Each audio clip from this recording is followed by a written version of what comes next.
Chapter 13. In addition to cutting all the power in the house, Arto had fused the comlinks. Chewbacca had to venture forth into the steamy fog of the night to bring Javax a report of what had taken place.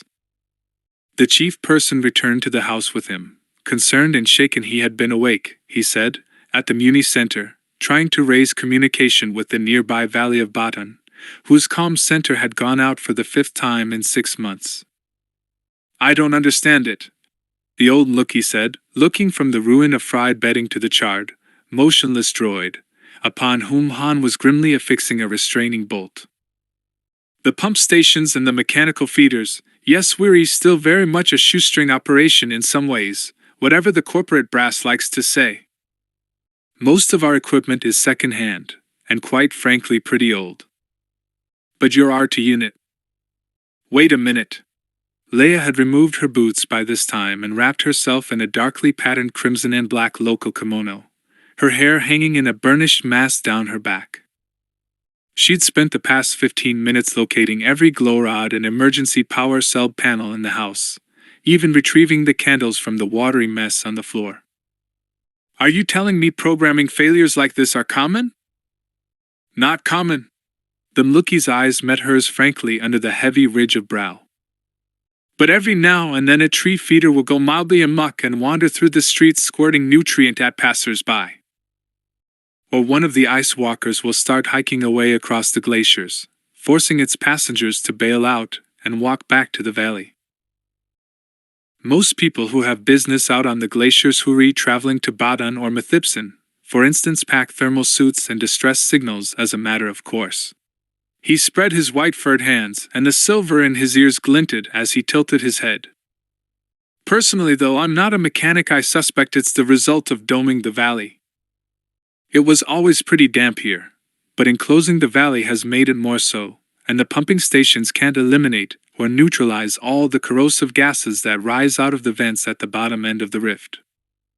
They've never reported mechanical problems like this in Batan."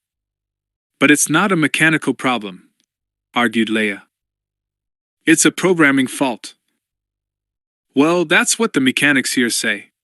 Javax scratched his head. "But the programmers swear it's mechanical." They would, thought Leia late the following morning, as she watched Chewbacca poke around in R2-D2's mechanical innards in a hissing sizzle of sparks.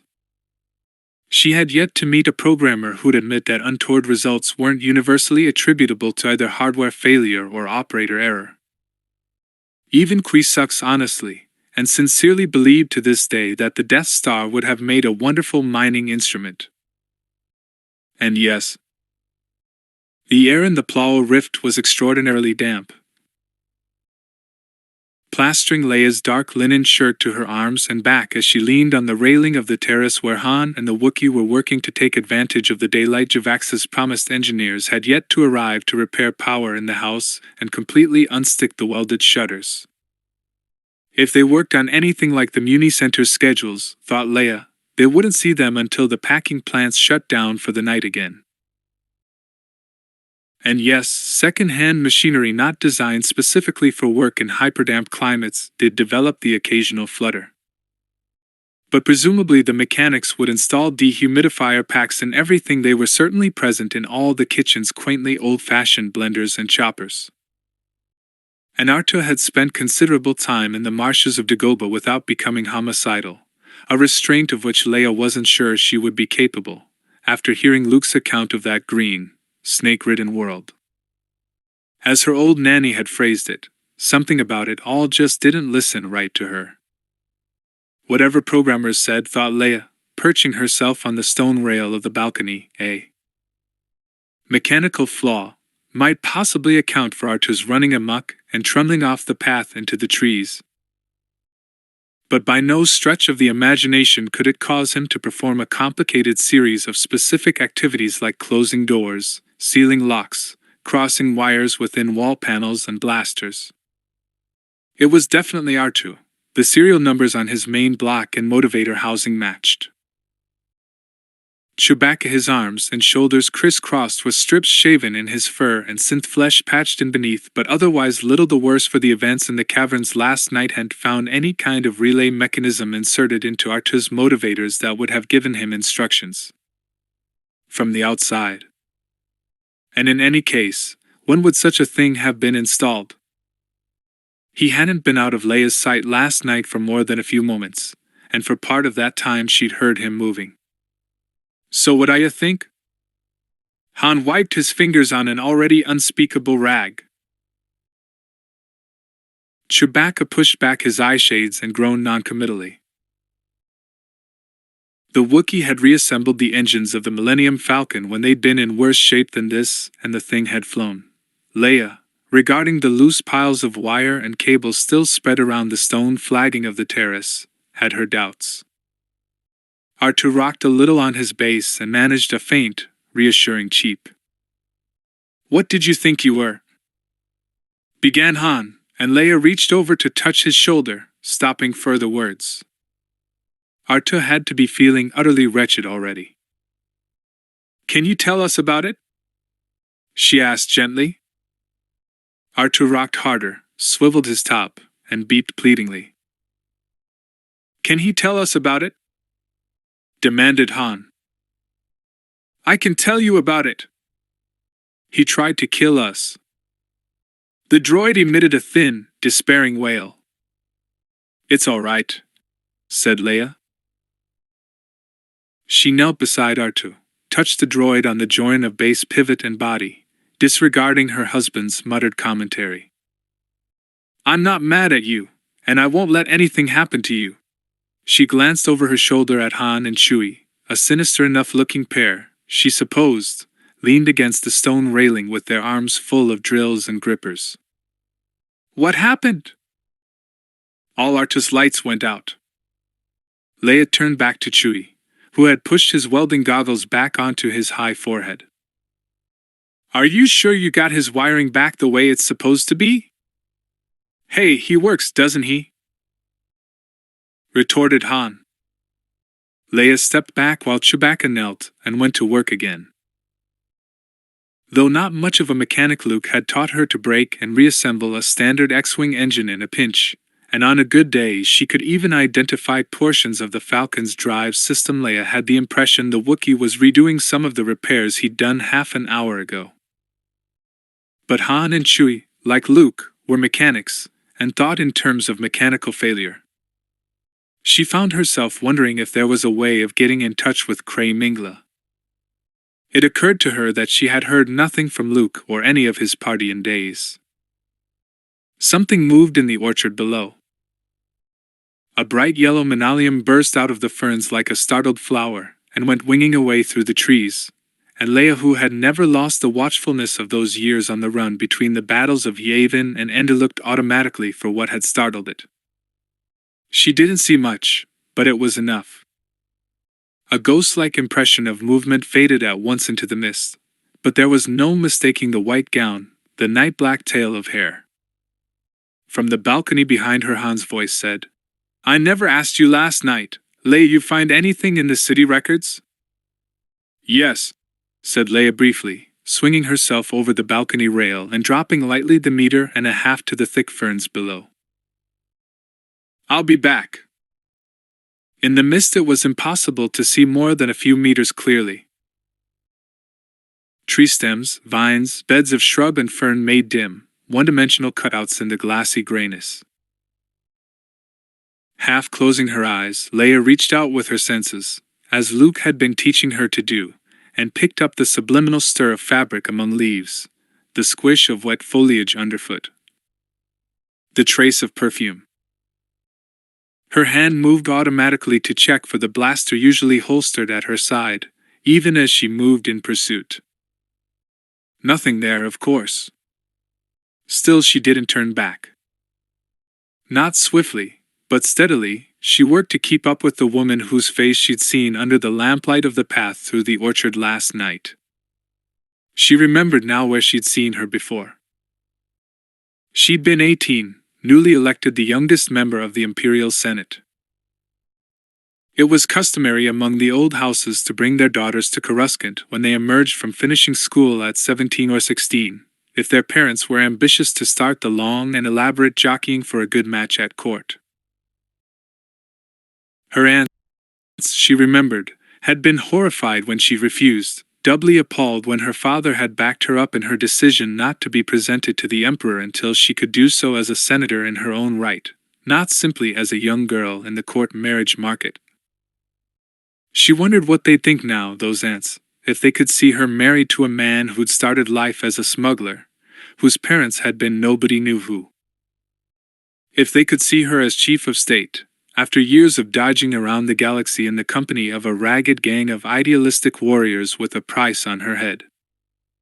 She honestly didn't know whether they would have been aghast or proud. When she was 18, she hadn't known them well, hadn't known them as an adult knows other adults. And they had all died before she could. She stepped from among the trees of the orchard. The white dress was at the far end of Old Orchard Street, moving swiftly. Heading for the market square, Leia thought. For a long time she tried not to know whether it had been day or evening in the capital of Alderaan when the Death Star had appeared in the sky. Somebody had eventually told her that it had been a warm evening late in the spring. Aunt Rouge had undoubtedly been having her hair dressed for dinner in front of that gilt-framed mirror in her boudoir. Aunt Sully would have been lying down indulging in her daily bout of hypochondria, and Aunt Tia would have been reading aloud to her or talking baby talk to the Pittons. Leia even remembered the Pittons' names: Taffy, Winky, Fluffy, and at AV-. All-terrain attack vehicle. She named that last one. It had been pale candy pink and small enough to fit in her cupped hands.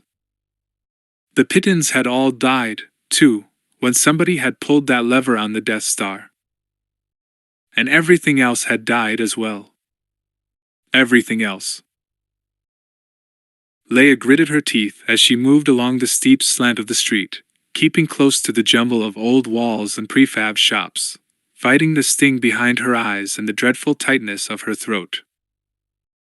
Her aunts had made her girlhood an intermittent burden, but they deserved better than that. It had been her father who had presented her to the Emperor in the Senate Rotunda, as junior representative of Alderaan. She remembered as if it were yesterday the evil dark eyes peering like a lizard's from that desiccated face in the black hood's shadow. But her aunts were the ones who had insisted on taking her to the levee at the palace that night. That was where she'd seen this woman, this girl. She herself had been 18, clothed in the spare, formal white of senatorial office, as her father had been.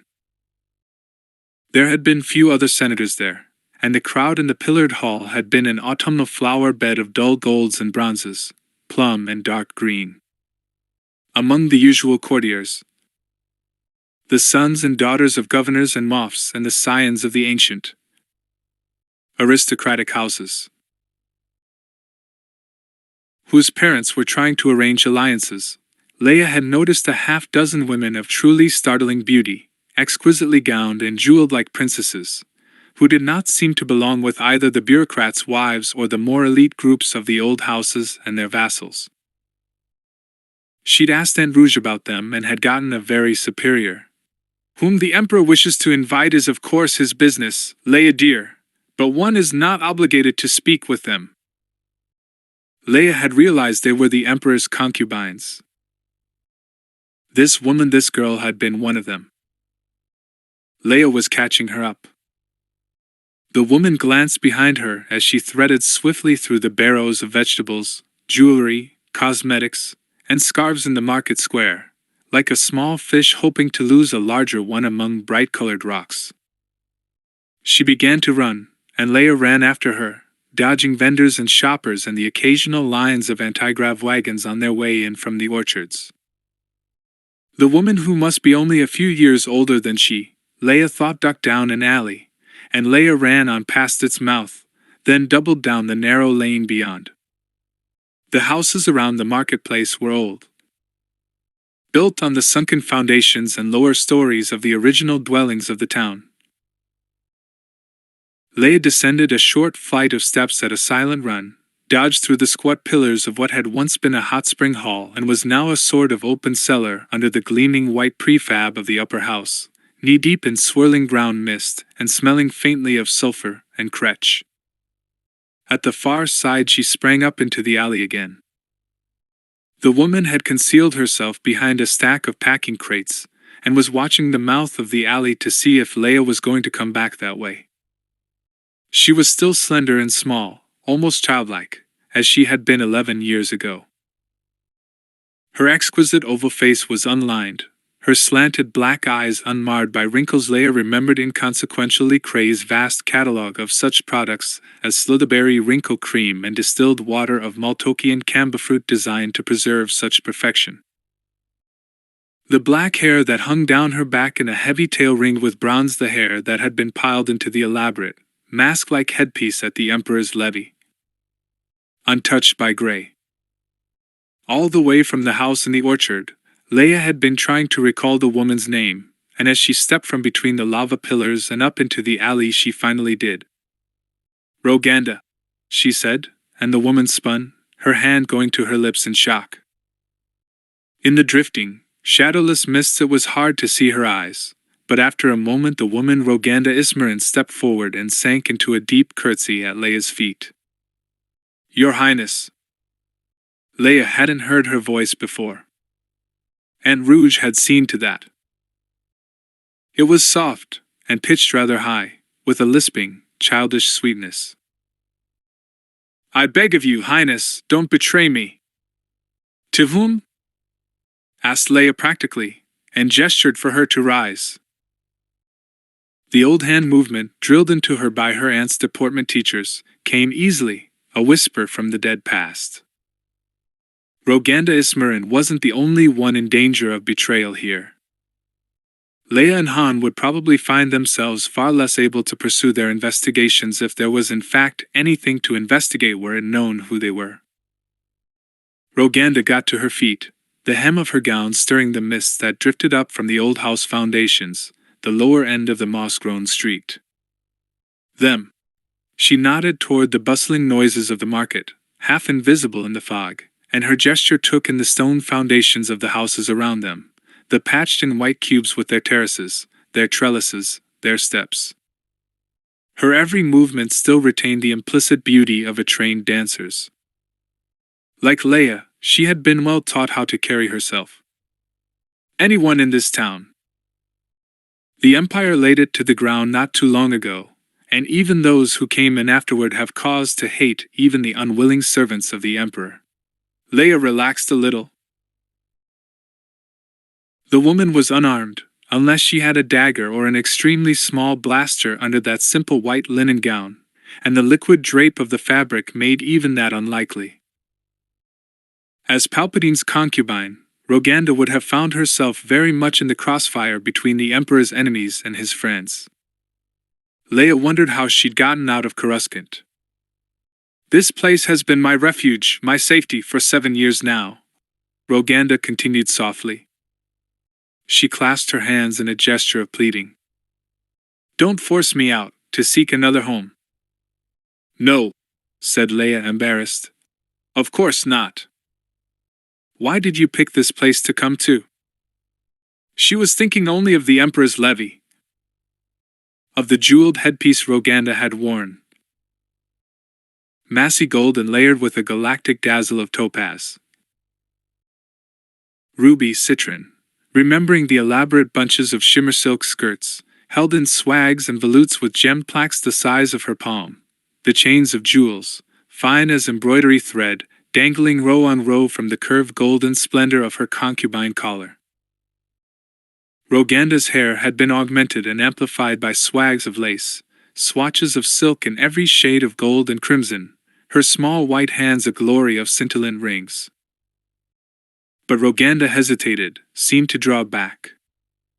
"Why do you ask?" Then, quickly, it was out of the way.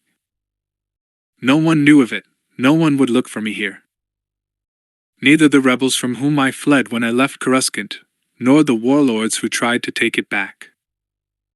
I wanted only peace." She gave a shy smile. Since you've come this far, will you come to my rooms? Roganda gestured back along the alley. They aren't elegant, you can't pay for much elegance on a fruit packer's wages, but I do pride myself on my coffee. The one remnant of earlier glories. The coffee served at the Emperor's levee was one of the things that had stayed in Leia's mind. The Emperor had had special farms on a number of suitable worlds to provide the beans solely for the use of his court, including several that produced vine coffee, a variety notoriously hard to rear. The transition to this provincial town among its orchards couldn't have been an easy one. Another time, she said, shaking her head. Surely there were other places you could have gone? Few as out of the way as this. Roganda half smiled, and brushed aside the tendrils of dark hair that trailed across her brow. Her complexion was the clear, pallorous white of those who live without sunlight, on starships, or underground, or on worlds like this where the only thin sunlight that leaked down through the mists had to be magnified by the crystal of the dome. Even smugglers rarely bother anymore. I knew I wasn't going to be welcomed in the Republic. His name was too hated, and those who haven't been coerced, as he could coerce, would not understand that there was no question of refusing him. Leia remembered what Luke had told her of his days serving the Emperor's clone, and shuddered. And as for going to the worlds, the cities still under the rule of the governors and the new warlords, or the worlds where the old houses still hold sway.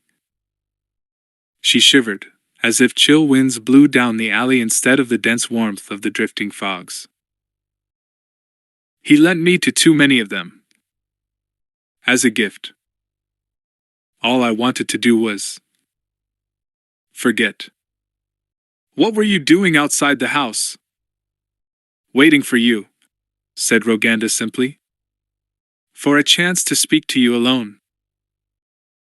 I recognized you last night, when your droid malfunctioned. I hope you got it back to the path without mishap. I almost came down to help you, but on other worlds where I thought to take refuge, I've had bad experiences with those who remembered me from the Emperor's court. And I admit I was unhappy enough to do some foolish things in those days. She averted her face, twisting on her finger the small topaz ring that was probably the only jewel she had left of those days. Maybe, thought Leia, the only thing left unsold after her passage here had been paid. Her hand was still white and small and fragile as a cage-reared bird.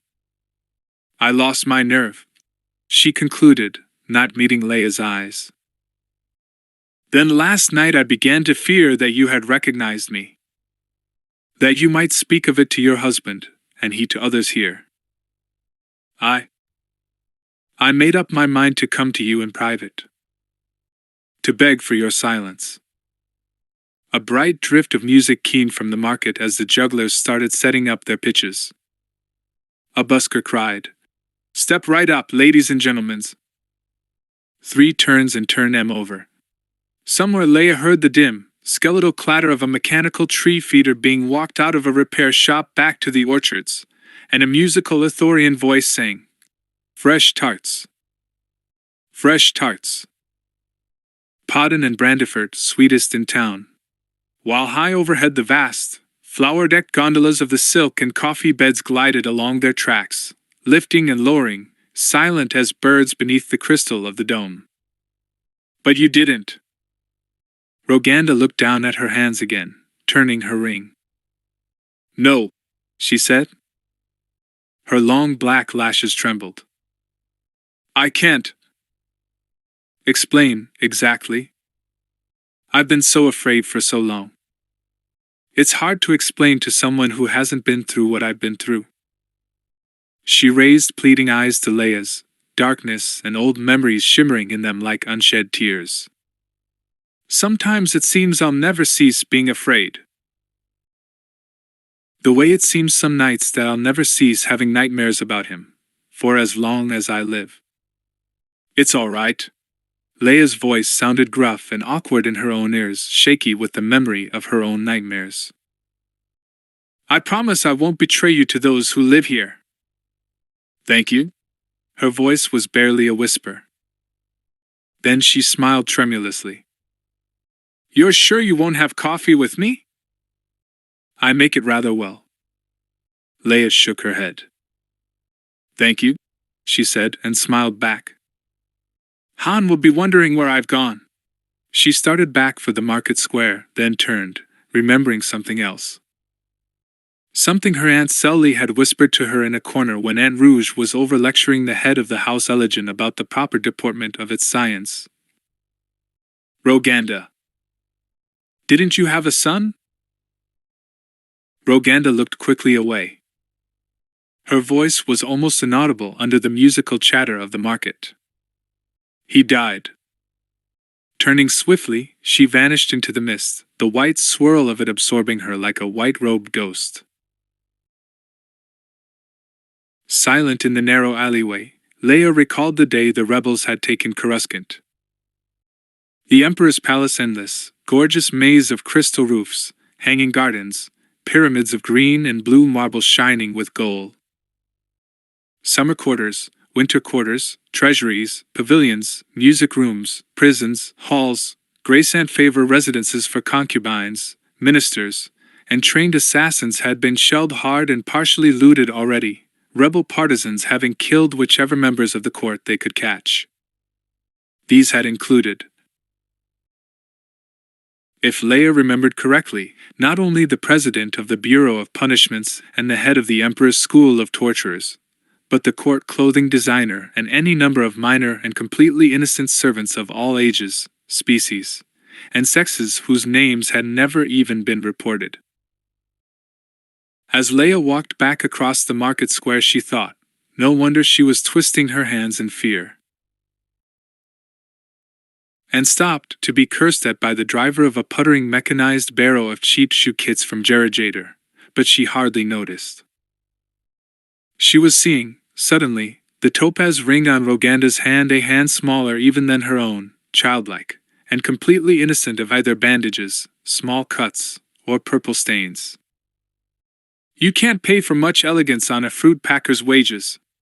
Oso Nim's old pal Chatty had had at least 3 bandages on his fingers. So had half the clientele of the smoking jets, and most of the people she passed in the market. Bandages on their fingers, and purple hands or red, or yellow, depending on whether they were packing Bovine, Brandifort, Lipana, or Vine coffee.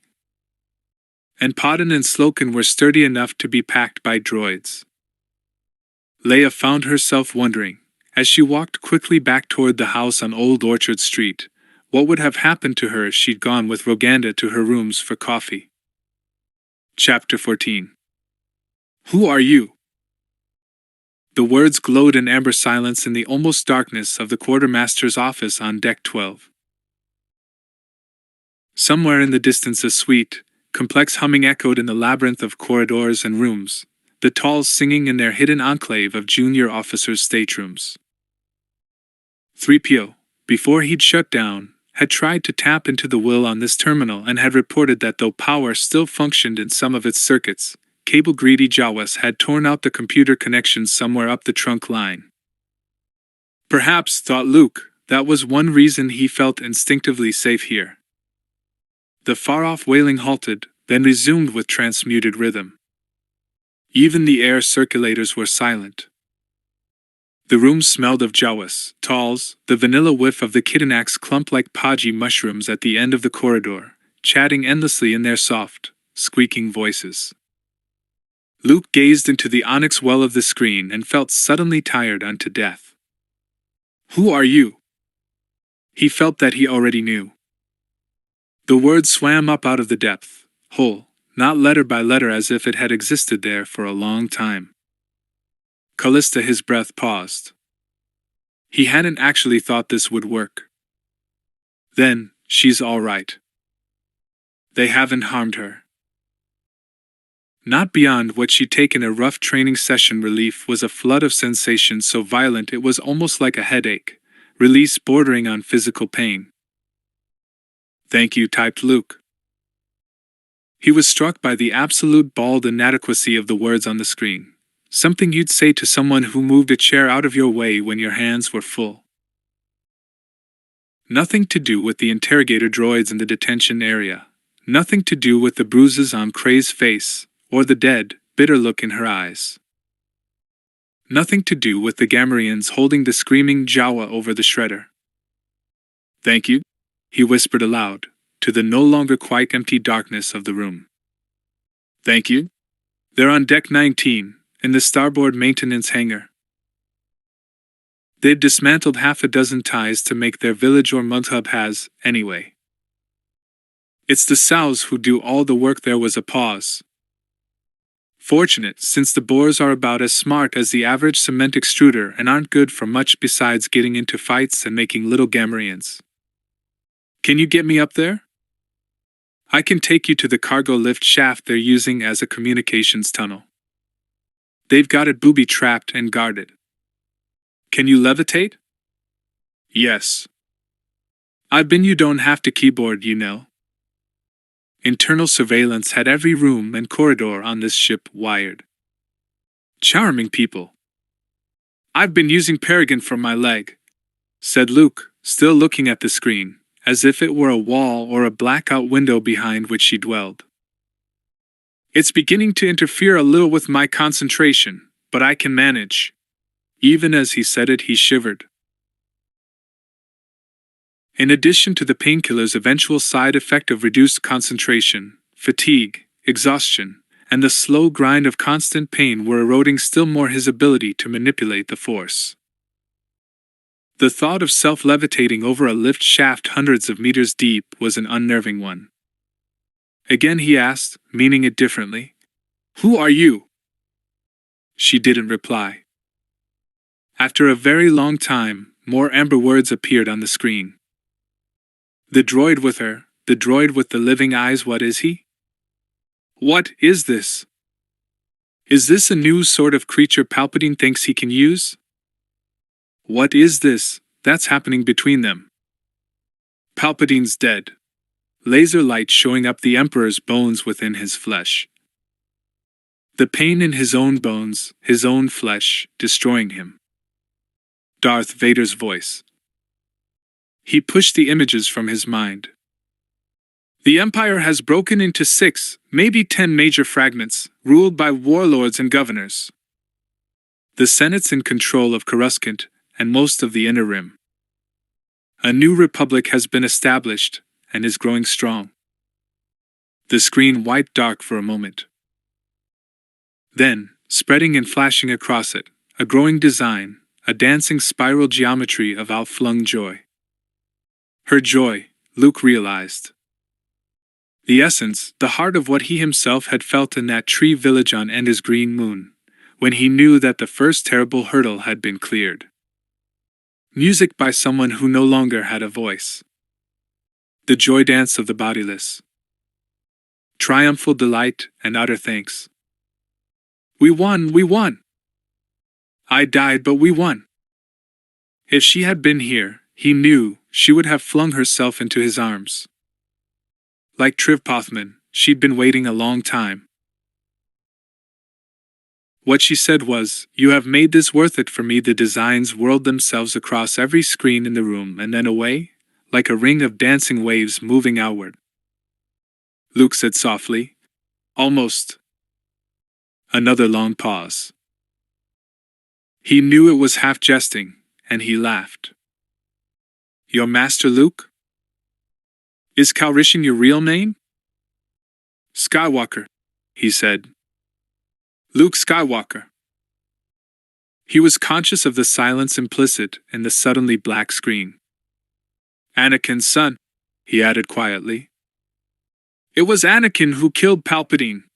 There was nothing on the screen still, but as if he looked into another person's eyes, he sensed the changing tides of her thought, the wondering contemplation of the vagaries of time. "Tell me." "Another time," said Luke. "What happened to this vessel? This mission? What started it again? How long do we have?" How long we have I don't know. I am side by side with the will, but there are things of the will that I do not and cannot touch. 30 years I have existed so.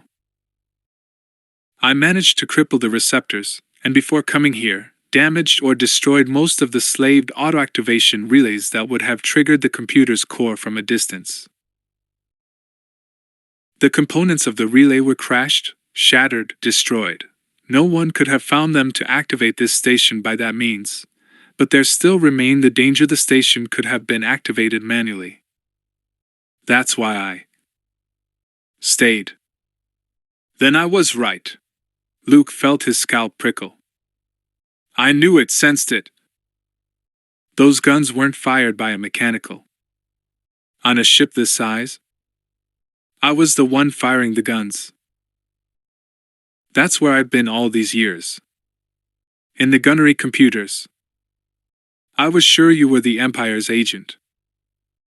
Before you came on board there was no one, nor is there anyone on board save yourself, and the aliens the landers brought in after the will was activated again. I don't understand, said Luke. If no one came on until the will was activated, it was the Force. I felt it, sensed it. The broken activation relays were set off, all of these years later. By the use of the Force, Luke was shock silent, the neat amber letters like a hammer blow hitting him over the heart. The Force? He leaned closer, as if to touch her arm, her hand. That's impossible. I know it is. The Force can't affect droids and mechanicals. It can't. Luke thought about that for a time, about what it meant or could mean. Ither came back to him, and the cold flood of dread as he'd sat in semi-trance at Nichas's side, the sense of something terribly wrong. The wave of darkness spreading outward, reaching, searching. The random numbers that had led him here, the dream of some terrible attack creeping stealthily through the desert night. But why? Why bomb Belsavis now? There's nothing there. Nothing except Han and Leia and Chewie and Arta. Nothing except thousands of innocent people and the usual handful of the not-so-innocent. And Han and Leia hadn't arrived there yet, when he'd felt that first dark surge. To his knowledge, nobody had known they were going. All personnel, report to your section lounge. The computer's voder contralto broke abruptly into his thoughts. All personnel, report to your section lounge. Abstention or avoidance will be construed as. Better go flash the orange letters on the screen. Can't let your actions be construed as sympathetic to the ill bent of the etc. Watch your back. For that moment he could almost see her grin. The Imperial Military Code Section 12C classifies as capital offenses. Among others. Incitement to mutiny against duly constituted authority. Participation in mutiny. Concealing known or suspected mutineers from central authority of the vessel. Concealing evidence of planned or executed acts of mutiny or sabotage from chain of command. Physical plant, or automatic self-checking devices on board any fleet vessel. After examination of all evidence, the defendant has been found guilty of mutiny against the central authority of this vessel, and of inciting by her participation further mutiny and acts of sabotage by persons unknown. What, are they blaming the Jawas on Krayt now? Murmured Luke to 3PO, who had switched on again to accompany him to the section lounge. They stood in the portside doorway, half hidden by the Kidanax who had been brought yesterday to observe Krayt's trial and had remained there, chatting, ever since. Closer to the screen, the Gaff tribe squealed and snarled and yelled. So it's her fault, the witch. And she's the one behind the Festeran rebels. Despite the excellent record of the accused, it is the decision of the will that Trooper Krayt Mingla be executed by laser inclusion at 1600 hours tomorrow. All personnel are to report to their section lounges. Luke! Krayt raised her voice above the voter monotone of the justice station. Her face was gray and haggard under the bruises, her dark eyes exhausted and sick with inner pain. "Luke, get me out of here! Please get me out." "We're on deck 19, starboard front sector, maintenance bay 7. We came up lift shaft 21. It's guarded and booby-trapped." The Gakfeds hooted and yelled, and in the justice chamber the nearest Clag guard snapped, "Zip it, Skagface!" And Cray flinched. Cray, who despite her makeup and stylishness had never, to Luke's knowledge, shown physical fear in her life. Hot rage flooded him, blotting the pain in his leg. But she went on, fast, as the guards seized her arms, dragged her to the door. "Lift 21. 10 guards, they ricochet blaster bolts down the shaft to hit the lower doors. There's a booby trap 10 meters down the corridor." "Yeah, tell us about it, rebel tramp." "Blow this laser inclusion, steam her. Dump her in the shredder. Throw her in the enzyme tanks. Hey, toss her to the garbage worms." 1600 hours tomorrow," whispered Luke, icy chill fighting the red rage in his veins. "We can." "Hey! You!" Ugbuz, Croc, and 3 or 4 other boars stood before him, heavy arms folded, yellow eyes glittering evilly in the reflected glow of the emergency lights that were at this point the only illumination in most of the sector. As more and more systems failed, the ship was growing dark. Since the Jawas were stealing power cells out of the emergency lamps, and any glow rods they could find, someone had set burning wicks and red plastic bowls of cooking oil all around the lounge. There had already been one fire in a nearby rec room from the same source. The MSEs and SP-80s were still cleaning up the sodden mess left by the overhead sprinklers when Luke had passed on the way to the section lounge. He'd seen Jawas, like mermaids at a picnic, carrying away several MSEs and looting the power cells out of the larger droids. The whole section smelled now of Gamorreans and smoke. "I put your name through central computer, Calrishan." Ugbuz planted himself between Luke and the doorway. Exhausted as he was, Luke found it a strain even to focus the force on Ugbuz's mind. "I'm not Major Calrishan." "That's what the computer says, pal," snarled Croc. "So who are you and what are you doing on this ship?" "We know what he's doing." "You're thinking of someone else." But Luke felt the cold shadow of something else in their minds, the ugly certainty of the will. Turning to the nearest Kidanak, 3PO reeled off an endless chain of whistles, buzzes, and glottal stops, to which all the Kidanaks listened intently while Ugbuz growled. "There's something funny going on here since you first came on board, mister. And I think you and I need to have us a little talk about it." The Gamorreans closed in around Luke at the same moment that the Kidanaks, with a sudden burbling ripple of interest, closed in, and as one entity seized the Gamorreans, each Kidanak grasping a Gamorrean's arm in huge, stubby hands. And they began to talk. Luke darted between them. "Grab him!" yelled Ugbuz between the 2 portly mushrooms that held him in a grip like stone. He tugged furiously at their hold, but he might as well have tried to unembed his hand from fast-set concrete. The Kidanaks, having found an audience for whatever it was they had to say, were not letting go. "And somebody get these stinking Yazbos off me!" 2 ersatz troopers were already trying to free their compatriots with axes as he ducked through the lounge door, yanking 3PO after him. Luke saw the axe blades bounce harmlessly off the Kidanaks. Rubbery hides. Then the door hissed down behind him with a furious snap. Deck 6, laundry drop appeared on the narrow monitor plate where the door's serial combination would usually be shown. Luke grabbed 3PO by the arm and hobbled. Behind them the door jerked in its tracks, rising half a meter or so. There was furious pounding, curses, the sizzle of blaster bolts that sang and zapped and ricocheted wildly in the section lounge, and a moment later as the Gamorreans finally got out in the hall. The fugitives ducked down a cross corridor and across an office pod, hearing behind them a mellifluous treble outcry of, "After them! After them!" Luke swung around, gathered all the waning strength of the Force to sweep every desk and chair in the room like the blast of some huge hurricane at the multicolored riot of Aphtekans who came barreling through the door. They tripped, fell, tangling in calm cords and terminal cables. Luke's mind flashed out, transforming the cables for a moment almost into the semblance of living things, grabbing snake-like at his pursuers. He staggered, his mind aching, and 3PO dragged him on. "You go first," he gasped, not knowing if he could levitate 3PO down 8 decks of repair tube. He fell to his knees, trembling in a sweat of exhaustion before the open panel. "Master Luke, I can remain behind." "Not after that trick with the Kidanax you can't," gasped Luke.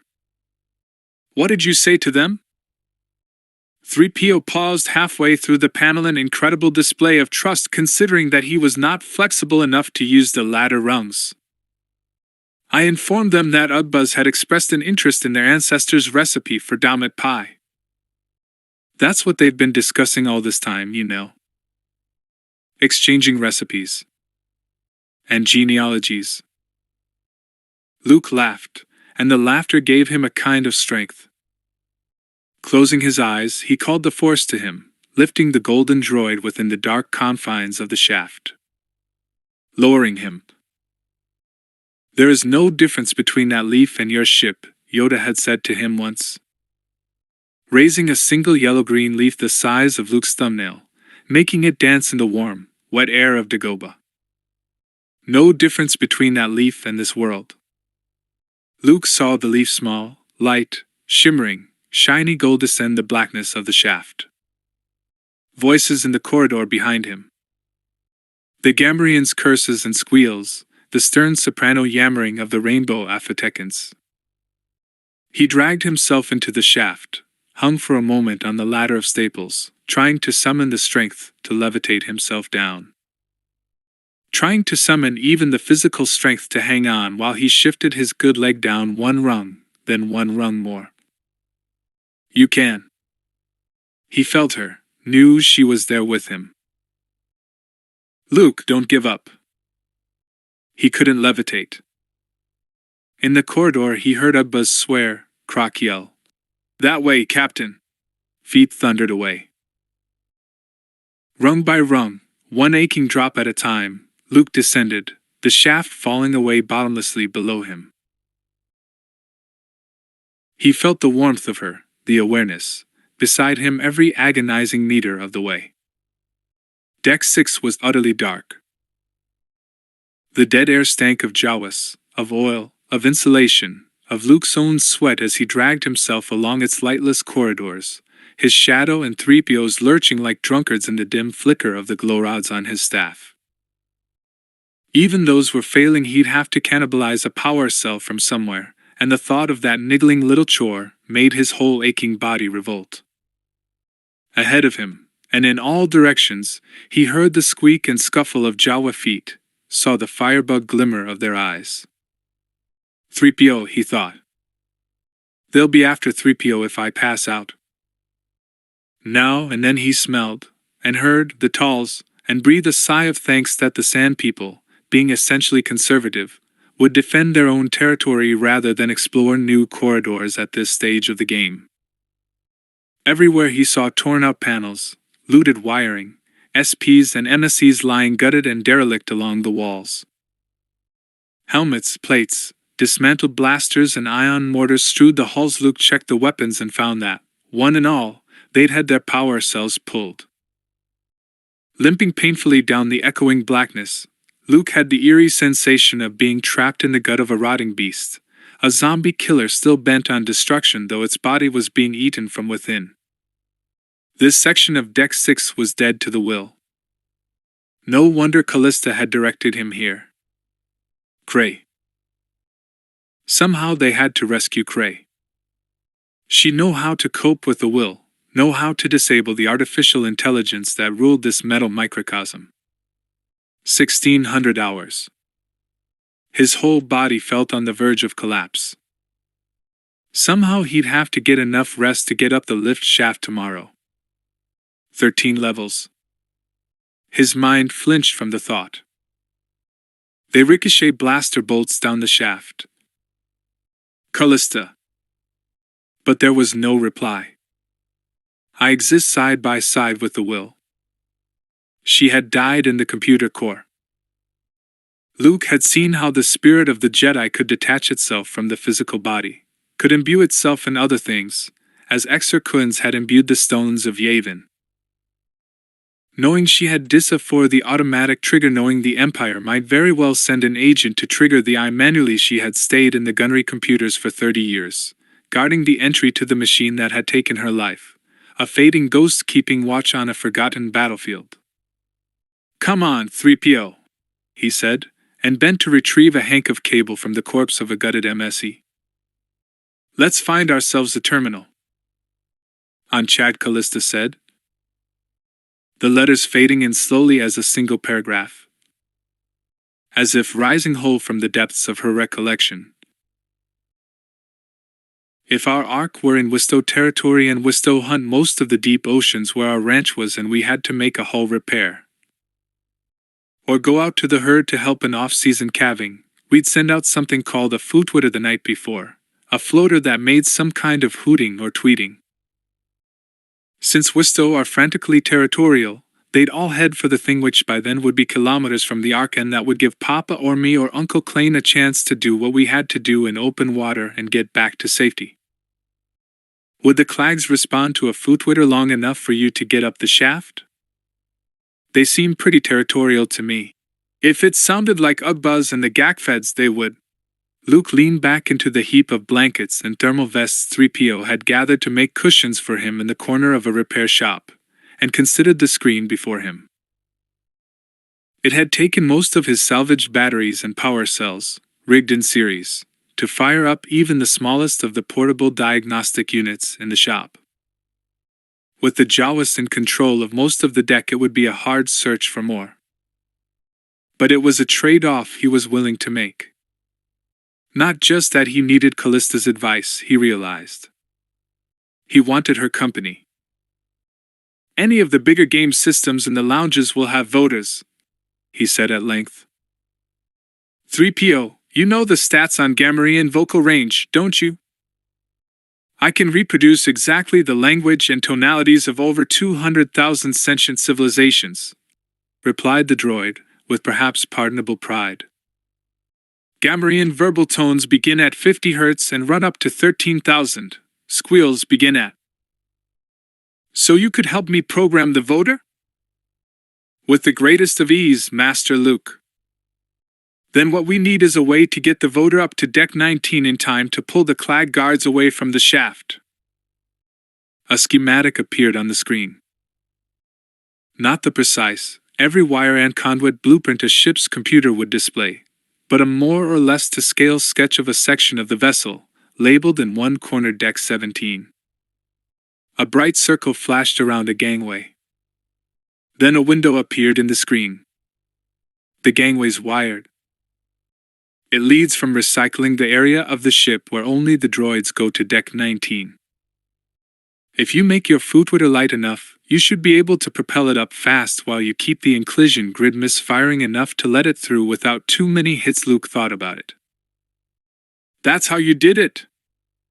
he asked at last. "Caused the grid to misfire?" A long hesitation.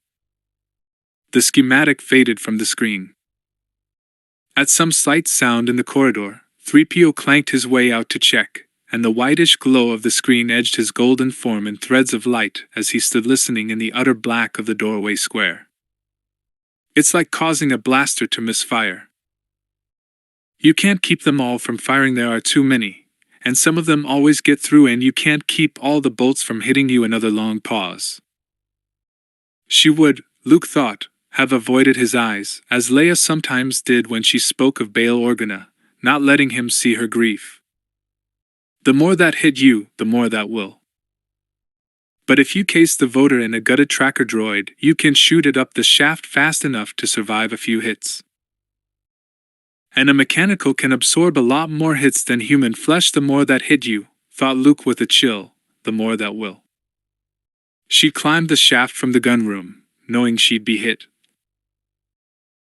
knowing the first hit would break her concentration on the Force, damage her ability to keep the grid from firing, lessen her chances to avoid the second.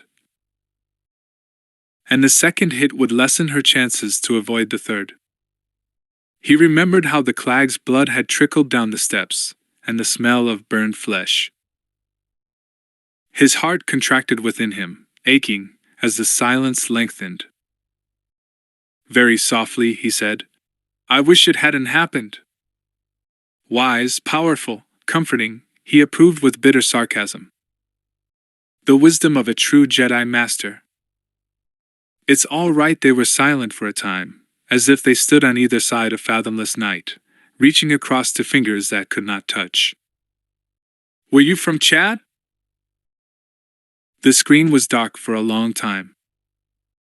He almost feared he'd offended her by asking, or that the batteries had failed. Then words came up, white flowers in the sunken meadow of the void. "We had a deep water ranch. We moved with the herds along the Algic Current, from the equator almost to the Arctic Circle. The first time I used the Force was to move pack ice one winter when I got trapped with a band of cows. Papa never understood why I couldn't stay, if I was happy." "Were you happy?" He looked down at the lightsaber she'd made for herself, on Dagobah, perhaps, or on whatever planet she'd taken her training. She'd put a line of Selka around its handgrip, in memory of the tides of her home. "I think more happy than I've ever been since Luke didn't ask, 'Then why did you leave?'" He knew why she'd left. "It's funny," he said softly. "I always hated tattooing, always hated the farm. Now in a way I think I was lucky. It cost me nothing to leave. Even if my family hadn't been killed, it would have cost me nothing to get out of there. The Force was like the pull of the tide. Like the deep ocean currents that carry the herds on their backs. From the time I was a child I knew there was something there.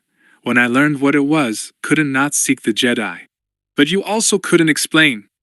Any more than he could explain to Uncle Owen and Aunt Burr the inner tide pulling at him, almost before he knew how to speak. "They're dead, you know," he said softly. "The Jedi." Another long darkness, like a hollow in her heart. "Then I know." I felt the emptiness in the Force. I knew what it meant, without knowing. He took a deep breath. "Obi-Wan Kenobi hid out for years on Tatooine. He was my first teacher. After he killed, I went to Dagobah to study with Yoda. Yoda died. About 7 years ago. After I left him. The old grief, the old bitterness, rose in him like a faded ghost. His last pupil. And I left him, only to return too late." He thought about KYP Durin, his own finest student, about Streen and Silgal and the rest of the tiny group in the jungles of Yavin. About Taneniel of Dathomir, and Krey and Nichas, and Jason and Jaina and Anakin and all he'd gone through, the hellish forge of the dark side, the Emperor's secret fortress on Wayland and all that had happened there. Exar Kuin and the melted holocron, Gantorus's ashes smoking on the stones of Yavin and the destruction of worlds. His heart was the diamond heart of a Jedi, forged and hard and powerful, but the pain he felt inside him was no less for that. Almost to himself, he whispered something he hadn't even said to Leia, who was like the other half of his soul.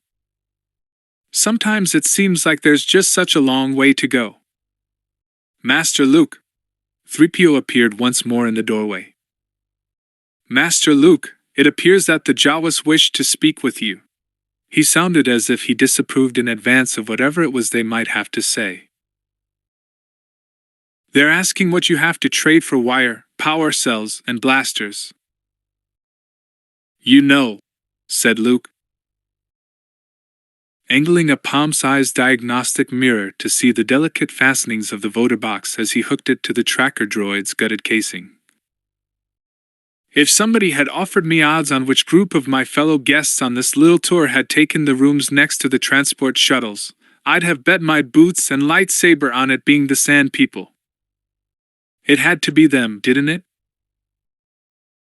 It's something even the masters don't reveal about the inner nature of the secret heart of the universe. The words appeared, minuscule, in the voder's monitor screen. Luke hadn't been aware he'd glanced there automatically for a reply. The deepest and darkest secret of all that the Force lets you see. What? She made a whisper by reducing the letters to the tiniest readable specks. The universe has a sense of humor. Luke shuddered. I'll have to be a lot higher level Jedi than I am before I even want to think about that. And he felt her rare laughter like a shimmering of the dark air. Working on the tracker he'd gotten from the Jawas, it was the one Cray had disabled on Zab. And at the cost of considerable pain, he had used the strength of the Force to heal one of their number of the headache and nausea left over from a bad stun blast. And another of electrical burns on its hands. He talked about Tatooine, and Obi-Wan, and Yoda, about the fall of the Empire and the struggles of the New Republic, about Bakura, and Gariel Capiston, about Leia and Han and Chewie and Artu, about the Academy on Yavin, and the dangers to the unfledged, untried, untaught adepts whose power was growing without any sure knowledge of what to do with it or how to guide it. About Exar Kun. About his father. And hesitantly, a sentence or two at a time. On the tiny monitor screen or the larger diagnostic, whichever he'd been nearer at the time, CALLISTA had been slowly drawn out, about growing up on the ranch on Chad, about the father who never understood and the stepmother who'd been too baffled and unhappy herself to comprehend either of them. About the moons and tides, ice and phosphorus, and the singing of the Sayin far out in the deeps. About Jin Altus, the Jedi Master who had come to Chad, and the Jedi Enclave on Bespin, floating unknown among the clouds. It was like riding a Sayin. The diagnostic screen flashed a thick, long-necked fish lizard, huge and matchlessly beautiful and shining with wild power, and Luke felt in the darkness, just for an instant, the touch of salt wind and leash strength, and heard the songs the creatures sang running free in their herds. Huge and fast and scary, shining like bronze in the sunlight. But I could do it. Barely. Yes, said Luke, remembering the power of the Force flowing into him as he battled Exar Kun for the final time, and that first moment when the lightsaber he'd called to his hand on Hoth tore itself free from the snowbank and flew into his grip. Yes. He told her about Cray and Nichas, and why they'd gone to Ithar to seek the help of the healers there, about Drub McCum's attack, and Han and Leia's mission to Belsavis. It hasn't been that long, said Luke, sitting back and keying the Footwitter's makeshift remote. Nothing happened. Resignedly, he undid the fasteners, angled the mirror again, and tried the second of several possible hookups to the A-size power cell. He'd stripped out all the armaments and gripper arms, and most of its memory cores, knowing he'd have to fling it up a long tunnel by effort of his mind alone. They're still going to be there. Even if they weren't, there's a whole city on the site now, nearly 30,000 people. It's hard to imagine. The words appeared on the monitor, close beside his eyes. Plett's house was just a little place, though the crypts went back into the cliff, and all ways up under the glacier. But the part that was outside was just a big stone house, set in the most beautiful garden I've ever seen. I grew up without gardens. You don't have them on the sea. Nor in the desert. I remember it was quiet, like few places I'd been or seen. Maybe night on the Ark, after everyone was inside, and the stars come clear down to the edge of the world. But sweeter, because even when it's sleeping, you never can trust the sea. Master Luke? Luke sat up, aware that his back ached and his hands were trembling with fatigue. 3PO came in, yellow eyes twin moons in the almost dark of the single glowrod's light. The smell of coffee floated around him like an exquisite sunset cloud. I do hope you'll find this acceptable.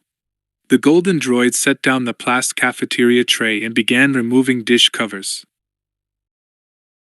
The nearest working mess room of which Callista had been aware had been the Deck 7 officers' lounge, and 3PO had volunteered to make the trek while Luke dismantled the tracker the Jawas had traded to him. Selection was rather limited, and those items for which you expressed preference were not to be found.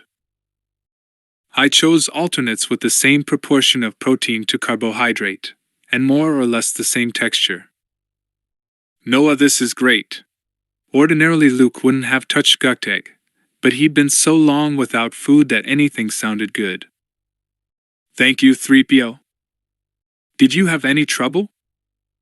Very little, sir. I did encounter a group of Jawas, but the Talls chased them away. The Talls think very highly of your efforts to feed and care for the tripods, sir. Are they down here too?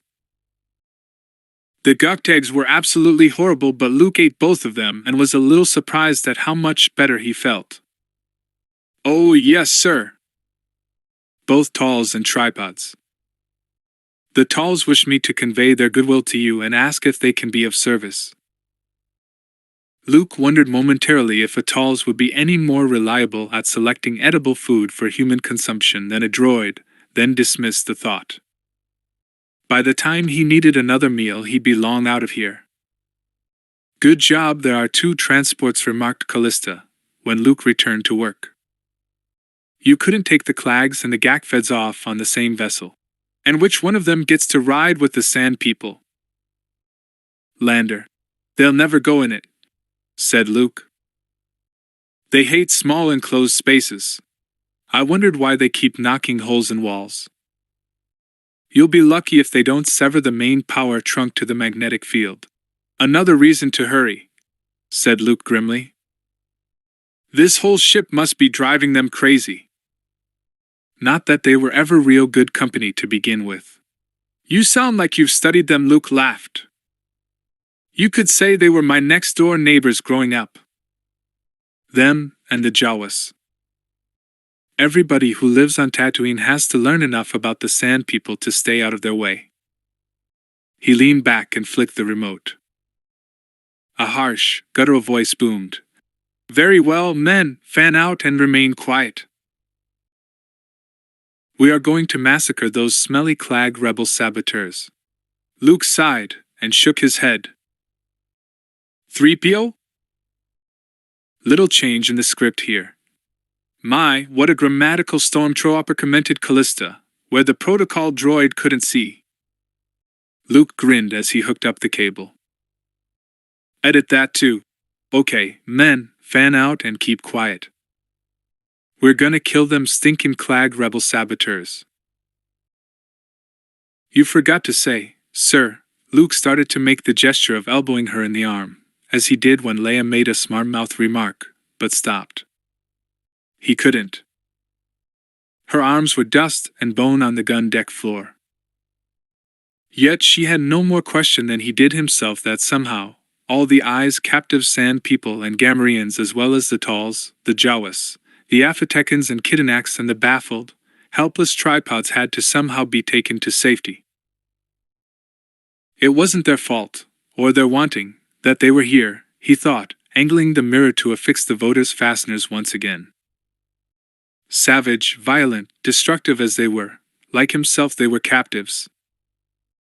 He moved the mirror, seeking the fasteners, and for a moment saw in it his own reflection, and a sliver of the room behind him, 3PO like a grimed and dented golden statue in the feeble glare of the work light, compulsively tidying up the abandoned tray.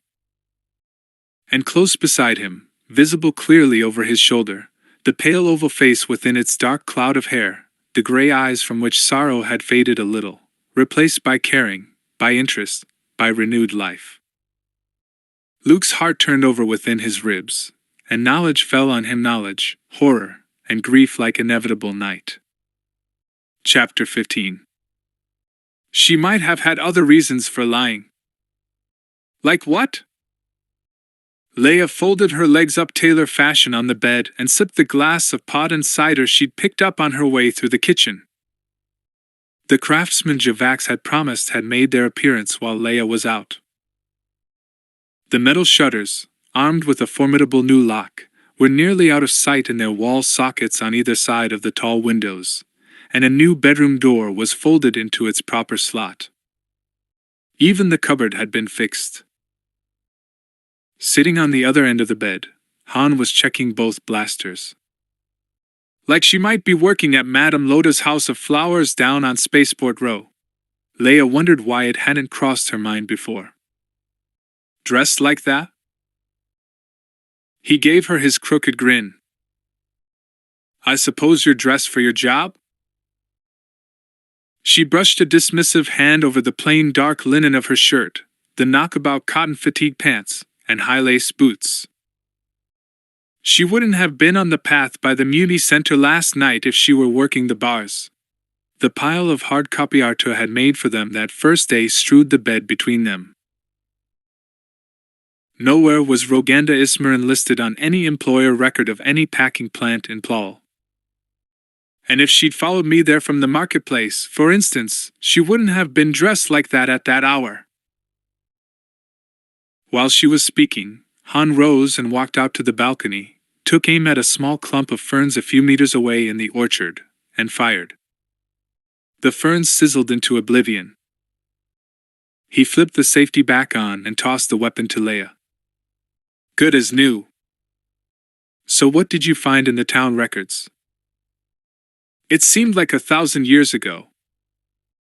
Returning last night to find a soaked and exhausted Han patching Chewie's cuts had driven from her mind the web of speculation fed by the records themselves, and after Mara's subspace call, her mind had been on other things.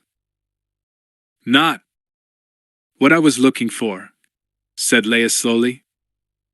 No mention of the Jedi. Or of Plett himself. Though it's obvious they were behind the different kinds of plants growing here and that they set up the archiving programs the municipal records time shares off the Brathflin/Galactic/Imperial Fruits computer. But all the archiving programs look like they were originally designed for some kind of 460 model, which puts it back to the date the Jedi were here.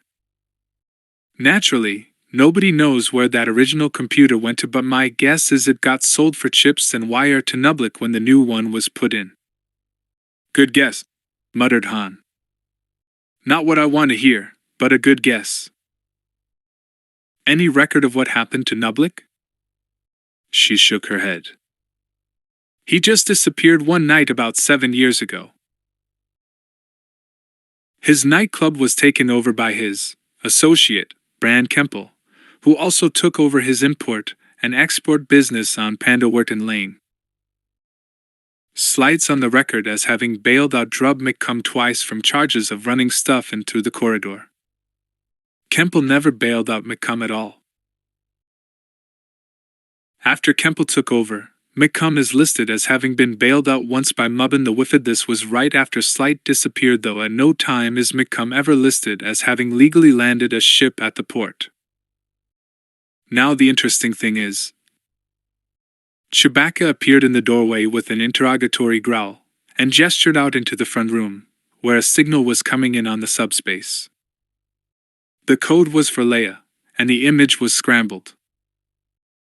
Leia punched in the unscrambler sequence, and the dazzling buzz of green, brown, and white pixels resolved itself suddenly into the image of Admiral Akbar. This may not mean anything, Princess, said the Calamarian in his soft, rather sibilant voice. Still, I thought you ought to know about it. I've received reports from operatives in the Senix sector and the adjoining portions of the Juvex sector. They say that the heads of 6 or 7 of the old houses, the ones who've been lying low, staying out of the border fighting and not committing to the warlords of the Empire, have all gone on vacation, without taking their families or their mistresses. Oh, yeah? Han raised his brows.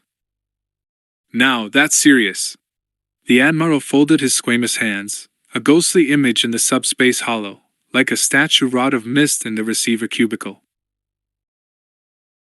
This is curious enough, but it coincides almost exactly with the vacations taken by the uncommitted ex-governors of Varen and Musabir III, and with representatives of the Sanar Corporation and a high-up member of the Mikuan family. Drost Eligen, the head of House Eligen, evidently took his family but left them on Eriadu. That's a sort of epidemic of rudeness all of a sudden, remarked Han, standing behind Leia with folded arms. Any troop movement? None so far. The Calamarian touched the slim stack of report wafers on the desk just visible at his side. Nothing from the larger warlords. But our operatives on Spuma seem to think there's increasing recruitment in basic trooper levels into Admiral Harsk's fleet. And sources within the Sanar Corporation say there's some kind of major funding in the Wind. Sanar is ordering new equipment to produce energy cells and stepping up thermal fabric production. But nothing concrete. Still, considering how close Belsavis lies to the Senex sector, Your Excellency, you may want to consider coming into a more protected area. Thank you, Admiral, said Leia slowly. We're almost finished here. She brought the words out reluctantly. Her chief of staff was right, she knew. If the self-styled Lord High Admiral Harsk was moving or about to move, she was in a desperately exposed position on Belsavis, and something about the assassination of Stina Driesing shot triggered warning sirens in the back of her mind. But she sensed some darker riddle, some deeper and deadlier puzzle, than she'd first come seeking on this world of fire and ice. The Jedi and their children had been here. Roganda Ismarin, once the Emperor's concubine, had come here. Why? And why did something snag in her mind just now, some trace of something she had heard? Drub McCum had worked his way desperately, through blinding nightmares of agony and confusion, halfway across the galaxy to warn her and Han about something. And someone here had thought it worthwhile to murder them while they slept. Admiral Akbar was still watching her face anxiously through the wavery light of the subspace transmission, so she said, "We'll be returning soon." "Will we?" asked Han as the Admiral's image faded. I don't know," said Leia softly. "If there's some kind of trouble brewing among the old houses of the Senex sector, I think we'll have to." They've kept quiet. Even under Palpatine, all they wanted was to be left alone, to rule the so-called natives on their planets however they wanted to. "I've heard that before," said Han grimly. "The big corporations just love governments like that." Leia sniffed. "Ask us no questions and we'll hand you no responsibilities." "Yes." She folded her arms uneasily, prowled past Chewie and Artu's quest game and back into the bedroom, to stand with one shoulder against the window jamb, staring out into the mists of the orchard where that morning she'd seen Roganda Ismarin, nearly invisible among the trees. Of course the woman had every right to take refuge here, beyond the frontiers of the New Republic. The fact that it was close to the Senex sector meant little. It was close only in interstellar terms. It wasn't any place any of those ancient aristocrats, those cold-eyed and elegantly groomed descendants of ancient starfaring conquerors, would come. She remembered Drost Eligen from her days at court, and tried to picture that disdainful dandy in this provincial world of fruit pickers and backwater smugglers. They'd even considered Coruscant déclassé. "So many bureaucrats, my dear," Aunt Rouge had said. A white-sleeved arm reached around from behind with her abandoned cider glass. "So what was the other interesting thing?" "Oh," said Leia, startled. Han leaned against the frame next to her, looking down with quizzical hazel eyes. "Yes," said Leia, remembering. "All along, there's something about this business of droids going haywire that's bothered me." "Bothered you?" Han jerked his head in the direction of the living room, where Arto's holographic geofigures were rapidly burying Chewbacca's enraged hero. He tried to. But why did he try to? Leia asked. Yes, I know colonies frequently operate with substandard machinery, but in the records I found literally dozens of unexplained malfunctions a year. Even a rough count shows the number has increased dramatically over the past several years. She gestured back toward the bed, with its scattered counterpane of Arto's readouts. Last night, before Arto's attack on us, when I was looking at the records up at the Muni Center, I wasn't connecting it with anything. I think I'd like to recheck the causes of those malfunctions. If it was a function of the climate, that would have been constant, not increasing. Not necessarily if their stuff's wearing out. Maybe, agreed Leia. But they're listed on Arto's readouts as unexplained. That means they check for the obvious things, like age and dampness. A few years ago Han would have dismissed it as coincidence.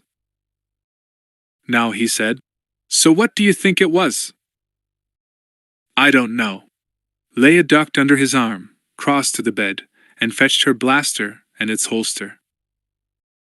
"But I think I'd like to talk to the head mechanic at Brathlin and see whether those malfunctions were just a fried wire, or whether they involved chains of specific, unexpected actions. Like welding the windows shut and putting blasters on overload." "Yeah," said Leia softly. She gathered the readouts, stowed them in the cupboard. "Like that. Want to come?" Han hesitated, then said, "If we're getting out of here soon, I think I'm going down to the Jungle Lust." He made a suggestive wiggle with his hips. "And have a couple words with Brand Kemple." "You want to come, Chewie?"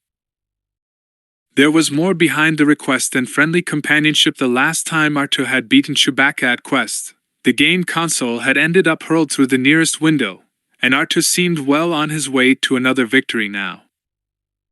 He may know something about how and when and mostly why Nublik made tracks out of here, and if he took a ship with him when he left.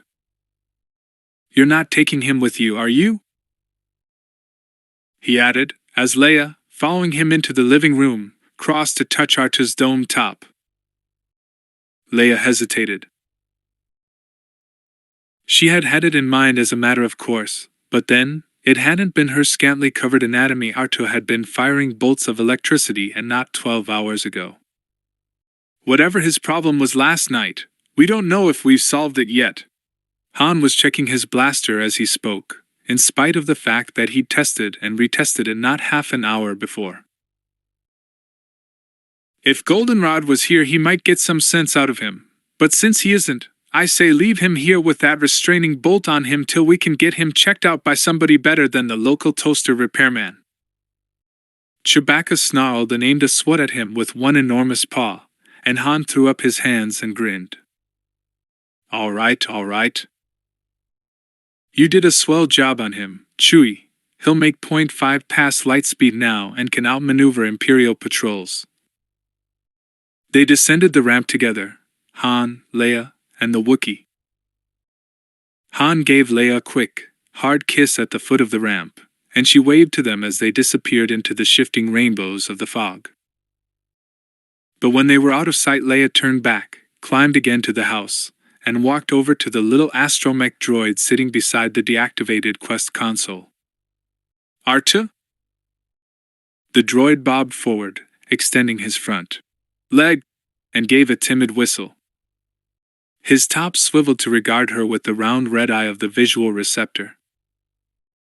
Leia often wondered what she looked like through it, and how the shape that was her, the shapes that were Luke and Han and Chewie, and the kids appeared to the astromecha's digitalized consciousness. "You can't tell me what happened?" A wretched whistle, begging for understanding. "Did someone tell you to do it?" she asked. "Program you somehow?" His cap swung wildly and he rocked a little on his base. "All right." Leia touched his cap again. "All right. We'll be out of this place pretty quick. And I'll ask the mechanic about what happened to you." Look. She hesitated. Yes, Artu was only a droid, but she knew he'd been hurt by Han's mistrust. I'll be back. No. No. No. His desperate whistling and rocking stopped her halfway to the door. Trust your feelings, Luke had said to her many times since she had submitted to his greater wisdom as a teacher. Raised to trust her brain, her intellect raised to trust information and systems. Leia found this difficult sometimes, when things looked wrong but felt right. She could almost hear her brother's voice, see him standing beside the little droid. Trust your feelings, Leia. Artu had tried to kill both her and Han not 12 hours ago. Han would choke. But then, she thought, her love for Han was the greatest triumph she'd ever seen of. Looks wrong, feels right. So he didn't have any room to talk.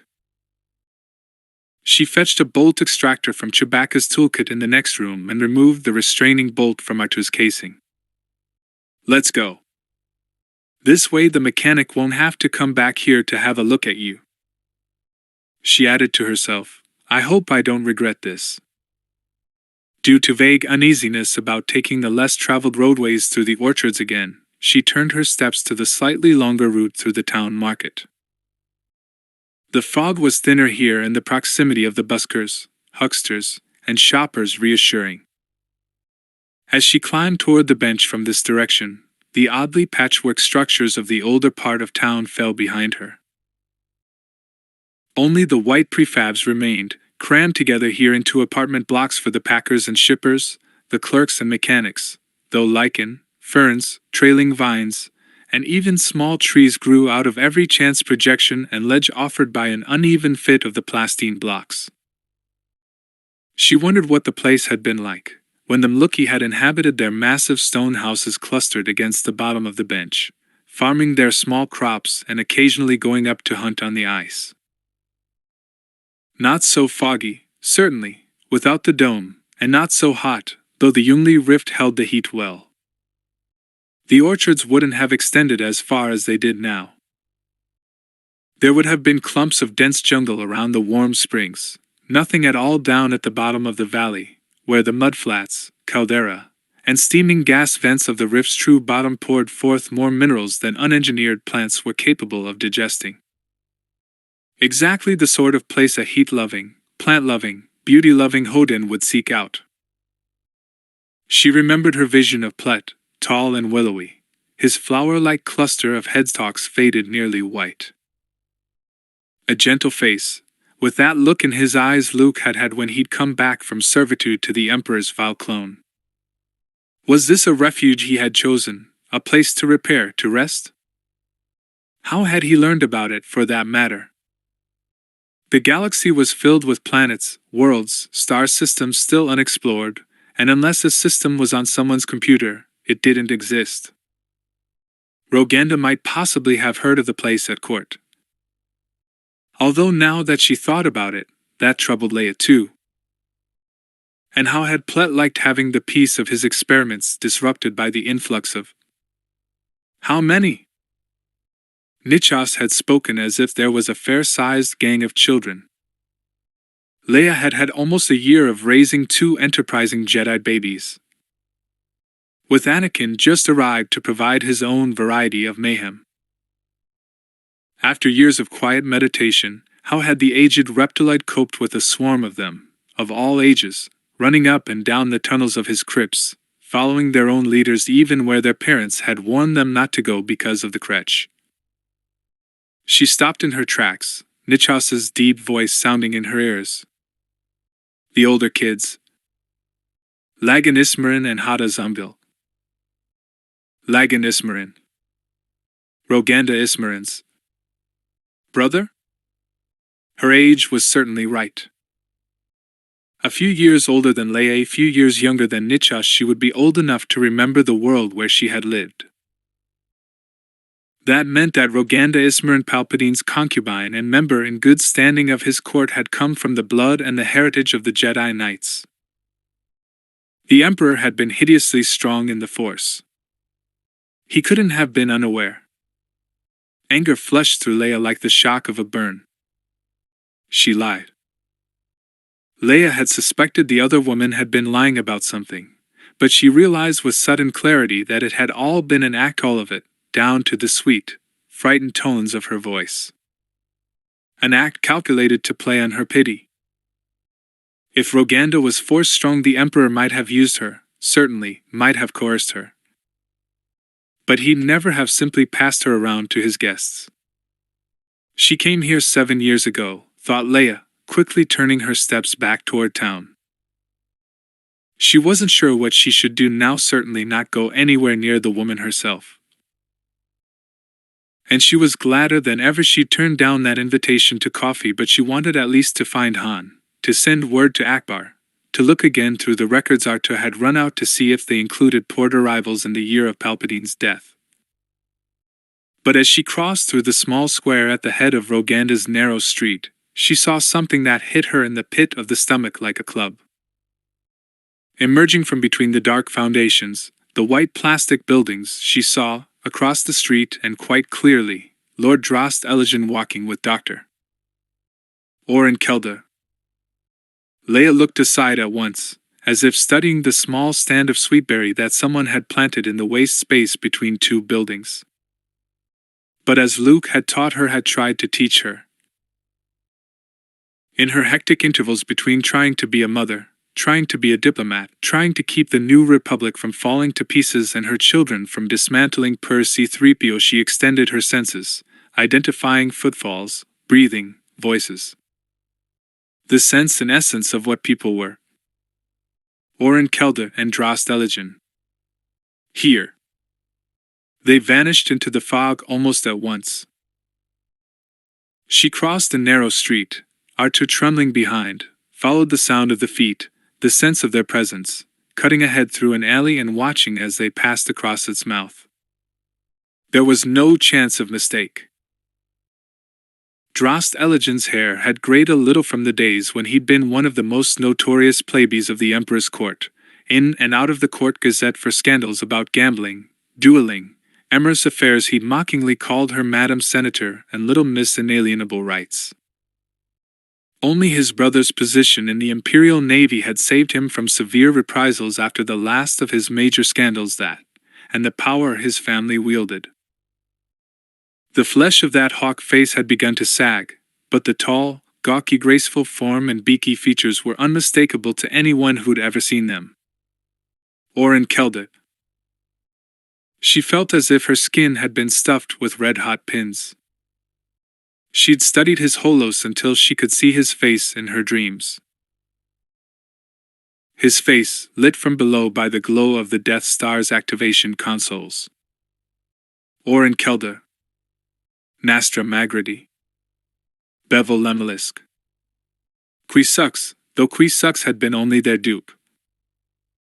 So there was more here, far more than just a woman hiding out. Fog cloaked the two men as they took the paths that led through the orchards, where the rushing of water and the faint click and whir of the tree feeders covered Artu's soft, steady rumble. Now and then one of those huge arachniform mechanicals would loom from the mist, picking its way across the path in front of her, intent on its tedious ministrations, and Leia wondered with a sort of chill viciousness if the droids belonging to the primary designer of the Death Star's autosystems ever malfunctioned. Somehow she didn't think so. The ground began to rise in a long, steady ramp. The mist thickened, darkened before them, solidifying into the dripping, vine-festooned monolith of the valley wall. Leia fell back, stepping into the lipana thickets at the bottom of the ramp, Artu following gingerly onto the spongy ground. From here they were definitely committed. They were going to the lift shaft that led to the hangars, from which vehicles could be taken out onto the ice. She heard their voices fading away as they climbed. "It seems a long, cold way to go around," she heard Drost Elgin say, in that bronze and velvet voice that every girl and woman at court had seemed to believe when it said the words, "I love only you." "If the tunnels connect with this smuggler pad, the fewer people who know the way in from here the better." "Even you, my lord?" There was a world of implied offense on Kelder's part in the hasty addition of that last sentence. And at this point, with Organa showing up as she has, we don't know who may be watching. Wishkunk. Distantly the vapors stirred around the closing of the door. Leia and Artu stepped back on the path, climbed the ramp to the small curved bunker of quick-set permacrete molded into the cliff itself, the plain green sturdoplast door. Sturdoplast was a material designed only to keep minor fauna out of the bunker and the air conditioning in. She listened through it with only minimal concentration until she heard the characteristic ping of the lift's arrival, and tiny behind the thickness of the door, Elagin's voice asking, "Is it far out?" The last words were cut off, presumably by the lift doors. Leia still counted out 2 minutes before inserting her card.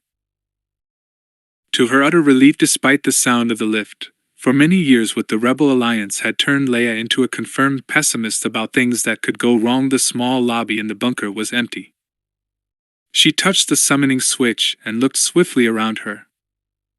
A small metal door proved to be a locker, filled with gray mechanics coveralls. She picked the smallest human fit she could find, dug around in the pockets of the others until she located a build cap, which she crammed on her head, shoving her hair up underneath. "Is it far out?" If Elagin was asking, then Kelder knew. Which meant Kelder had been here longer. How much longer? And Elagin meeting someone? Someone else who'd gone on vacation with wife and children and then dropped them off at a fashionable resort in order to take a fast ship elsewhere? The lift doors opened. Leia stepped in, keyed to the hangar, the only possible destination. While the lift was ascending, she flipped open Artu's front hatch. Usually the droid was kept spotless, but Chewbacca's rough-and-ready engineering had resulted in a great deal of soot and grease, which she smeared on her face. After a moment's thought, she transferred her blaster from her belt to the coverall's copious pocket. She hoped she could carry off the impersonation of an inconspicuous mechanic when she reached the hangar, but if she couldn't, Elagin and Kelder, as she feared they might be, were just pulling on protective thermal suits preparatory to climbing into the smallest of the available ice walkers. A low-slung vehicle built along much the same lines of a tree feeder, whose dozen long legs were capable of both climbing over the rugged glacial terrain and spreading out to anchor in the face of the brutal winds. They'd heard the lift descending and were watching as Leia came out, but the sight of the slight, shuffling figure in an unbelted gray coverall trailed by an astromech droid was apparently a reassuring one, because they climbed into the ice walker and slammed shut the cowl. A moment later the bay doors cranked open. Leia shuffled over to the crew lockers at the far end of the hangar and pretended to canvass her pockets for keys until the walker moved into the bay. The moment the doors shut behind it, she pulled a pair of wires out of her inner pocket and flipped open Artu's hatch again, hooking the bare ends in as Han had showed her once. "Okay, Artu," she said grimly. "Let's see how good a burglar you'd make." They opened 4 lockers before they found a T-suit that fit her. The gloves in its pocket were clearly intended for a bith. She reset the oxygen and temperature controls for human levels and checked the seals as she pulled it on. There were a couple of Ikazadno speeder bikes of various models in the hangar, but Leia regretfully passed them up. Anti-grav vehicles moved fast, but in a high-wind environment like the glacier they were worse than useless. Instead, she chose a very old Mopkit crawler, mostly for its low profile and small engine, which would probably fail to register on a detector if Kelder was watching his trail. She dragged a couple of oil-stained planks over to make a ramp for Artu, up the back between the high trapezoids of the treads. "You set back there?" She climbed in, shot the canopy into place, and hit the latches. The inner bay door creaked open, warm air swirling the powder snow and ice crystals that still strewed the dirty concrete floor. Artu tweaked an affirmative. So let's see what's actually going on this ball of ice. The outer door opened. Bleak winds howled across the wilderness of rock and ice, bitter, vile, tooth-breakingly cold, a hell winter that had already lasted for 5,000 years. Leia set homing coordinates, glanced back to make sure Arthur had hooked himself into the guidance computer, and set out across the frozen landscape in the distant ice walker's wake. Chapter 16. In a way, you, Princess, are responsible for our choice of target. She could see him still. A tall man, pale as bleached bone, a skull face above the olive-green uniform, and behind him the blue-green jewel of Alderaan burning like a dream against the velvet darkness beyond the view screen.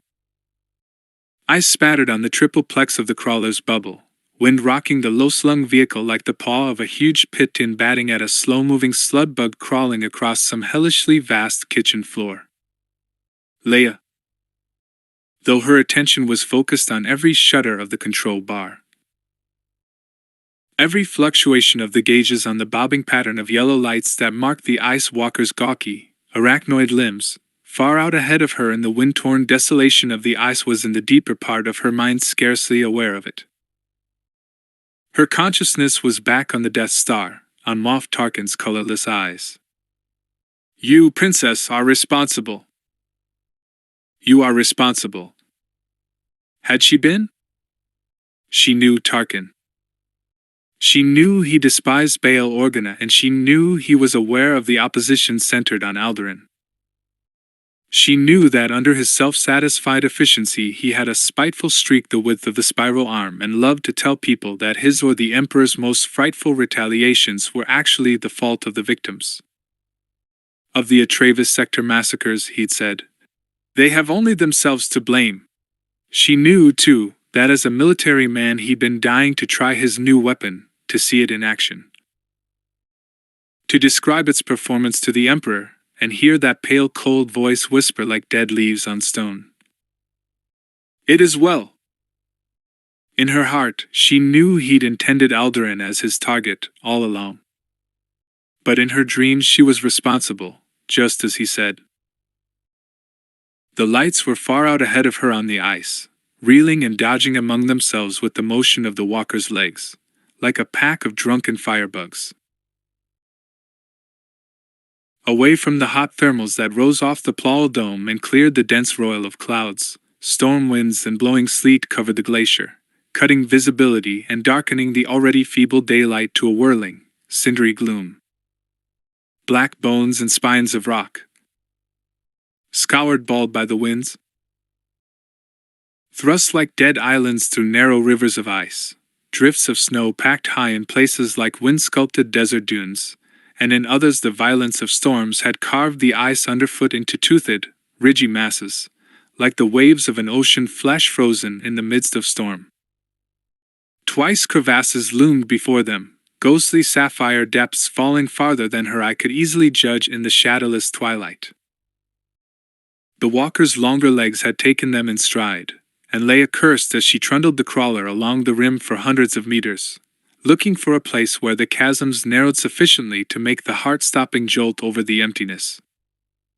Rumbling back along the rim to pick up the choppy trail again, she prayed the wind-blown ice hadn't eradicated the walker's marks. Oren Kelder was aboard that walker.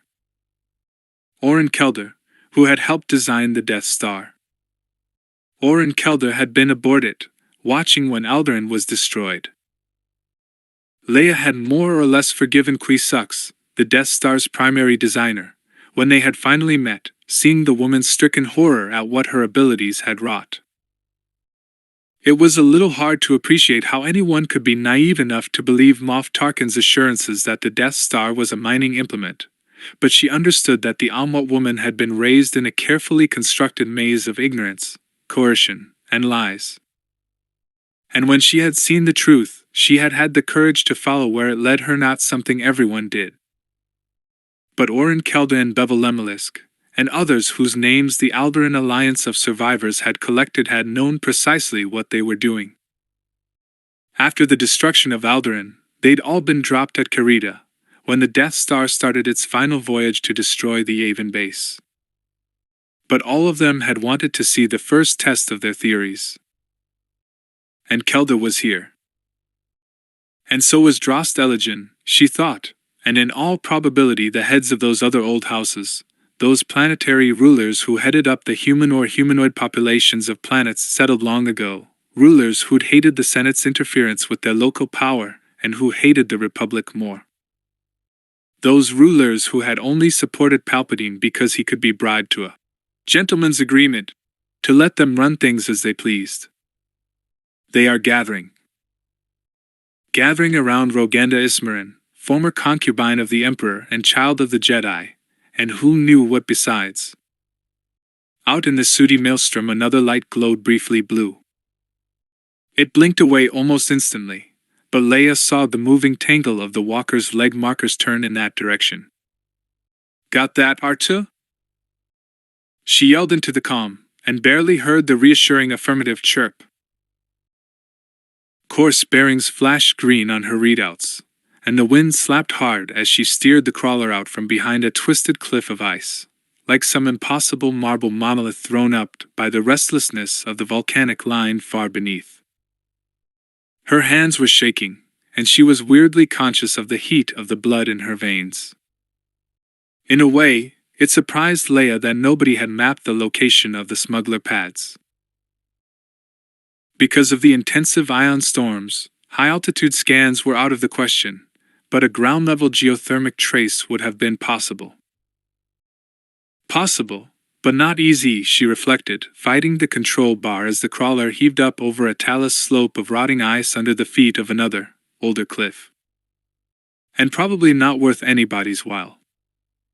The wind nearly took her off her feet when she climbed out of the crawler in the lee of the scoured black rocks that sheltered the pad. The T-suit was certified below the freezing point of alcohol, and still she felt the cold creep through it as she fought her way up the knife-edge crest of drift and rock to get her first clear look at her goal. It wasn't a pad anymore. Where a sort of bunker had been precast permacrete and designed for little more than an inconspicuous staging point beside a clear space thermoblasted into the rock-hard glacier, Leia saw through the screaming sleet the low black walls of what the military referred to as a permanent temporary hangar, snow frizzing wildly away from a magnetic field that was clearly both new and extremely powerful.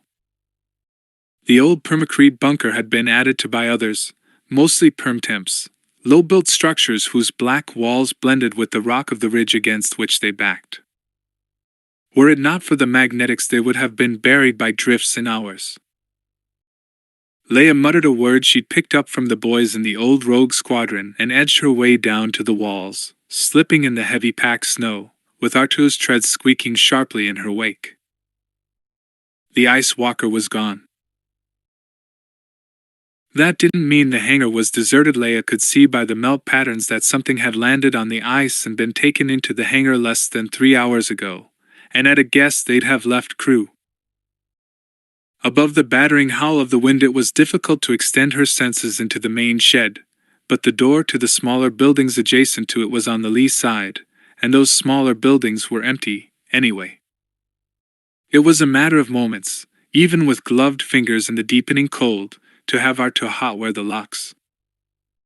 The stillness when the doors slid shut behind them was almost painful. She pulled off her helmet, shook out her hair. The small annex's heating system was a relief, but she could still see her breath in the dim gleam that fell through the connecting passage to the main hangar itself. The ship in the hangar was a Miku Intikier model, sleek and dark and curiously reminiscent of the avian hunter for whom the model was named. Tikiars were a favorite, she knew, among the aristocratic houses both in the Senix sector and elsewhere. To crew. She leaned against the door jamb, listening deeply, focusing her mind through the hazy brightness of the Force. Relaxed, watching a smash ball game illegally on the subspace net. The dreadnoughts were getting pasted again. Reassured, she surveyed the annex room behind her. It was filled with packing crates. Stacks of them, piled around the lift doors, dark anonymous green plastine bare of destination but emblazoned with corporation logos and serial numbers. Mikuin made DMP guns and heavy laser carbines. Sanar ion cannons. Scale 50 power cells, size for the smaller, older ties and blast boats. Smaller cells, Cs and Bs and scale 20s by the dozen. Blaster size. We've lost contact with Baden again, she heard Javax say. That's where they're bringing in the men. The realization came to her, complete and logical. Bring them down the corridor, come in high, drop fast, run along above the ice. Communications between the rifts failed so frequently that it might be a week before anyone took an ice walker out across the glaciers to check. Or more. You getting all this, Arta? She pulled her helmet back on, braced herself as they slipped out to the frozen nightmare outside. She had to cling to the droid for support as they struggled back to the crawler, picked up the trail of the walker's huge grippers across the ice. The astromech tweaked ascent. Oren Kelder, last of the Emperor's fleet designers. Designing something new? She shook her head. Only with an effort now could she see the almost obliterated tracks. Too expensive, beyond even the capacity of a coalition of the Senex lords, and the corporations they dealt with would be wary of backing them on major construction. Kelder had more probably been called in as a consultant on some older apparatus, maybe the very Jedi equipment Nublik and Drub had been looting and smuggling out all those years ago. But her instincts whispered, no. Something bigger. Something else. Something they'd assassinated Stina Driesingshaw over, lest she hear something that would ring familiar from her own studies and notify the Republic of their danger. The black rock outcroppings of the main ridge formed a wind trap east of the hangar itself. No one, thought Leia, grimly hanging on to the crawler's control bar, would have been able to track the site of the tunnel from the air. The pale sun's light barely penetrated the scudding clouds and only faint scuffs remained of the walker's tracks. She only saw the cave where they left the craft, and the permacrete pillbox that covered the shaft head itself, because of the puckery masses of dimples fast fading in the blowing snow. New military structures at the landing pad but no improvements on the shaft head, thought Leia, maneuvering the crawler behind the last spur of rock out of sight of the walker and its cave. And bringing Elegant in the long, cold way around. Don't trust the Senex lords, do we? Snow squeaked under Leia's boots as she crossed to the pillbox, and the hot air rushing out around her as the shaft head doors opened to Arta's breaker program made her gasp. She stepped inside quickly, the droid at her heels, and the doors slid shut once more. More crates filled the shaft head, bearing all the logos and labels she'd seen before. Mikuin, Sanar, Quad Drive Yards, Pravat, the massive consortium in the Selenon system that manufactured and sold uniforms to whoever cared to pay for them. The pale strings of battery-run glow panels threaded around the room showed the floor scratched with fresh drag marks and spotted with oil leaked from second-hand droids. Han. I've got to let Han know. Kill you all, Drub McCum had said. They're gathering. They're there. 5 sets of tracks marked the powdered snow that lay all over the cement floor, ending at the doors of the lift. 4 humans and a broad, short, slightly rounded prince of what might have been a Celestin or a Radian. Leia recalled that many of the executive board of Sanar were of the rotund, flat-nosed Celestin race. She recalled other things as well. R2, she said softly. I want to see how this tunnel links up with the smuggler tunnels under Plal itself. But if we get into any trouble, your default command is to head back to the crawler and get Han. While she spoke, she broke the seals on 3 of the crates, helped herself to a flamethrower, a semi-auto blaster carbine, and a 4-spike, which she assembled swiftly, deftly, as the boys in the Hoth dugout had taught her when it looked as if they weren't going to get out before the Imperials came in. Give him coordinates, information, everything. Don't stay to defend me. All right. The droid beat and trailed her onto the lift. The smuggler tunnel would surface somewhere in Plal, she knew. But from Han's description of the lava caves and the well in its circle of standing stones, from the fact that Roganda Ismarin had spent a part of her childhood here, she guessed they connected with the crypts under Plet's house as well. What she was concealing there, and how she had managed to thwart sensor probes after people started disappearing, Leia couldn't imagine, but it was clear to her now what had become of Drub McCum and Nubik the Slight, and who knew how many more besides. Vader. And Palpatine, Mara had said. And evidently Palpatine's concubine, though the woman hadn't struck Leia as particularly strong in the Force. Certainly not imbued with that aura of eerie strength, that silence that even as a cocky teenage senator she had felt emanating from the Emperor. What then? Leia slung her weaponry straps over her shoulders, and stepped out warily into the dark. For a long distance the smuggler tunnel was simply raw stone, chewed out of the bedrock of the planet under 5,000 years' worth of glacier, which ran occasionally through the widened beds of what had once been underground streams. The floor had been smoothed to permit the passage of cargo droids, ramps built, roofs heightened, crevasses bridged. It was easy to follow. All she had to do was move as silently as she could. Later, when the way branched, or cross tunnels were cut in the rock, or when they passed through caves stifling with fumes and smotheringly hot from sullen craters of steaming mud, she listened, stretching out her senses, feeling in the Force for the touch, the essence of the 5 people who led her on. Painted Door Street, the narrow lane on which Roganda had said she lived, tacked onto the vine-curtained bench on which Plet's house stood. Before the dome was built, the rift had been periodically subject to storms. Of course the Mluki would tunnel. And of course the smugglers would find at least some of the tunnels in the foundations of those ancient houses. Not all the dwellings on Painted Door Street were built over the older dwellings, of course. But Leia was willing to bet Roganda's was. She had lived here. She had known this place. And she had come back, when Palpatine died in the seething heart of his second attempt to cow the galaxy by terror. Why?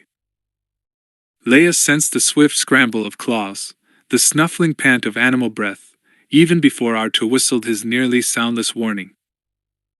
They were far off but coming close fast, their direction almost impossible to determine in the maze of cross-tunnels, caves, carved-out rooms, ramps and stairways ascending and descending.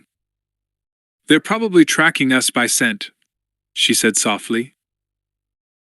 "So let's have some light, R2. The droid barely had time to brighten all his panel lights when the things were on them. Radian, human, and Tumluki, or what had been those races once. Leia identified them even as she cut with the Force spike, not as clean or as strong as a lightsaber, but in trained hands potentially deadly. It had the advantage of keeping more than one at bay at a time, without danger of ricochets, and as they fell screaming on her, Leia struck at her attackers, cold, scared, and furious. She slashed Mluki halfway through the neck and swung immediately to the Radian, whose broken metal club gashed open her sleeve and the flesh of her arm. The weight of them nearly overpowered her. There was nothing in them she could warn to keep back, nothing that realized they were in danger. When one of the humans ripped the Force spike away from her, she barely brought the flamethrower up in time, searing at them, blasting them, and they attacked her, still burning, as she caught up the pike again to finish the job. They had hardly fallen when the crutch appeared, slithering out of the darkness to feed on the corpses and the blood. From the depths of the tunnels behind her, around her, in a dozen directions, the second Luki's final cry was echoed by a chorus of screams. "Kill you all! Kill you all!" She fled down a tunnel, R2's beam flashing ahead of her to the archway of an artificial entrance in the rock. She ducked through, to an area of cut stone, hewn chambers, ramps of desiccated and cretched knotwood covering steps and changes of level. A bridge crossed a fast-running stream whose water steamed thinly in the hot air. A tunnel where she sensed an echo of the Force whispering, "Don't come down here." Dead glow panels, small trunk beds in corners. Something huge and hair-matted and stinking fell upon her from a doorway, and Leia slashed without thinking, blood splattering her T-suit as the thing collapsed shrieking at her feet. She sprang over it, R2 nudging past the body, and the air around them seemed to breathe with foul, snuffling, guttural snarls and what might have been stammered, mind-blasted words. Refuge. She sensed it, felt a curious lightness, the sudden impulse of safety. A sense of what she'd long been seeking. It lay to her left, calling her, it seemed, through a dark triple arch. An open hall, wide and dark with soda straw stalactites and thin curtains of mineral deposits forming through cracks in the roof. A stream divided the wide room in two, planks thrown across it, but no sign of a bridge. Right, left, and center, three open, arched doorways led out of the room on the far side of the water, and as Leia crossed the plank, the center one called. Distantly, as R2 shined his spotlight into the room beyond the center arch, Leia felt as she had felt looking down from the tower, as if she saw and heard things not of her own time. Children's voices. The bone-deep awareness of the presence of the Force. She stepped through the arch, and R2 brightened his lights again. Chips and threads of metal winked at her all the length of the long, barrel-vaulted room. A glass tank a few centimeters thick, empty save for a thin layer of yellow sand. A glass cylinder a meter tall, hermetically sealed and containing only the withered skeleton of a leaf. Beside it on the table lay a ball of black volcanic glass, a gold ring, and a crude doll wrought of rag and twigs. The whole back wall of the room was taken up by an exquisitely balanced apparatus of suspended spheres, rings, rods, and pulleys, glistening in enigmatic welcome. Two other machines of shafts and buckets and polished steel balls seemed to beckon, tempt, and tease the mind with a monumental silliness of potential chain reactions. There was a glass sphere filled with dull pinky gold liquid that seemed to stir, colors coalescing briefly at the vibration of her stride. The children were here, thought Leia. The joy and fascination they'd felt seemed to have soaked into the stone of the walls. She might not have found their names, Leia thought. But she'd found their toys. She reached tentatively, touched the sphere of liquid, and where her fingers contacted the glass, molecules of red separated themselves from the pink suspension, hung like dissipating clouds in the fluid atmosphere of the ball. Uncertainly because Luke had taught her nothing of this, though it seemed ridiculously easy once she tried, she prodded with her mind, and the liquid separated itself, golden on the top, crimson on the bottom. Something in the color of the crimson made Leia look deeper, summon the Force. In the blood-colored molecules were hidden enough of a third color to form between the existing zones a narrow band of cobalt blue. Jason and Jaina need these, she thought. Anakin, when he grew older. There were other things, maddeningly simple things she could not understand. Why a circle of empty bowls, straight-sided and of varying size? What went in them? Leia could see nothing on the black tabletop except gray stains like watermarks. Was the composition of the table part of the riddle? Dense and shiny, it looked like lacquer until she touched it, but under her fingertips it clearly said, wood. What were all those weirdly heavy metal spheres, lined up according to size in a rack? The bars, ropes, hanging beams of the ceiling were self-explanatory. Or were they? Luke has to see this. None of this was mentioned in the holocron, or in the records Luke had salvaged from the wreck of the Jedi ship Chuan-Thor. Maybe they didn't think it worth recording, as we don't think to mention the alphabet when we write literary criticism. Or stop to explain the human enzyme system at the start of a love story. Or the human need for oxygen, for that matter.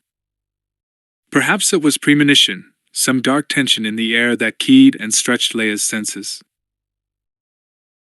But amid the shadows of levers and pulleys of that great toy on the wall, she caught sight of something half familiar, and, stepping forward, pulled it from where it had been tucked almost out of sight. It was a small packet of black plastine, powdered with a dirty residue whose smell brought back to her the dim blue-green grotto of the Cloud Mother's healing house. Tamla L's soft voice saying, "Yarrick." New, she thought. Not anything the Jedi would have left here. But who? By the doorway, Arto whistled a warning. Leia froze, not breathing, reaching with her mind into the dark. The shrieks and snuffles of the mind-stripped guardians of the tunnels were mute. But the air itself seemed to thicken, coalescing, sinking in on itself. The Force. An enormous darkness, masquerading as the silence of nothing there. Then from the darkness she heard a very faint, chitinous scratching. Some shift of pressure, a change of the deep, hot atmosphere of the caves brought her the smell, like the vast exhalation of rotting sugarcane or the decaying debris of the fruit-packing plants, a chemical dirtiness that lifted the hair on her nape. "Let's get out of here, Arta." She slid the packet back where she had found it, crossed quickly to the door, and Arta flashed the beam of his spotlight past her, to the ebon silk of the water flowing down the center of the room, and the stretch of floor beyond it. The floor moved. Glistening shapes heaved over one another like a lake of black jewels amid a vast, filthy scratching of claws. "I wouldn't advise it, Your Highness." Roganda Ismarin, small and pale and fragile-looking in her white gown, stood framed in the narrow archway to Leia's right. Beside her stood a dark-clothed boy, like her slim and raven-haired, like her small, with a suggestion about him of wiry grace. Orin Kelder, Drost Eligen, and another man stocky, hard-faced, 50, in black stood grouped behind. "Artua, go!" ordered Leia. "No." Roganda only gestured. Eligen and the third man strode to cut Arto off before he reached the bridge, and Leia brought up the flamethrower. The dark-haired boy snickered derisively and said, "Oh, please!" And Leia, warned by some instinct, flung the weapon from her as the tank glowed and ruptured in a burst of fire. She shucked her carbine and caught up the force spike, feeling the yank of the boy's mind on it, forcing her own mind against his like a resistant wall as she sprang between the men and Artu. Eligen fired his blaster at her, but she was already dodging, moving in on him, driving him back. The other man yelled, "Put it away, idiot!" as the bolt hissed and zinged against walls, floor, ceiling in shattering ricochets. Leia couldn't probe with her mind to strike the weapon out of his hand, but she could at least keep it from being done to her. At Roganda's side, the boy said, "Don't waste your time, Eligen Garanin." "You." He fixed his wide eyes, like cobalt glass, on Artu. "Back here." Now. Artu, who had crossed the plank bridge and was a few meters from the arch leading away into the dark maze of passageways, came to a stop. Kretch crawled and squirmed wildly over his slick sides in a way that turned Leia sick, but the little droid took no apparent notice. It was the boy who had stopped him, the boy's voice. "Back here," the boy repeated calmly. "You aren't going anywhere."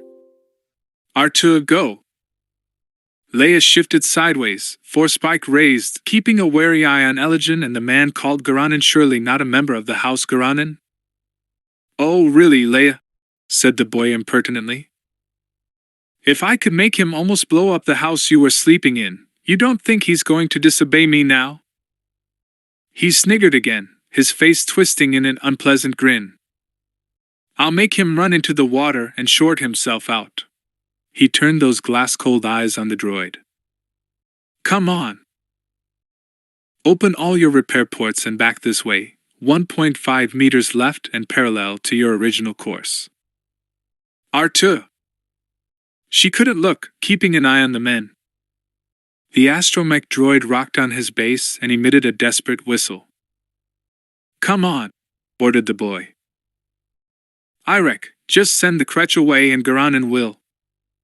No, said the boy furiously. The black wings of his brows plunged together over an ivory curve of nose. I told him to come back and he won't. Back here. 1.5 meters left and parallel course. R2, get out of here! R2 ran a pace back, a pace left, Kretch twisting like a net of filth over him and crunching stickily under his treads. Come back here! Ordered the boy, all calm suddenly gone from his voice. 1.5 meters. R2 wheeled in a tight circle and headed for the door into the tunnels. Send away the Kretch, Lord! Garanen made a feint toward the bridge, Leia stepping to block, vibroblade raised. Once he gets into the tunnels we won't be able to track him. Obey me! Yelled Irek, pale face twisting, ignoring the older man completely. Come back! Picture the schematic, began Roganda evenly, and Irek turned upon her like a wildcat.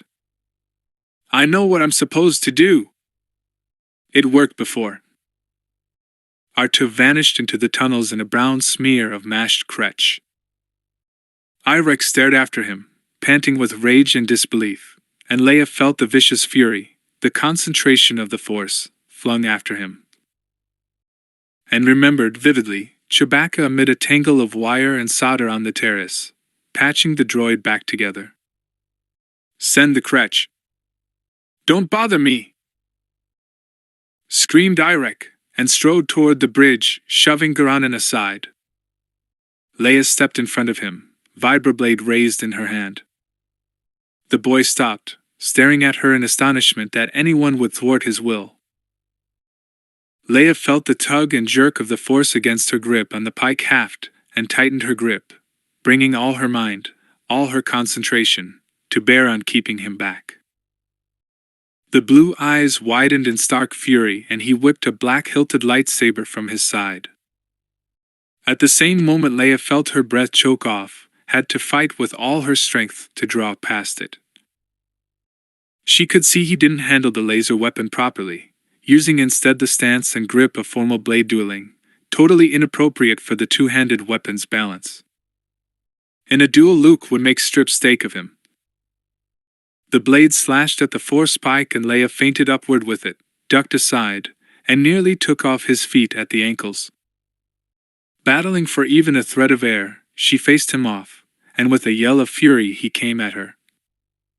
Irek! Shouted Roganda. The Kretch had begun to swarm across the bridge.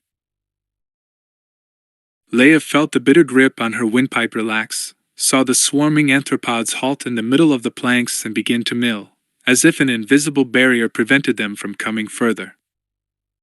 Closer to the door, there was a turmoil among them as they devoured the bodies of those R2 had crushed.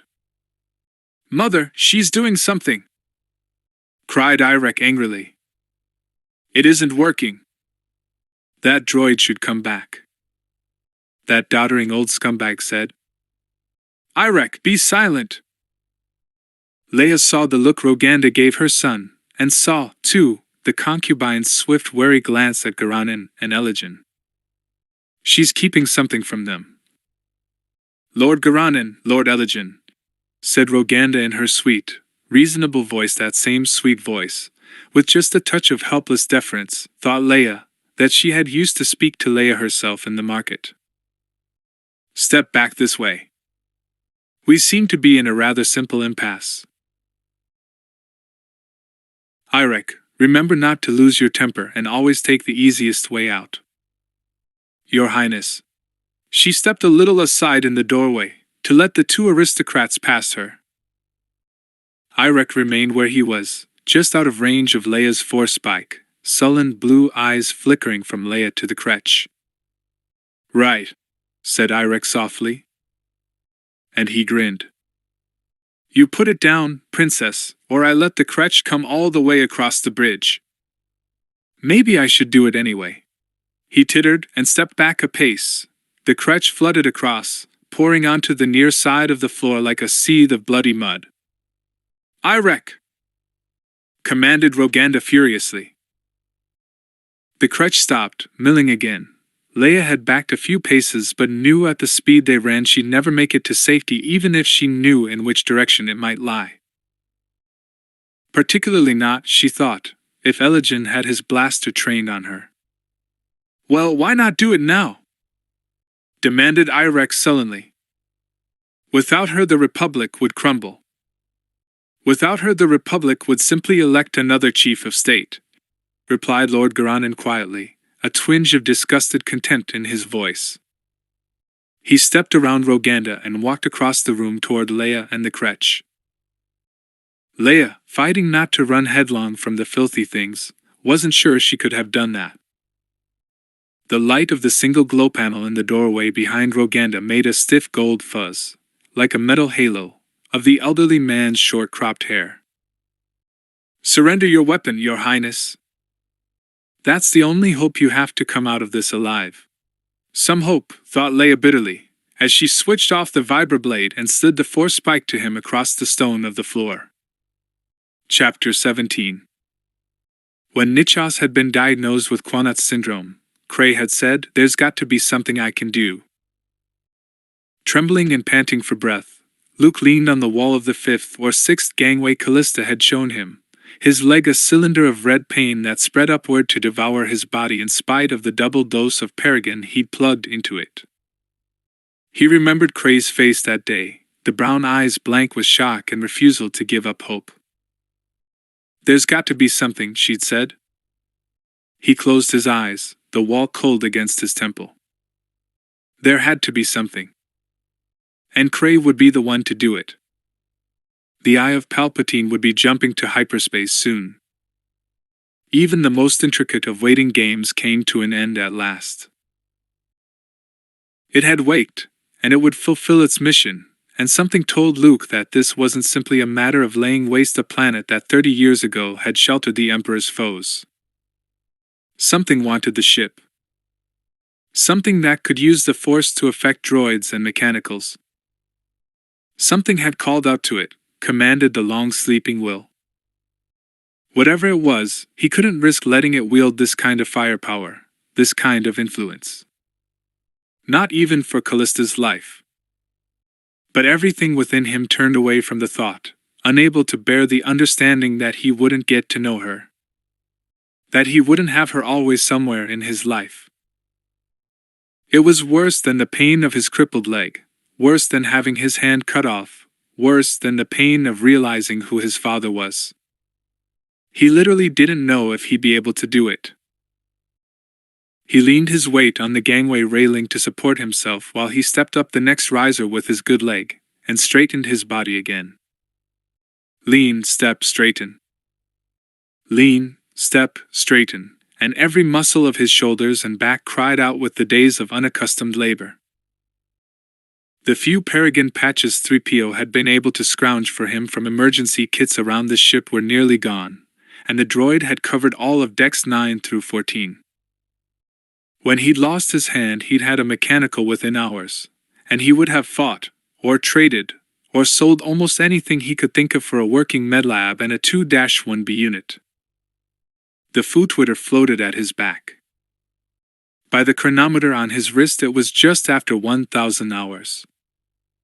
3PO should already have located the main communications trunk and isolated the line that controlled the Deck 19 intercoms.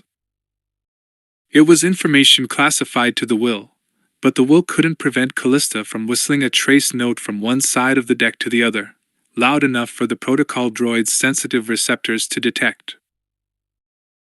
Failure of the line would be attributed to the Jawas, in their guise as rebel saboteurs, or just possibly when the guards on lift shaft 21 heard the gaffed voices to some plot by the Gakfeds themselves. With luck, Luke could get up the shaft and get Cray out of her cell before they were even aware they'd been tricked. Abyssal darkness and faint, Ghostly clankings lay at the bottom of the gangway beyond the open doorway labeled 17. This was one of the ship's recycling centers, cut off from the crew decks or any realm of human activity. The droids who occupied themselves with the reconstitution of food, water, and oxygen needed no lights to work. The glow of Luke's staff picked out moving angles, blocky SP-80s. Going about their monotonous business in company with apparatus not intended to interface with humans at all, MMDs of all sizes, scooting RIs and MSEs, and a mid-sized magnabore that bumped Luke's calves like a mammoth turtle. He disconnected the gauge lights on the altered tracker to delay as long as possible the moment when the Clags realized they'd been duped, and it drifted forlornly behind him, like a rather dirty balloon attached by an invisible line to the trackball in his pocket. Right turn, then second left, Luke repeated to himself. A wall panel in one of the recycling chambers, a narrow shaft at a 45-degree angle. He settled his mind, collecting about himself, in spite of the pain and the slow numbing of the overdoses of Peregrine, the mental focus, the inner quiet, that was the strength of the Force. For the dozenth or 100th time since that particular side effect had begun to make itself felt, he wondered if he'd be able to work better with an infection-induced fever and the constant stress of pain. It had to work, he thought. It had to. He turned a corner and stopped. A dead Jawa lay in the corridor. It had a handful of cables wound around one shoulder, a satchel open beside its hand.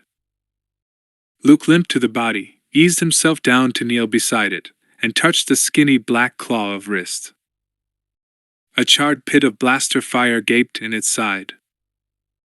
Batteries and power cells lay strewn around the open satchel. Luke scooped them back into the leather pouch, slung the strap over his shoulder. Faint whirring made him look up, to face two small droids of a kind he'd never seen before. Gyroscopically balanced on single wheels, they reminded him of some of the older models of interrogation droids, but instead of pincer arms they had long, silvery tentacles, jointed like snakes. Small round sensors, like cold eyes, triangulated on him at the end of prehensile stalks. The two droids were barely taller than R2-D2, but there was a curiously insectal menace to them that made Luke back slowly away. The tentacles extruded with a whippy hiss, encircled and lifted the Jawa's tattered little carcass. The droids swiveled and shot away. Luke followed to the door of a cavern lit only by the sickish glow of gauge lights and readouts. The smell of the place was like walking into a wall of muck, ammoniac, organic, and vile. Steam frothed thinly from beneath the covers of the three round, well-like vats whose metal curbs rose scarcely half a meter above the bare durasteel of the deck. As the snake-eyed droids approached the nearest tank, its cover dilated open.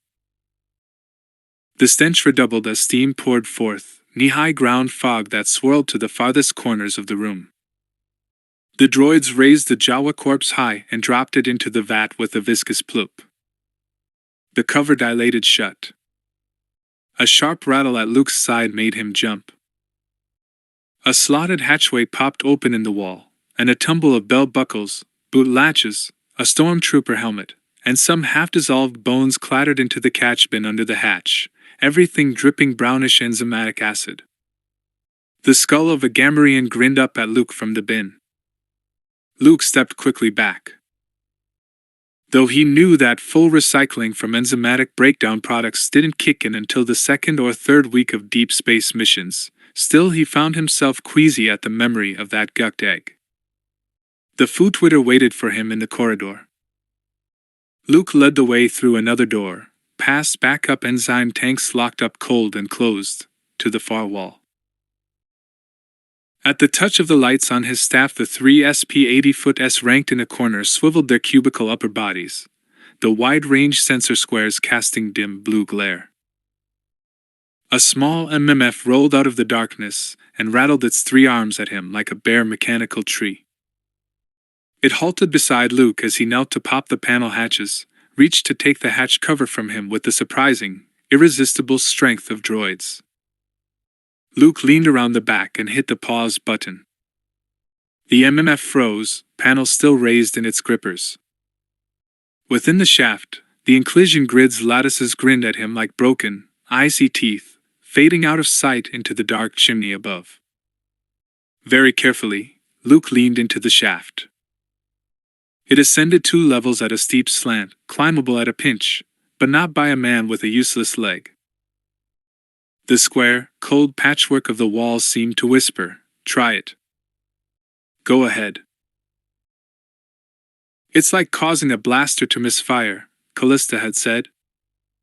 "And the more that hit you, the more that will." He thumbed the trackball in his pocket, and the silvery tracker drifted close.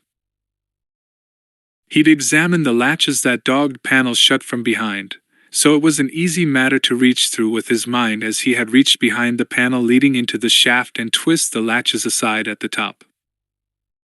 More difficult was blowing the panel clear, for it was hard to concentrate through fatigue and pain. He felt the hatch cover give, 2 levels up, and dimly heard the clang of it striking the floor. Air flowed gently down the shaft against his face. 2 levels. 8 meters at a slant, though the darkness was too dense for his eyes to penetrate. "Okay, pal," he whispered to the footwitter. "Do your stuff." He thumbed the trackball to edge the tracker to within centimeters of the inclusion field. Focused his mind, gathered his thoughts, put aside pain, weariness, and growing anxiety. Each square of the grid came to his mind flawed, delayed, molecules not quite meeting, synapses not quite touching, momentary shifts in atmospheric pressure, conductivity, reaction time. And beside that, kinetic force building up like lightning, dense and waiting, aiming like a sighted cannon upward into the dark. It was like shouting a word, but there was no word. Only the silent explosion of the footwitter's speed, rocketing upward, ripping air as if fired from a slug thrower, and the spattering hiss of lightning. Fuse spidery, too late, the blue bolts zapped and fizzled from the opal squares around the metal casing, sparking where one hit too. Then he felt it in air, and the grid fell silent again. Luke checked the monitor on the trackball. The footwitter was still transmitting. Shakily, he leaned his forehead on the jamb of the panel, thanked the force and all the powers of the universe, and turned to see what, for that first moment, he thought was another footwitter hanging in the dark behind him. The next second his reflexes took over and he flung himself sideways, barely in time to avoid the scorching zap of blaster fire. Tracker flashed through his mind as he rolled behind the disused tank, jerking his bad leg out of the way of a bolt that burned a chunk out of the heel of his boot. He remembered the charred hole in the Jawa's side. Evidently the floating, silver trackers were equipped to do more than just stun and fetch. He grabbed for his staff where it lay in the open and whipped his hand to safety empty only just in time. Another bolt hissed wildly off the decking and he dodged a second tracker that swam up out of the darkness. In the meadow on Zab he'd watched these silvery, gleaming spheres in action, and knew the few instants whirring shift and refocus of the antenna-like nest of sensors rolled, ducked, changing direction. The central vision ports shifted and the second droid slatted fire, not at him, but in a line of quick bursts on the floor in a raking pattern, driving him toward the open panel of the shaft and the inclusion grid within. "Oh, clever," muttered Luke, crawling back, gauging his timing for a leap. More by instinct than anything else he flung himself through an opening in the pattern of bolts, rolled up to his knees, and whipped the diagnostic mirror from his pocket as the trackers swiveled in his direction again. He caught the bolt of the first one on the angled glass, clean and vicious and perfectly aimed. It struck the second tracker in the instant before it fired. The tracker burst in a shattering rain of shrapnel that clawed Luke's face like thorns, but it gave him the second or so he needed to lingle the mirror as the first tracker tried again and zapped itself into noisy oblivion with its own reflected bolt. Luke lay on the floor, gasping, the warmth of the blood trickling down his face contrasting sharply with the cold of drying sweat. One dead tracker lay like a squashed spider on the floor a meter from his side. The second still hung 50 or so centimeters above the floor, broken grippers trailing, turning disjointedly here and there. Luke got his hands under him preparatory to crawling for his staff. With a faint whirring, the three SP-80-foot-s in the corner came to life. Luke dove for the door as they whipped toward him, moving faster than he'd have given those tractor treads credit for. He held out his hand, calling his staff to it, as the MMF came to life again and shot out a gripper. Luke rolled out the doorway, wondering if he could get as far as the gangway in time, and skidded to a halt as two more SPs and the biggest treadwell he'd ever seen, a 500 or 600 at least, a massively armored furnace stoker loomed out of the hall's darkness, reaching for him with inexorable arms. The lightsaber whined to life in his hand as snaky silver tentacles caught his wrist from behind. He struck at one of the snake-eye droids, the other jabbing at him with a long, jointed rod, and the jolt of the electrical shock knocked him breathless. He flipped the lightsaber to his left hand, as he could when he had to, cut at the snake droid's sensors. Something struck him from behind, wrenching strength grabbing his arms, lifting him bodily from the floor. He cut again, sparks exploding as the glowing blade severed a G-40's servo cable. But, unlike human opponents, the droids didn't know enough to back off, and were incapable of going into shock. They surrounded him, gripping with an impossible strength, and when he slashed through sensor wires, joints, servo transmitters, there were always more. The treadwell's case-hardened arms resisted even the cut of the laser. It was made to work in the heart of an antimatter furnace, and though the lightsaber hissed and slashed, the searing violence of the blows reverberated up Luke's arms as if it would shatter the bones. Arms dangling, eye stalks dangling, such droids as were still operable followed the stoker as it bore Luke through the doorway, and the mephitic stink of the enzyme chamber's darkness engulfed them. Luke hammered, twisted, slashed at the pinchers that held his arms and ankles, but couldn't so much as make them flinch. The stink redoubled as the enzyme vat irised wide. Steam boiled up around him like thin foam, the smell as much as the heat of the dark red-brown liquid that bubbled beneath him making him dizzy. Luke went limp. The lightsaber's blade retracted. A leaf on the wind, he thought. A leaf on the wind. The treadwell let him drop. Relaxed, almost as if he could sleep, Luke summoned the Force as he fell, light and true as if he drifted above the steam. From some abstract distance he was aware of his own body rolling lightly sideways above the seething filth in the vat, away from the droids, levitating effortlessly to the far rim. Just beyond the rim he fell, and hit the floor hard. His crippled leg gave beneath him as he tried to stand, stumbled and plunged for the door, crawling desperately as the droids clanked and ground in pursuit. They weren't as fast as the trackers had been. He had the cover plate off the manual door release when they were still a meter behind him, and ran his lightsaber into the works to fuse them once the door was down between him and the droids. He managed to crawl a considerable distance before he passed out. "Callista, we can do it." The man's voice held a thin veneer of patience and confidence over a core of rough irritation. He put his big, calloused hands through the back of his belt and looked from her to the blackness framed by the faintly glowing rectangle of the magnetic field.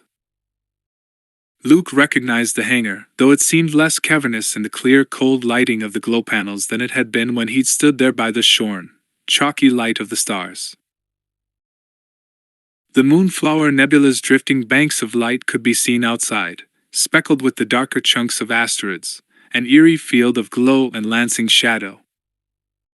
The Ally wing stood where he'd seen it, scars and holes glaring in the brightness.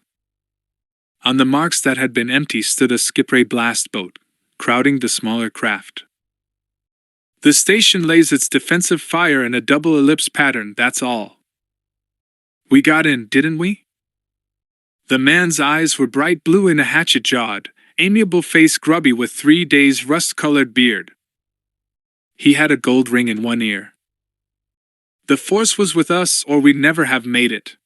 It was the first time Luke had seen her clearly, but it was as if he'd always known that she was tall, slim, long-boned without the smallest trace of lankiness.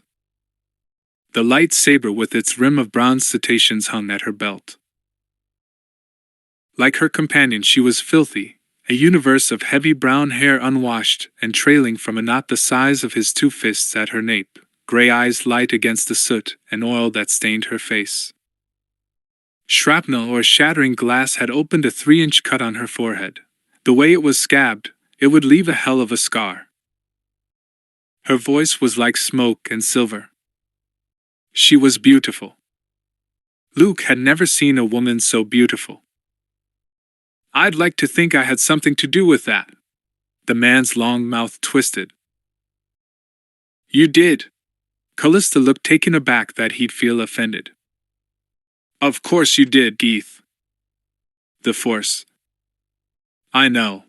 He made a gesture, a slight pushing of the air, as if against something heard before for which he had no time. The point is, there's other ways of doing this than getting ourselves killed. There was silence between them, and Luke saw, in the way she stood, in her diffidence, her concern that he would be angry at her. She started to say something, visibly checked, and after a moment changed it to, Geeth, if there was any way for me to go up that shaft, you know I. By the flare in his eyes, Luke saw he'd read her words as an accusation of cowardice. And I'm telling you, either of us has to do it, Callie. Anger in his voice. Luke saw that no lightsaber hung beside the blaster at his waist. Was that between them, too? It's not going to take us that long to get clear of the nebula's interference and back to where we can signal for help. Help in dealing with this hunk of junk. His expansive wave took in the chill gray-walled labyrinths of the Silent Eye, and at least let Pled know what's coming at him. As it is, if we try to be heroes and fail, they won't know zip until they catch a lapful of smoking plasma. They won't know if we make a run for it and get nailed either. Her voice was low. His rose. It's a double ellipse with one randomized turn. I've got it scoped, Callie. It'll be tougher in that tub than in the ally wing, but it can be done. She drew breath again and he put a hand on her shoulder, a finger on her lips, a lover's gesture of intimacy, but still meant to silence her.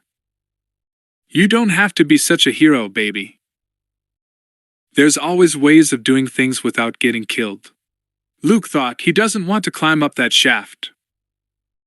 He's told himself there's another way and he probably even believes it, but at bottom, he doesn't want to be the one who climbs through the grid while she's using the Force to make it misfire. And he saw this understanding, too, in Callista's gray eyes. Geeth, she said softly, and in her hesitation Luke heard the echo of his previous rages. Sometimes there's not. He threw up his hands. Now you're starting to sound like old Jin. That doesn't make what I'm saying less true. The old boy's too damn ready to tell other people how they should die for a guy who hasn't been off that festering gas ball of his for 100 years.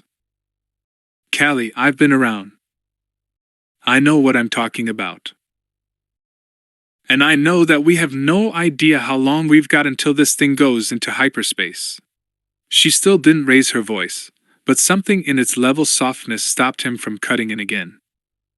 None. If we destroy it, it's gone. Dead. If we leave it, run for it. There's nothing wrong with jumping clear and getting help. Except that it'll lose us our one sure chance. It'll lose us our chance of getting the hell blown up along with this thing, you mean?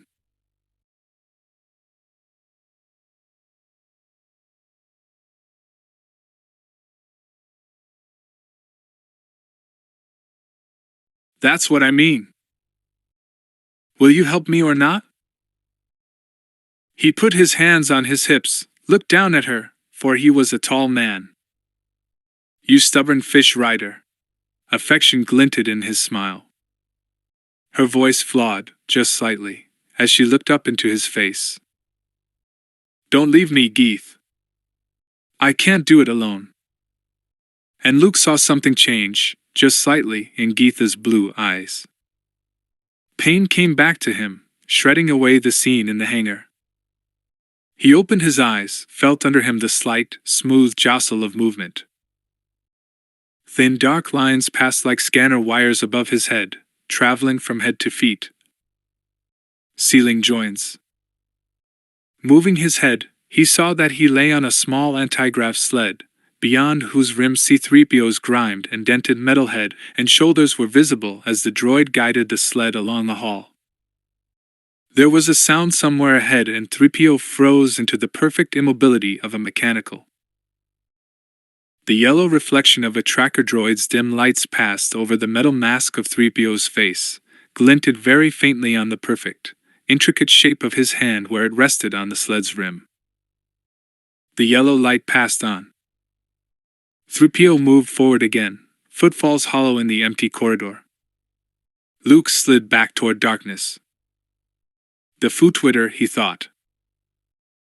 He misfired the inclusion grid and thrust the silvery globe up 10 meters of shaft, but it had been hit anyway 4, maybe 5 times.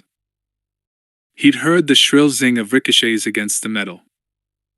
3PO had cut the comm trunk, Cray was in danger, he couldn't lie here. The more that hit you, the more that will. He saw her in the gun room. The lights were on there too. She was alone. All the monitors were dead, blank black idiot faces, holes into the will's malignancy. She was sitting very still on the corner of a console, but he knew she listened. Head bowed, long hands folded loose over her thigh, he could see the tension in the way she breathed, in the slight angle of movement. Listening. Once she looked at the chronometer above the door. "Don't do this to me, Geeth." Her voice was barely audible. "Don't do this." After long, grinding silence like years of cold illness, though absolutely nothing changed in the room, Luke saw when she understood at last. She got to her feet, crossed to a console, and tapped in commands. A tall girl whose gray flight suit hung baggy over the long-limbed fighter's frame, whose lightsaber with its line of dancing sea clowns gleamed against her flank. She called a screen to life, and Luke saw past her shoulder the hangar, with the ruined ally wing and the empty meters of concrete floor where the blast boat used to be. She toggled in a line of readings, then, as if they weren't enough to convince her, tapped visual. Replay. Luke's eyes were the eyes of the pickup camera concealed among the craters of the dreadnought's irregular hull. There was no question that Geeth was one hellskinner of a pilot. Blast boats were landing craft, not fighters, clumsy to handle, though in a crisis they had the speed to outrun, if not outmaneuver, most pursuit. And Geeth had been right half by observation, half by instinct. Luke saw/felt the pattern of the shots the will laid down, a complex double ellipse with a couple of random twitches. A couple, not the one that Geeth had said. Dodging, dropping, veering among the sheets of light-filled dust, the half-hidden chunks of tumbling rock, Geeth handled the blast boat as if it were a tie, flipping through the white streaks of death with breathtaking speed. He was almost out of range when a random bolt that shouldn't have been there holed his stabilizer. The more that hit you, the more that will. He must have got the craft in hand somehow, spinning crazily but keeping his trajectory. An asteroid swam out of the dust and took off one of his power units, dragged him around. And it was over. Luke saw the white blast of the final explosion as a reflection from the replay screen cast up on CALLISTA's face. She closed her eyes. Tears traced a line in the grime. She had the look of a woman who hadn't slept or eaten in days, exhausted, skating the edge. Maybe the will had tricks for dealing with those who entered by other means than the landers with their indoctrination bays. Maybe if Geeth had been 100% alert, 100% sharp, he'd have done as he'd meant, and gotten out to fetch help. She turned her head, and looked up at the dark shaft, like an upside-down well into the night above the ceiling. The inclusion grid had the look of pale, dementedly regular stars. She drew her breath without change of expression, and let it go. He woke again, or thought he woke, to utter blackness, and she was there, lying against his back. Her body curved around his. Her hip spooned behind his, her thigh touching the back of his leg. His leg didn't hurt, he realized. Nothing hurt. Her arm lying over his side and her cheek resting against his shoulder blade, like an animal that has crept stealthily to a human's side, seeking reassurance and warmth. The tension of her muscles frightened him, the pent-up bitter grief. Grief at dreaming the dream that he'd seen. At remembering the one who'd betrayed her. At having to do it alone. Gently, fearing that if he moved at all she'd flee, he turned and gathered her into his arms. As she had in the gun room, she breathed once, hanging on to something for as long as she could, then let it go.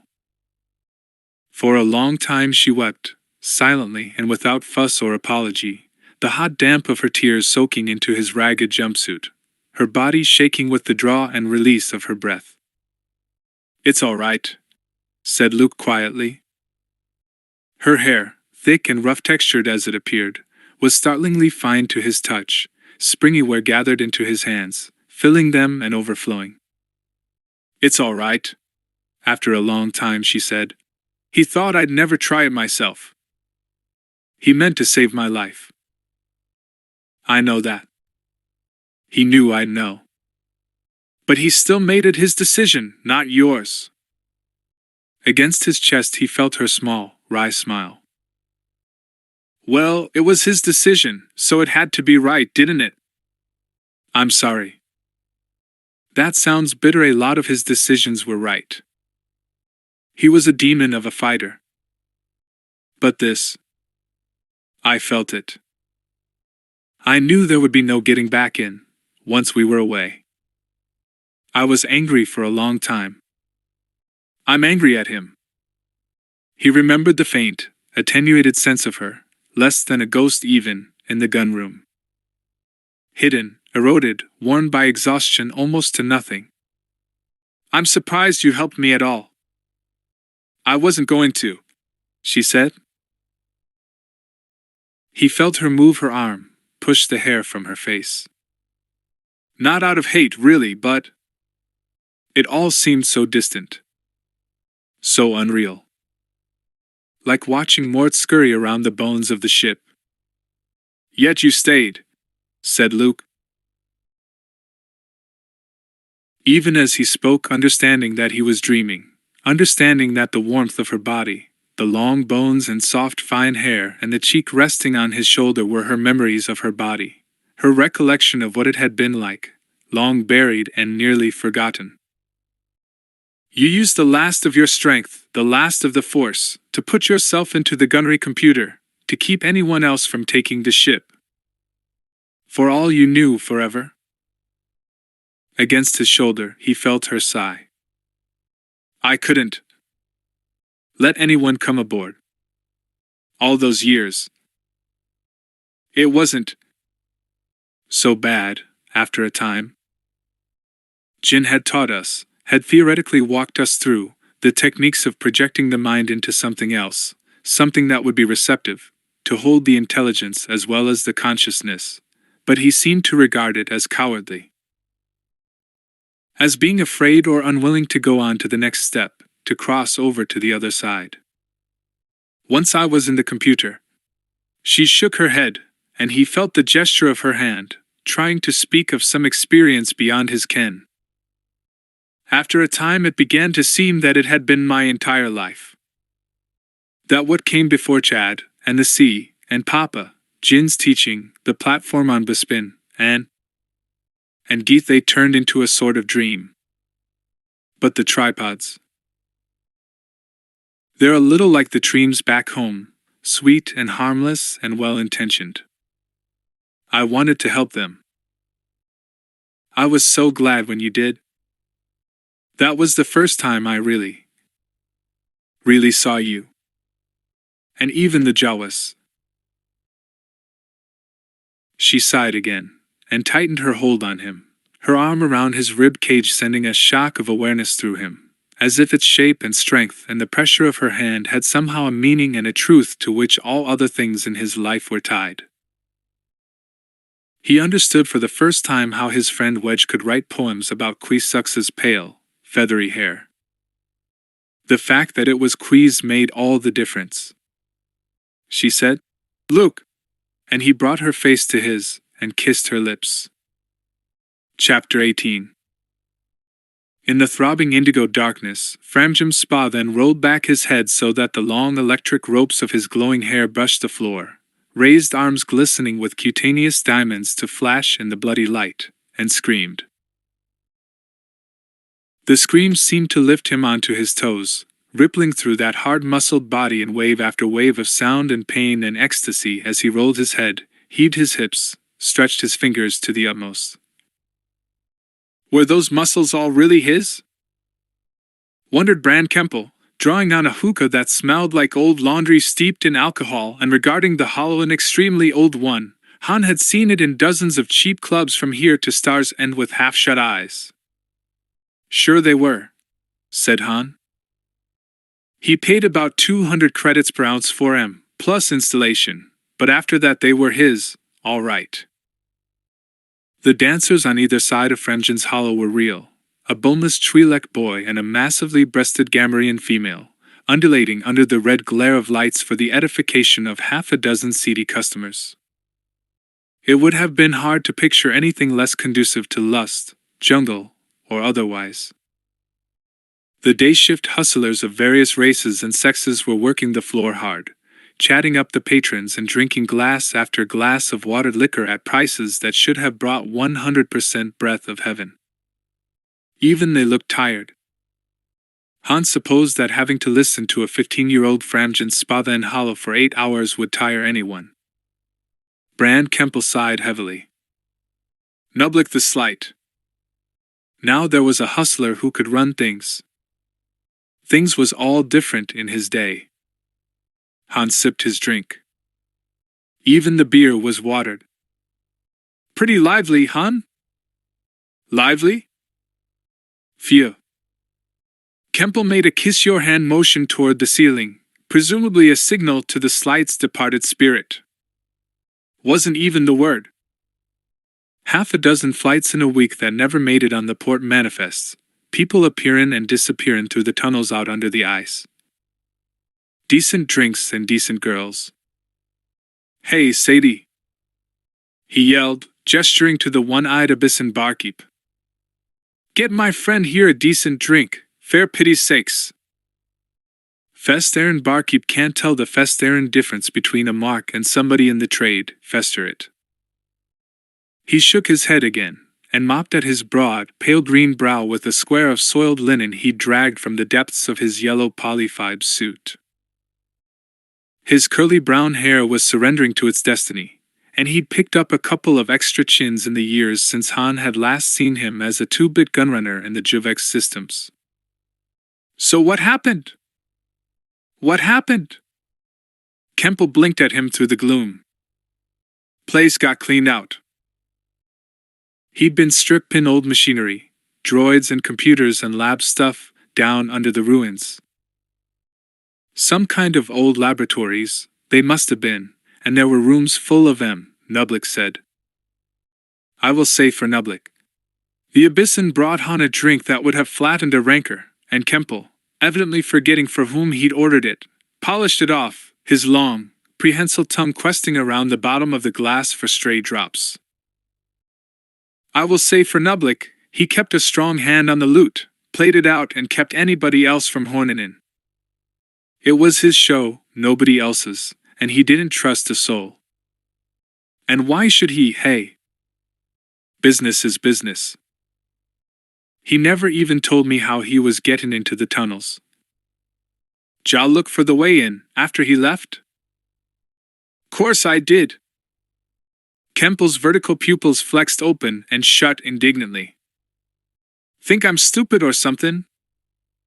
Two new dancers climbed up to an even older and scratchier hollow of Pecky Blue and the Star Boys. Han winced. We checked the cellar of this joint, and that house he had in Painted Door Street, and finally ran a deep rock sensor scan of the ruins themselves. He shrugged. Double zeros. Not enough gold or Xylan under there to register. We couldn't even pay the rental on the scanner. He must have cleaned the place out before. He stopped himself. Solo raised his eyebrows. Cleaned the place out before he went where? We don't know. He lowered his voice and glanced nervously over at the Abyssin barkeep, who was pouring out a drink for a tall black girl and listening to a long tale of the last mark's perfidy. That woman who rents the house in Painted Door Street says the credit house where she sends the money every month changes a couple times a year, so it sounds like he's on the run. But before he left he said, he leaned forward to whisper. He said something about the Emperor's hand. Mara Jade. Solo's eyebrows quirked up. She neglected to mention this in last night's discussion. Oh, yeah? Kemple nodded. Solo recalled that the man never could keep that enormous mouth of his shut. He said the Emperor's hand was on the planet, that his life was in danger. He leaned close enough for Solo to be able to tell the composition of his last 3 drinks by the smell of his breath and sweat. I'm thinking. He cleared out and ran. Could he have cleared out that much loot? How much? Kemple straightened up and reached for his hookah again. It must have been playing out, anyway, for him to take it all with him. Believe me, we ran sensor scans up, down, backwards, and sideways of the ruins and this place and his house, and you don't get that many sensor malfunctions. Oh, don't you? Thought Solo, remembering Leia's questions about unexplained flutters in the behaviors of droids. Mubbin didn't buy it. Han looked sharply around at the new voice. It was one of the hustlers, a childlike omelet like a little blue fairy, with eyes 1,000 years old. Mubbin the whip hid, he explained. Another of the Slight's runners. He always said there were shipfuls of stuff still down there. Mubbin didn't know what he was talking about, said the city boss quickly, a gleam of guilty nervousness in his eyes. He looked back at Han. Yeah, I heard Mubbin go on about how much stuff there still was. He was Drub McCum's pal, wasn't he? Solo addressed the question to the hustler, not Kemple. He remembered the whip hid Chewie had killed, thin and starved and screaming in the dark. The boy nodded. One of my pals was with Drub when he went down that well in the ruins and ran a scan, looking for Mubbin. Drub was convinced he'd gone down looking for the stuff and never came out. He glanced at Kemple. Some people around here refused to give him a hand when he said he'd go looking himself. Those scans found absolutely zip, pointed out Kemple hastily. 0. A lot of 0. If that wasn't good enough for Drub then. Wait a minute, said Han. They ran a life skin down there? From the room at the wellhead, said the omelet. Like most of his race, he had a high, sweetly flute-like voice. My pal was a treasure hunter. She had a Spizak G-2000 she got off an Imperial Carillion ship, and that thing could pick up a Gamorrean mort in a square kilometer of permacrete. And there was nothing down there but Kretch and pit molds. Kemple blew a thin cloud of steam. Drub ran 2 or 3 scans, one for the whiphid and one for Xylan and gold. Did the same from the house on Painted Door Street, looking for a tunnel entrance there. What did he tell the woman renting the place? Miss Roganda? The boy grinned. That they'd had reports of malignant insect infestation, and were inspecting every old looky foundation in town. She got all helpful and offered MT. Roganda? Han felt the hair lift on the back of his neck. You mean she's the one who's renting Nublik's old house? Sure, said Kemple, turning his attention back to the dancers. Nice lady, darn pretty woman, too. She could work at this place like a shot, not that this place, or any place in town, has that kind of class anymore. Got somebody keeping her in high style, anyway. Showed up a month or two after the slight disappeared and said she'd made arrangements to rent the place. She seemed to know him. He gave Han a wink that was supposed to be slyly sophisticated and succeeded only in looking puerile. Roganda Ismarin. The room where they put Leia was a large one, hewn out of rock and equipped startlingly with a window of 3 wide casements, through which one daylight filtered even before Lord Garanon slapped the wall switch to activate the glow panels of the ceiling. By all means try to break it if it will amuse you, Your Highness, he said, observing the immediate direction of Leia's interest. It was put in long before the dome, and the locks are made to withstand almost anything. She walked over to it, leaving Lord Garanon, Irek, and Roganda in the doorway. The window was in a sort of bay, whose jut from the rock of the cliff hid any sign of it from below.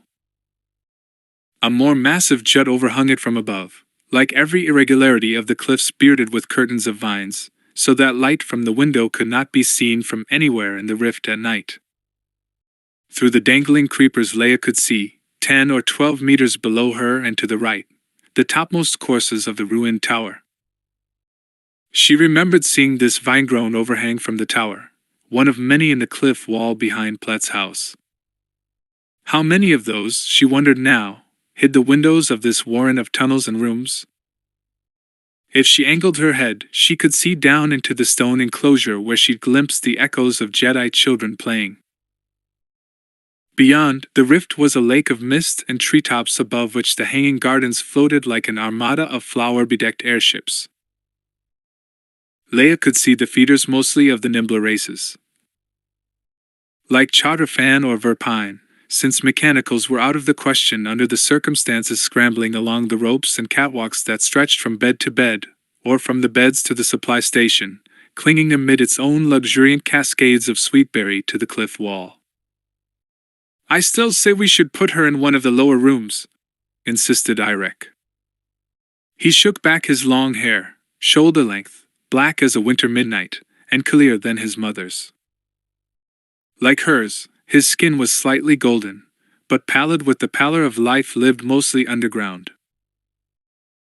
Like her, he dressed simply but carried himself with the cocky arrogance of one who believes himself to be the center around which all the universe turns.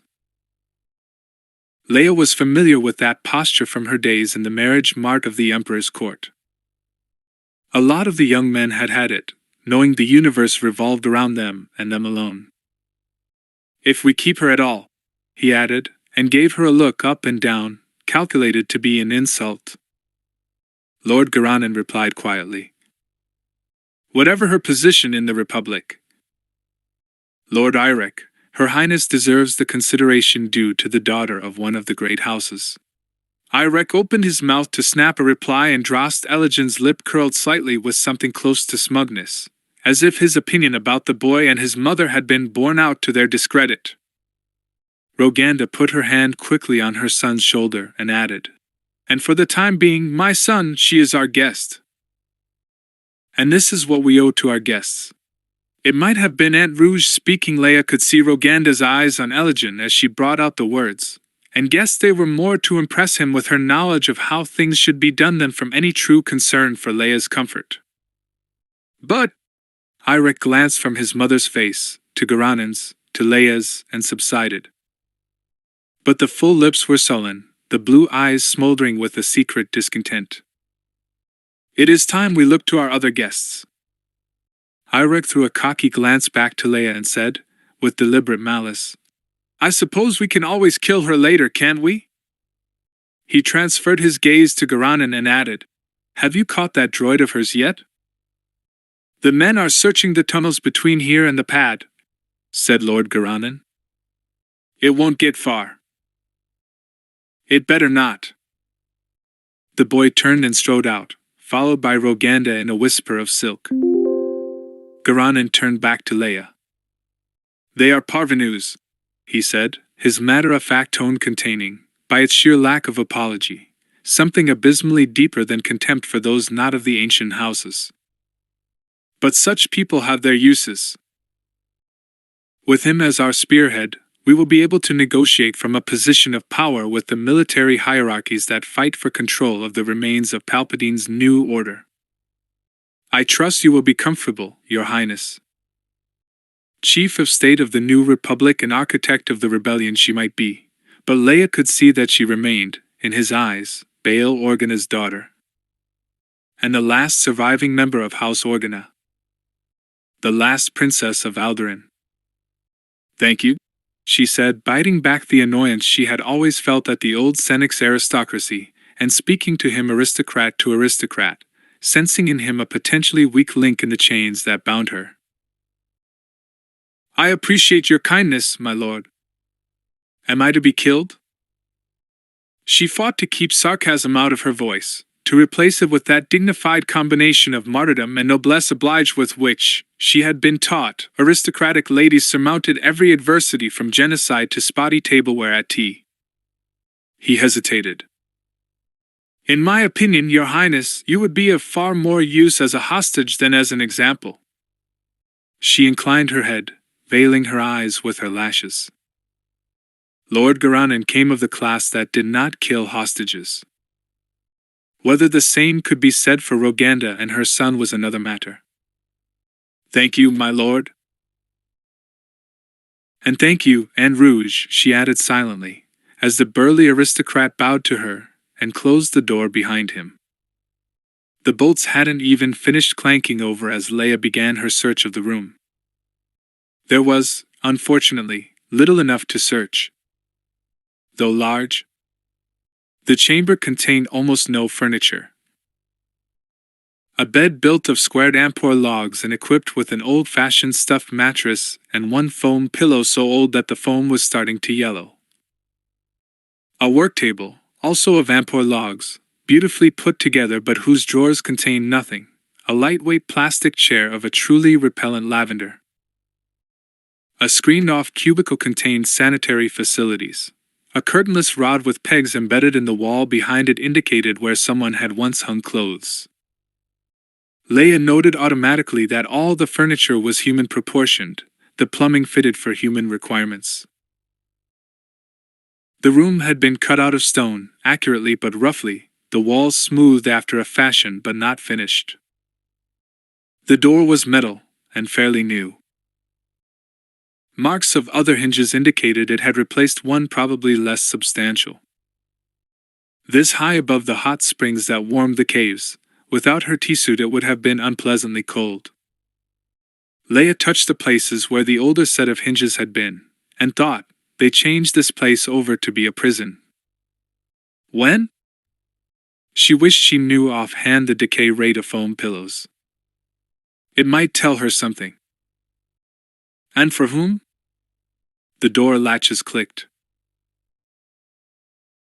She felt, at the same moment, a thick, weighted buzzing in her head, a heavy sleepiness, and for an instant nothing mattered to her but going over to the bed and lying down. The Force. A trick of the Force.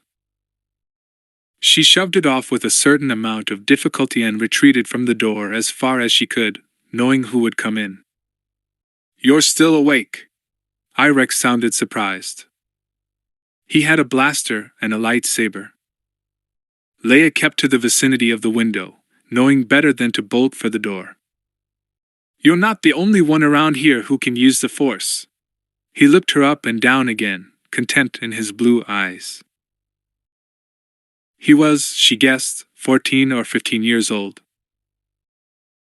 She wondered if he'd made the lightsaber that hung at his side, or had gotten it from someone else. You call that using the Force? He turned and regarded a place on the rock of the wall slightly to the right of the bed. She felt what he did with his mind, with the Force, felt, as she had in the tunnels, the trained power of his will and the dark taint that stained its every usage. Where there had been only the dark reddish stone, there was now a hole about 1/2 meter square. He giggled, childishly shrill. "Never seen anything like that before, have you?" He crossed to the place, but Leia still felt him watching her. His hand was close to his blaster, and she remembered his words in the hall of the stream. "With her dead, the Republic will crumble." He hadn't liked being contradicted and, what's more, didn't believe he was wrong. She suspected he didn't believe he could be wrong. He would have loved to shoot her while trying to escape. He took a black plastine pouch from the hole, and at his nod, the stone reappeared as it had been. He gave her his cocky, charming grin. "Even my mother doesn't know about that one," he said, pleased with himself. "And she wouldn't know how to open it if she did." He tossed the pouch lightly in his hand. Leia recognized it, the twin of the one she'd found hidden in the old toy room, and of the one Tamla L had taken from Drub's pocket. "She doesn't know as much as she thinks she does. She thinks I can't handle this, either. Thinks I can't use the Force to turn it into another source of power." The blue eyes glittered. "But with the Force on my side, everything is a source of power. As they'll all find out." Leia watched him, saying nothing, as he crossed to the door. Then he turned back, his face suddenly clouded. "Why didn't your droid stop?" he asked. "Why didn't it obey me? What made you think it would?" She returned, folding her arms. "Because I have the Force. I have the power." She tilted her head a little to one side, considering him in silence. Not needing to say, "You obviously don't all the time." And he couldn't tell her she was wrong, she thought, without telling her how he had acquired that power in the first place. After a moment he hissed at her, "So!" and stormed out the door, slamming and locking it behind him. It took Leia 15 sweating, aching minutes to open the hole in the wall once more. She had sensed, quite clearly, what he did. The compartment in the wall was built with a segment of the rock that covered it key to be literally shifted into another dimension by the power of the Force. It was old, she sensed, designed and built by a Jedi of vast power, and even so small a quantity of shift required a control and a strength almost beyond her capacity. By the time the shift took place she felt drained, as if she'd worked out with the sword for an hour, or run for miles. Her hands were shaking as she reached inside. There was a little cream-colored Yarrick powder spilled on the bottom. Easily obtainable enough in any spaceport, of course. If Irek was anything like some of the more self-destructive spirits at the Alderaan Select Academy for young ladies, he had packets of the stuff cached everywhere. It would explain how Drub McCum had come by it, and obtained the temporary sanity it brought. There were other things in the compartment, shoved farther in. Bundles of flimsoplast notes. Tiny skeins of wire. A couple of small soldering guns. A handful of Xylan chips. A gold ring that, when brought to the light and rubbed, proved to be the mark of an honorary degree at the University of Coruscant. A small gold plaque commemorating the dedication of the Magrity Institute of Programmable Intelligence. A woman's gold mesh glove. Leia opened the notes, and at the bottom of the last page a signature caught her eye. Nastra Magrity. To this day I don't know if Palpatine equals new. Curled up in the window seat, Leia read the words with a strange sense of almost grief, of pity for the man who had written them in this room, not all that many years ago. The heavy black lines of the chip schematics traced on the other side bled through the pale green plast a little, giving the effect of a palimpsest, like an allegory of tragedy. Calm scientific fact and the dreadful usages to which it had been put. In his way, Magrity had been as naive as the Death Star's hermetically sheltered designer, Qui Sux. She wondered if he'd written this on the back of his notes, because it was the only writing material he was allowed. Probably, she thought, considering the marginless edges, the way the bold calligraphy cramped at top and bottom. Probably. I should have suspected, or known, or guessed. Why would an imperial concubine, with all the pleasures and privileges available to those who have nothing to do but care for their own beauty, have sought out the bookish middle-aged wife of a robotics professor, if not for some kind of intrigue? I never paid attention to the affairs of the palace, the constant jockeying for position among the emperor's ministers and the more vicious, behind-the-scenes power plays engaged in by wives and mistresses, each intent on being the mother of Palpatine's eventual heir. I thought such matters beneath the concern of scholarship. I paid a high price for my absent-minded ignorance. I only pray that Eliza and our daughter, Shenna, will not be required to pay as well. Leia closed her eyes. All the reports she had received after the destruction of Alderaan and the demolition of the Death Star had assumed Magrity had disappeared willingly, probably into the Emperor's infamous think tank, in flight from retribution by the rebellion for what he had done. Those reports, that is, that didn't assume that Leia herself had been behind the distinguished scientist's sudden absence. Many attributed work on the Sun Crusher to him. Took his wife and daughter and went into seclusion someplace. Would her father have traded his ideals, gone to work for the Emperor, to save her? It had been her biggest fear on board Vader's Star Destroyer, and later on the Death Star itself, that Bail Organa would yield to threats to do her harm. She still didn't know. He'd never been offered the choice. Mon Mothma will laugh, I suppose, at the ease with which I was lured to the place where they picked me up. And well she might, should circumstance ever permit her to laugh at anything connected with the evils that I have been required to perform. I thought all I had to do was some single service they'd let Eliza and Shenna free, perhaps put me down on some deserted planet, where I'd eventually be found. A frightening annoyance, but finite. Dear gods of my people, finite. Roganda Ismarin told me it was all in the Emperor's name. She had a small collection of bullybas around her, military types but none in uniform. I suppose she could have bribed them with money juggled from treasury funds, or deceived them as she deceived me. She was herself clever enough with finances and blackmail to obtain whatever she wanted. There seemed to be far more money than personnel in evidence. Leia had noticed this herself, the finest, newest, most exquisite equipment available, cutting-edge programs and facilities, but the same 10 or 12 guards. Though she told me and the guards that all was by his command, I never received one scrap of empirical or circumstantial evidence that Palpatine was in any way involved. It didn't matter. I didn't even know what planet they took me to, or where Eliza and Shenna were, after the one time I saw them. Leia shivered, though the window seat where she read was the warmest spot in the room, and looked out into the eerie rainbows of the atmosphere under the dome.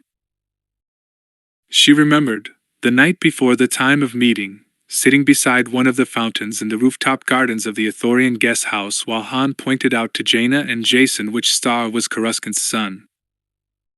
On Coruscant itself, the scintillant planet, old songs called it the flaming veils of its nightly auroras prevented amateur astronomy, but Ithor was without even the lights of cities. The sky there seemed to breathe stars. Most of those stars had worlds of some kind circling them, though they might be no more than bare balls of rock or ice or frozen gas habitable only after prohibitively expensive bioforming. Fewer than 20% had been mapped. Before the day of Drub McCum's attack, Leia had never even heard of Belsavi's. Worlds were large, and life appallingly short. What they wanted was simple, they told me. My talents unsuspected, I thought, by any had led me to study the records of the old Jedi, to experiment with the mental effects attributable by them to the energy field referred to as the Force. Talents? Thought Leia, startled. Magrity was force strong? It was something she hadn't known, something Cray had never mentioned, probably hadn't known either. Considering the Emperor's attitude toward the Jedi, in which he had never been alone, it was hardly surprising the man had kept it hidden. I thought I had been successful in concealing, in my experiments, my own abilities to influence this energy field by means of thought wave concentrations, an ability that I believed to be hereditary and not limited to the human species. Perhaps Roganda Ismarin, or the Emperor himself, had deduced from my articles in the Journal of Energy Physics that I knew more about directed thought waves than I ought. In any case, for my sins, I had reflected on the tradition, or legend, that the Jedi were unable to affect machinery or droids by means of the Force, in the light of the nature of subelectronic synapses. I speculated about the possibility of an implanted subelectronic converter to be surgically inserted in the brain of one who possessed such hereditary ability to concentrate thought waves, enabling him or her, with proper training, to influence artificial intelligences of varying complexities at the individual synaptic level. This was what they wanted me to do. Irek, thought Leia. Perhaps the boy actually was the Emperor's son, though given Palpatine's age at the probable time of Irek's conception and given Roganda's coolly unscrupulous talents as a planner, the odds were good that he wasn't. And if Roganda was his mother, there was no need for Palpatine's seed to guarantee that Irek would be himself strong in the Force. Given the atmosphere of Palpatine's court, the pervasive use of fear and threat, the infighting of factions and pretenders to power, Leia could only guess at what attempts might have been made on Roganda's life before Irek was born. No wonder Roganda was a liar, a chameleon, an adept manipulator of emotions and situations and behind-the-scenes power. If she hadn't been, she'd have been killed. It was quite clear from the timing of events that Roganda, a child of the Jedi herself, had set out almost at once to better the hand she had been dealt at Irek's birth. Irek had been implanted at the age of 5, before the debris from Alderaan had even settled into its permanent, ragged orbit around what had been that planet's sun. Had she planned it herself in her most malicious daydreams, Leia could have evolved no more wretched vengeance upon the man who had taught the Death Star's designers. Nastra Magrity had been kept, drugged with mild doses of antidepressant just sufficient to rob him of any will to leave, in a comfortable villa on a planet so inhospitable, so dangerous, so teeming with bizarre insect-borne viruses, that to step outside the magnetic field that surrounded the gardens would have resulted, within hours, in his death. I can only be thankful I had already been soothed with Telezin before they demonstrated this fact to me, he wrote sadly. I still don't know the name of the man they tied up outside the boundaries of the field, or his crime, if he'd committed one. The commander in charge assured me he had, but of course that could have been a lie. The bullyboos who took him out there wore tea-suits, which they then cut to pieces in front of me. The man himself lasted 2 hours before he began to swell up. His decomposing flesh didn't begin to slough until nearly sunset, and he died shortly before dawn. If it hadn't been for the drug, I don't think I'd have slept at all, either that night, or any night in the 4 years that I remained there. They supplied me regularly with holos of my wife. I was comfortable, and studied, and perfected the techniques by which subelectronic synapses could be controlled.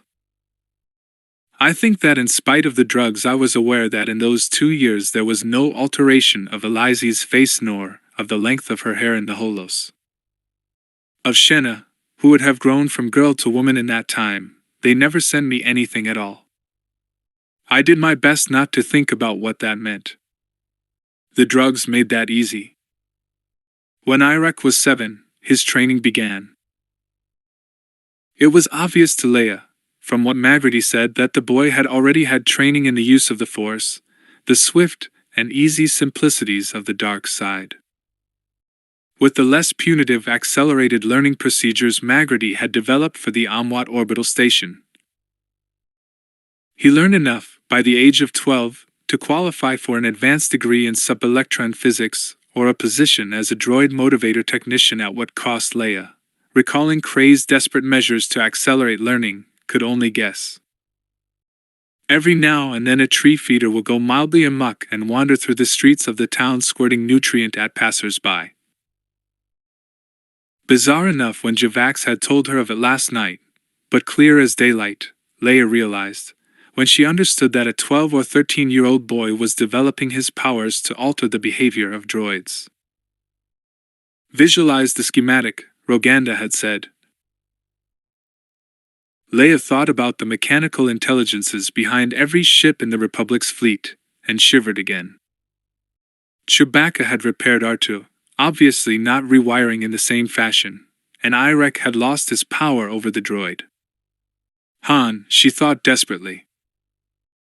Like Drub McCum, even if she lost her own life, she had to get word out to them of the danger they faced, and how to circumvent the boy Irek's powers. They're there. They're gathering. Going to kill you all. More of that night at the Emperor's reception returned to her. Aunt Sully. Plump and pink-faced with her fading fair hair looped into the sort of lacquered confection of twirls. Pearls, and artificial swags popular 25 years previously, had taken her aside and whispered conspiratorially. It's a hotbed of intrigue, dear, just terrible. She'd glanced across at the slender exquisite concubines. I'm told they're all at daggers drawing, my dear. Because of course, whoever can provide him with a child, that child is going to be his heir. Leia particularly remembered Roganda, like an enameled image of crimson and gold, moving from dignitary to dignitary with that same air of vulnerable shyness. At that time, Leia realized, Irek had to have been at least 4 years old, and Roganda already gathering her own power base, laying her plans. From things Magrity said, she must already have been training her son in the ways of the dark side of the Force. There was no way Palpatine would have let such power exist without using it for his own ends. And having acted for him in some things, it would be easy to say, these orders come from him. She wondered how Roganda had come to the old man in the first place, and whether it was he who had turned her to the dark side, as he had turned Vader and for a time turned Luke, or whether Roganda had sought him out when she saw the fate of Jedi who tried to stay free. Somehow, Leia strongly suspected the latter.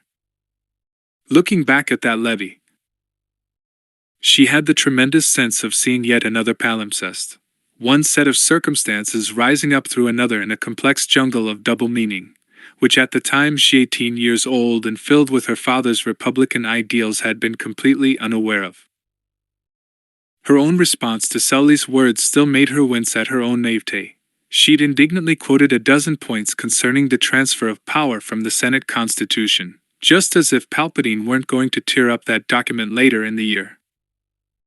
But in fact, in the power vacuum that had succeeded Palpatine's fall, the generals, with a few notable exceptions, had mostly gone each for him or herself. None had wanted a regent, particularly not one for an infant child. The boy is now 13 years old, wrote Magrity in his final paragraph. His control over droids and mechanicals increases daily. His use of the various artifacts of the Jedi his mother brings to him is ever more adept. He can alter sensors and sensor fields, keeping abreast of the wiring patterns of all the standard makes. He amuses himself by causing minor machinery to malfunction. His mother demands much of him, and in consequence of this I fear he has begun dabbling in substances of which she disapproves, telling himself they increase his perceptions and his abilities to use the Force, but in actual fact, I believe, simply because he knows she would disapprove. I see well what I have created.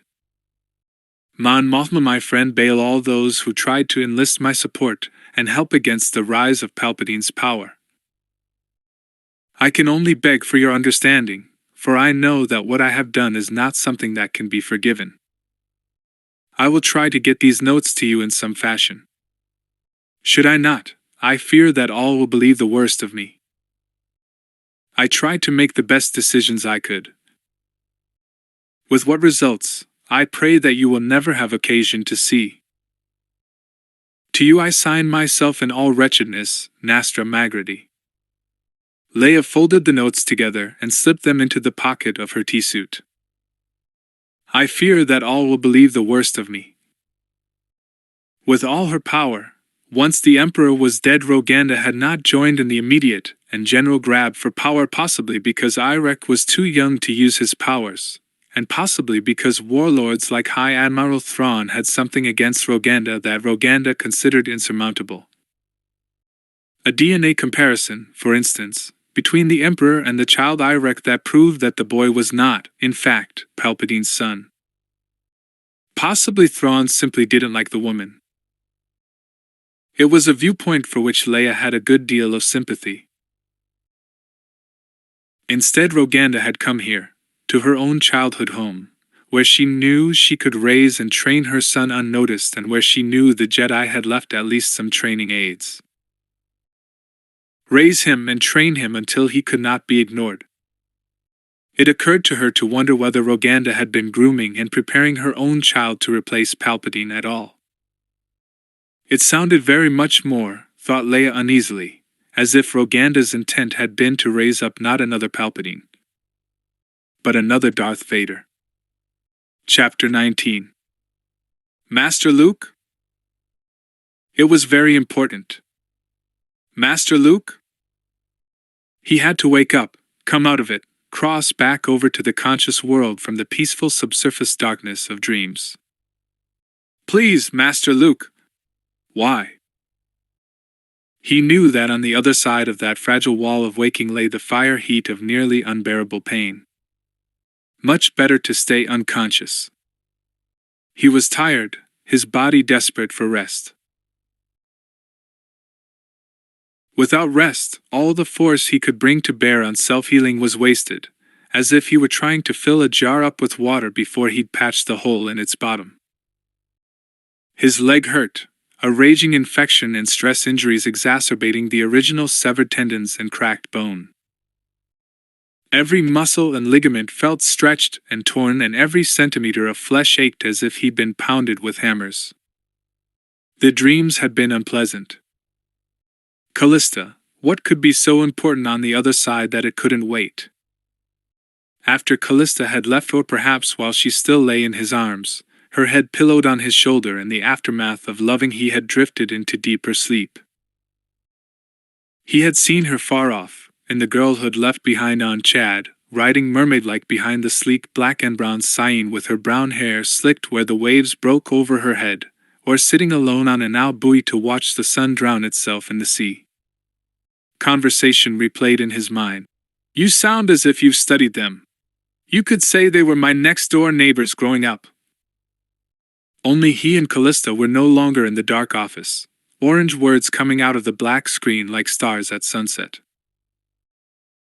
Rather, they sat side by side in that old T-70 he'd sold for Ben, the feed to pay passage for Ben and himself on the Millennium Falcon, all those distant forevers ago. It surprised him that he hadn't known Callista then. That she hadn't always been someone he knew. They were on the cliffs above Beggar's Canyon, passing his old macrobinocs back and forth to watch the startlingly unobtrusive progress of a line of banthas among the rocks of the opposite rim. The clumsy beasts moving faster than one would guess from their appearance, the dry wind fluttering the sand-covered veiling of their riders, and the slanting sun flashing harshly on metal and glass. Nobody's ever figured out how to tell a hunting party from a tribe moving house, Luke said, as Callista made an adjustment to the focus. Nobody's ever seen children or young or whatever. Nobody knows whether some of those warriors are females, or even if there are male and female sand people. Mostly when you see sand people or even hear the banthas roaring, you just head the other way as fast as you can. Has anyone ever tried to make friends with them? She handed the binocs back, brushed a blowing trail of hair from her eyes. She still wore the baggy gray coverall she'd had on in some earlier dream, but her face was clean and unscarred now, and she looked less strained, less exhausted, than she had.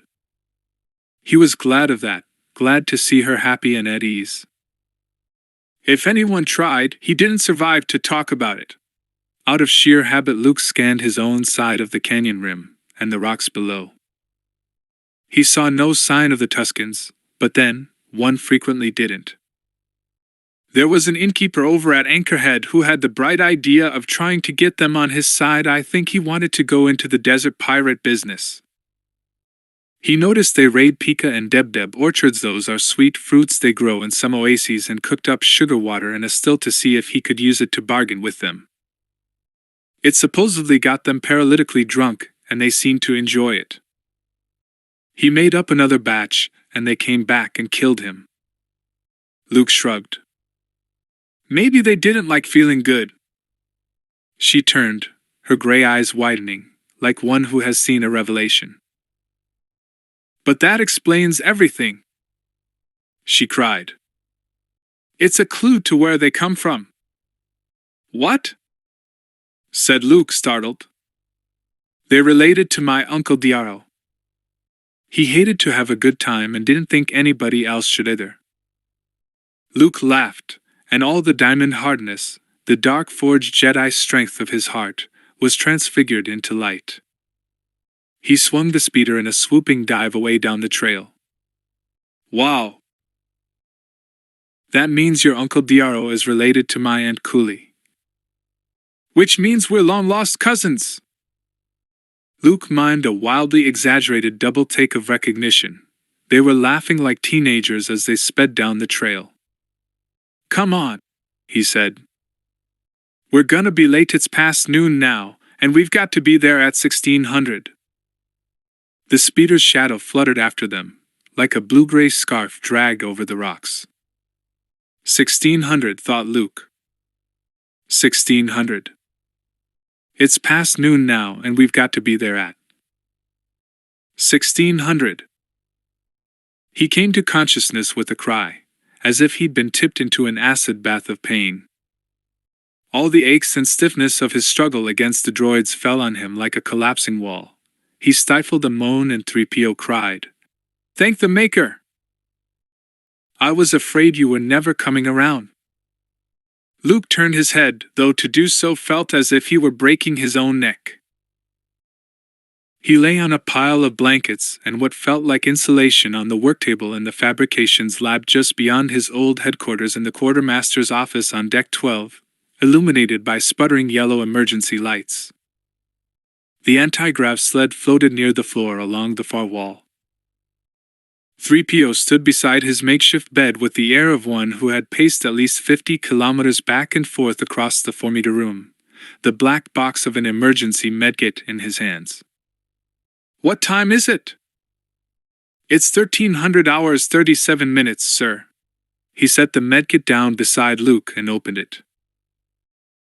Miss Callista informed me that you ran afoul of the ship's maintenance droids, and I must say, sir, that I'm absolutely shocked that even the will could induce such disgraceful behavior in mechanicals, and gave me the coordinates to find you. In addition to changing the dressing on your leg, on her instructions I've administered anti-shock and a mild metabolic enhancer. But frankly, sir, even with proper first aid I don't consider you in any condition to fight the Gamorreans, although I can only speak from personal observation, not being a medical droid myself. How do you feel, sir? Like the last third of a 100-kilometer road race with a busted stabilizer. Luke taped shut the gash in the leg of his coverall over the last 3 Peregrine patches he or 3PO had been able to find. I think I want one of those about the size of a blanket. He gingerly moved his shoulder, which had been all but dislocated in the struggle. The shrapnel cuts on his face smarted with disinfectant, and the flesh all around them was swollen and exquisitely tender to the touch. His left hand and arm, burned by shorting wires, had been clumsily bandaged and dosed with some kind of local anesthetic, which wasn't working very well. The skin of his right hand had been cut open, bloodless, to show the glint of metal underneath. I don't believe they make them in that size, sir. 3PO sounded worried. As well he might, thought Luke. I wonder if the food Twitter is still up there? It's fine. Her voice was in his head, clear and soft. The words might even have been actually audible, because 3PO replied, But Miss Callista, diversion or no diversion, Master Luke is scarcely up to taking on Gamorreans. No, we've been going about this all wrong, said Luke. If the Will can program droids to think I'm garbage that needs recycling, or can program Gamorreans to think Cray is a rebel saboteur, it's about time we went into the programming business ourselves. Torches were burning all around the Gaff village when Luke limped through the wide doors of the storage hold. The place stank of acrid smoke and a suggestion of malfunctioning waste disposal, or at the very least too few visits by the increasingly scarce MSEs. By the light of the huge bonfire in front of the central hut, Bolyak was constructing a splendid mail shirt of red and blue plastic messroom plates and engine tape. She looked up with a fierce grunt as the slender Jedi and his gleaming servant stepped into the ring of the firelight. She said something to him and gestured to him to advance. 3PO translated. The Lady Bolyak asks if her husbands did this to you. Another long string of guttural rumbles. She adds her opinion that neither of them is particularly intelligent or sexually competent, though I really fail to see what bearing that has on the matter. Give the Lady Bolyak my compliments, and tell her that I've discovered a path to allow her husbands and the other boars of the tribe to redeem themselves in truly heroic combat against worthy enemies. The sow sat up. Her greenish eyes gleamed like evil jewels in their pockets of warty fat. She says that her husbands and the other boars have all become stupid and idle from looking at the computer screens too much, and have neglected their duties to their tribe and to her. She would be grateful to you if you could recall them from this stupid enslavement to the thing in the monitor screens that thinks more about catching vermin than it does about the need of boars to act like boars. She adds further detail that has no apparent connection to the matter at hand. Luke suppressed a grin. In his mind he could almost hear Callista's snort of laughter. Ask her where her husbands might be found. Behind you, rebel scum! They were actually grouped in the doorway empty-handed, for which Luke was profoundly glad. Having paid off the Jawas with the corpse of the G-40 to cut certain power lines, he'd feared his grubby hirelings would be caught in the act. Ugbuz shoved 3PO aside, sending the droid sprawling with a clatter. Two other boars seized Luke's arms. This outage is your doing, eh? Snarled the Gamorrean. You and your rebel saboteurs. Bolyak surged to her feet. You can be brave warriors against a puny little cripple and a walking talk machine, translated 3PO, rather feebly, from the floor. His voice was nearly drowned by the sow's thunderstorm of shrieks. But given the chance to meet and fight those stinking misbegotten soap-eating clags, you all run away like morts to do the bidding of something behind a screen that never even shows itself. Ugbuz hesitated. The Gamorrean in him was clearly at war with his indoctrinated stormtrooper persona. But it's orders, he argued at last. It's the will. It's the will that you act like true boars, put in Luke gently. In spite of the sweat-stringy hair hanging in his eyes and the bruises all over one side of his unshaven face, his voice was the voice of a Jedi Master, reaching to touch the minds of those with little mind of their own. Only by being true boars can you be true stormtroopers. The big boar hesitated, almost visibly wringing his hands. Luke added to Bolyak, I have heard that Mugshub laughs at you for having a feeble tribe that won't fight, and calls you Piglet Mommy. Bolyak let out a furious squeal and, as Luke had expected, struck him hard enough to have knocked him reeling had the warriors not been holding him. He went limp and rolled with the blow. The infuriated sow kicked 3PO halfway across the hold, then started slapping Ugbuz and every boar in sight, screaming obscenities that 3PO, from his corner, dutifully translated in a startling wealth of anatomical detail. But it's the will, insisted Ugbuz helplessly, as if this were self-explanatory. It's the will. 3PO translated what, in Buliak's opinion, Ugbuz could do with a will, and added, "But I'm afraid that doesn't sound at all physically possible, sir." "Perhaps the will has changed," offered Luke in his soft voice. "Perhaps now that a way has been found for you to do your duty as fighting boars, it is consonant with the intent of the will that you do this." As one, Ugbuz and his men dashed into the big hut at the far end of the hold, Bulyak in high-volume pursuit. Luke picked himself up from the floor where he'd been dropped, helped 3PO to his feet, and wiping the blood from the corner of his mouth, limped after them.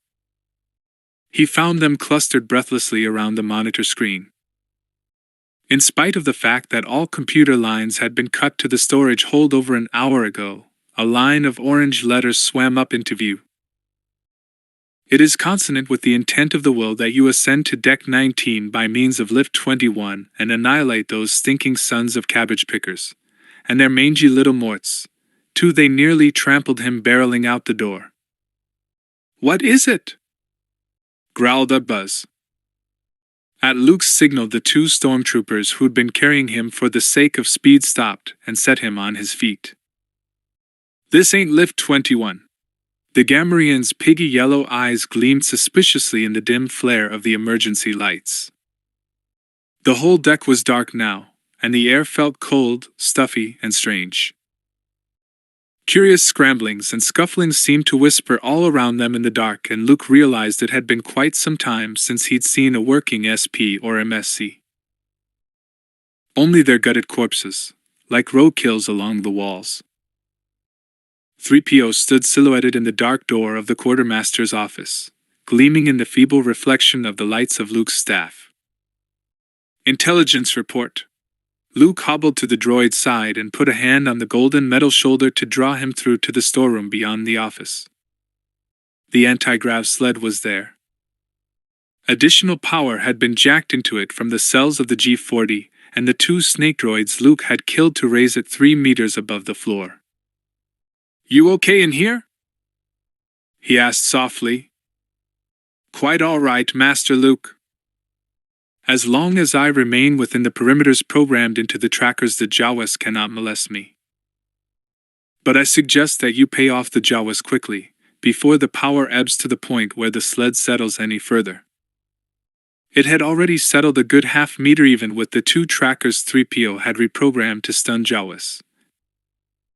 Once the sled with its load of dead robots got within 2 Jawa heights of the floor, the point at which they could stand on each other's shoulders one way or another, they'd find a means of helping themselves. Luke could already see the little knot of brown-robed figures grouped in the door making their calculations, muttering among themselves in their shrill, childlike voices. "Any problems?" The smallest of the Jawas scurried forward, lay down, and kissed Luke's boots.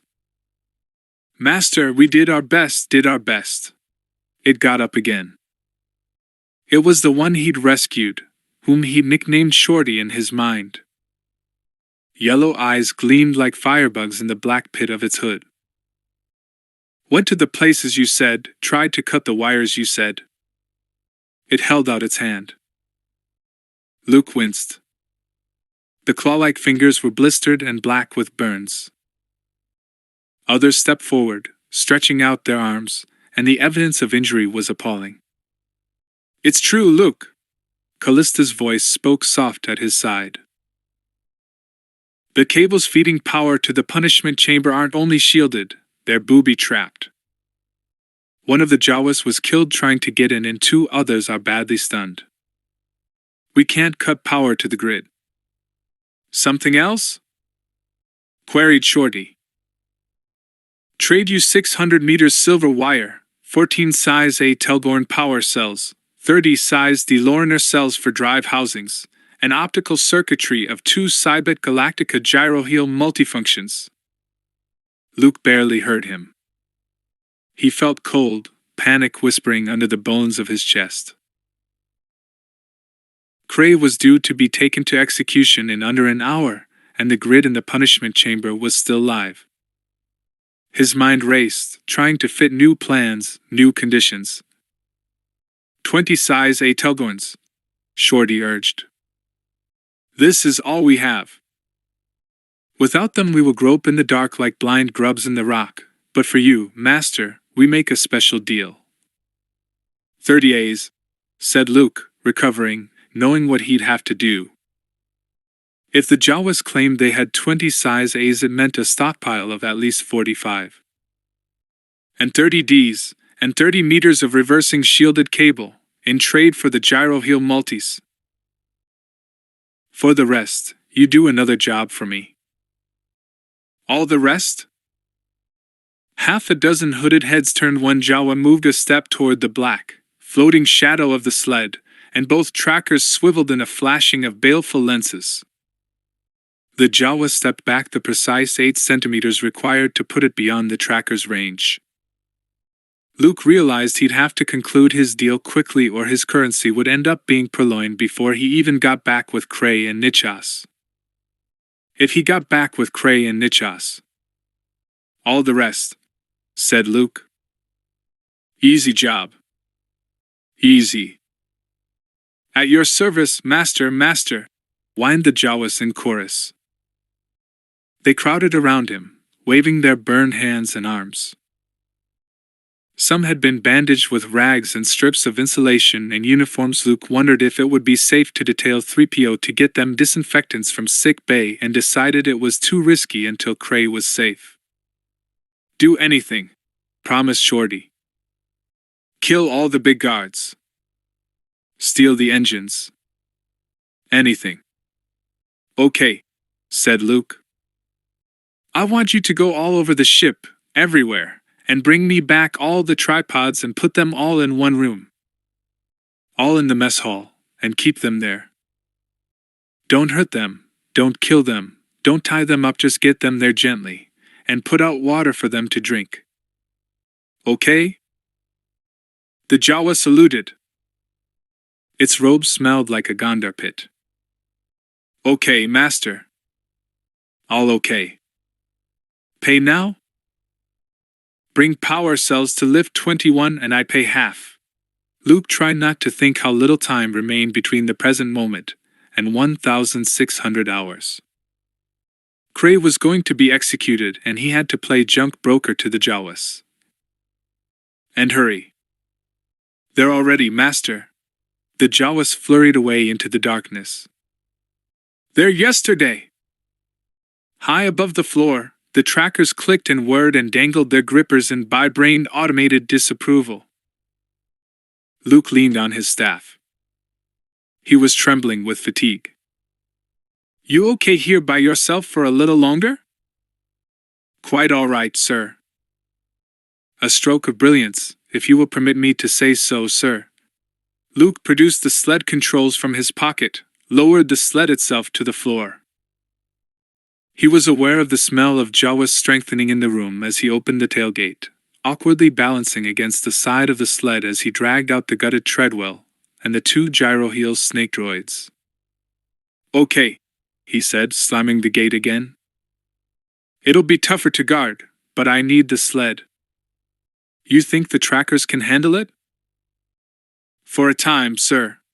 The droid sounded worried, peering into the impenetrable shadows, which were not quite impenetrable to those heat-sensitive optic receptors. Though I must say, those Jawas are diabolically clever. Callista's voice spoke from the shadows, where Luke had, all through the conversation, the sense that she stood, just and only just out of sight. Sure is lucky for our side that Luke's diabolically clever, too. He felt her pride in him, palpable as the touch of her hand. The Jawas were at lift 21 with the power cells by the time Luke and his sweatily odoriferous forces arrived. Luke was steering the anti-grav sled, thankful to be off his feet. He could feel the creep of exhaustion and pain beginning and thought, drat, I only put that Paragon in a few hours ago. He glanced at the chronometer above the doors of the lift. 1,520. Down the lift shaft from some floor above, a soft contralto voice floated. All personnel are to report to observation screens in the section lounges. All personnel are to report to observation screens in the section lounges. Failure to do so will be construed as. Buzz and his stalwarts turned automatically around. Luke sprang from the sled, wincing as he stumbled, and caught the captain's arm. That doesn't mean you, Captain Buzz. Or your men. The boar frowned laboriously. But failure to report will be construed as sympathy with the intent of the saboteurs. Luke focused the force into the small, cramped dark of that disturbed and divided mind. You're on special assignment, he reminded him. Your assignment is to fulfill your destiny as a boar of the Gaff tribe. Only thus can you truly serve the intent of the will. How easy, he thought bitterly as he saw relief flood the boar's eyes, it must have been for Palpatine to maneuver men using just those words, just those thoughts. And how easy for anyone who did it to become addicted to that smiling rush of satisfied power, when the stormtrooper captain signaled his followers back to the open doors of the shaft. It was the work of only minutes to link the power cells in series and hook them to the sled's lifters with the long green and yellow snakes of the reversing cables. From above, Luke could hear, if he stretched out his perceptions, the breaths and heartbeats of the guards at the upper levels of the shaft. The dim glow of his staff showed him the fused patches of ricochets on the shaft walls, the black scars all around the lift doors where the clags had practiced their aim. In the slow rise of the anti-grav sled, the Gakfeds would be sitting targets. 1525. Luke took the Footwitter's trackball from his pocket. As he pressed the activation toggle, he reached out still farther with his senses. Listened to the hollow of the shaft, praying that the inclusion grid hadn't shorted the voter circuits. Nichas! Distant, echoing, reduced to a half-heard wailing breath, the cry still came to him, a hideous echo of terror, despair, and fury. Luke's breath caught painfully as he heard half-heard, maybe only felt the scuffle and clang of boots, the hiss of a door.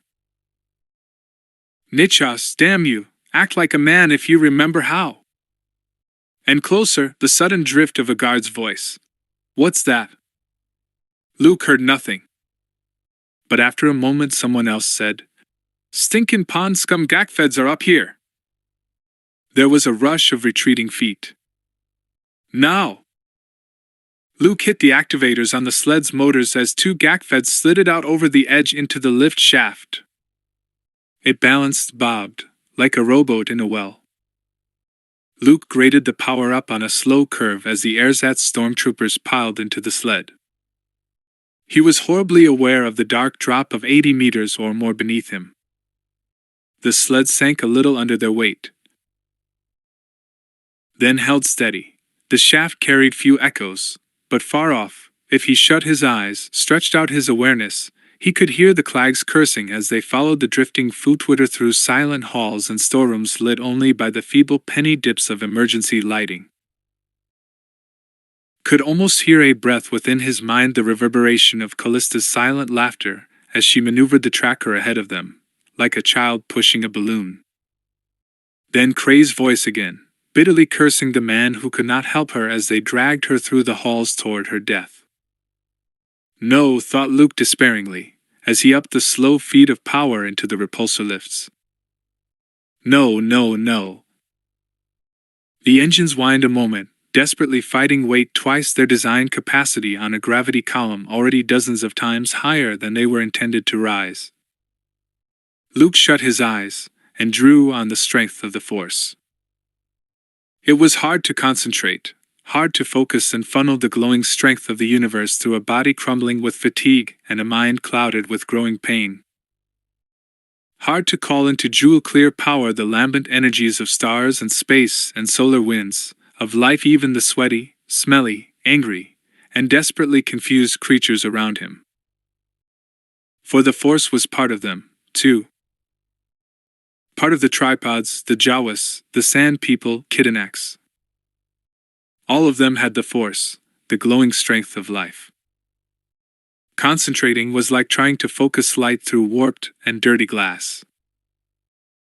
Luke fought to clear his mind, to put aside Cray, and Nichas, and Callista. To put aside himself as well.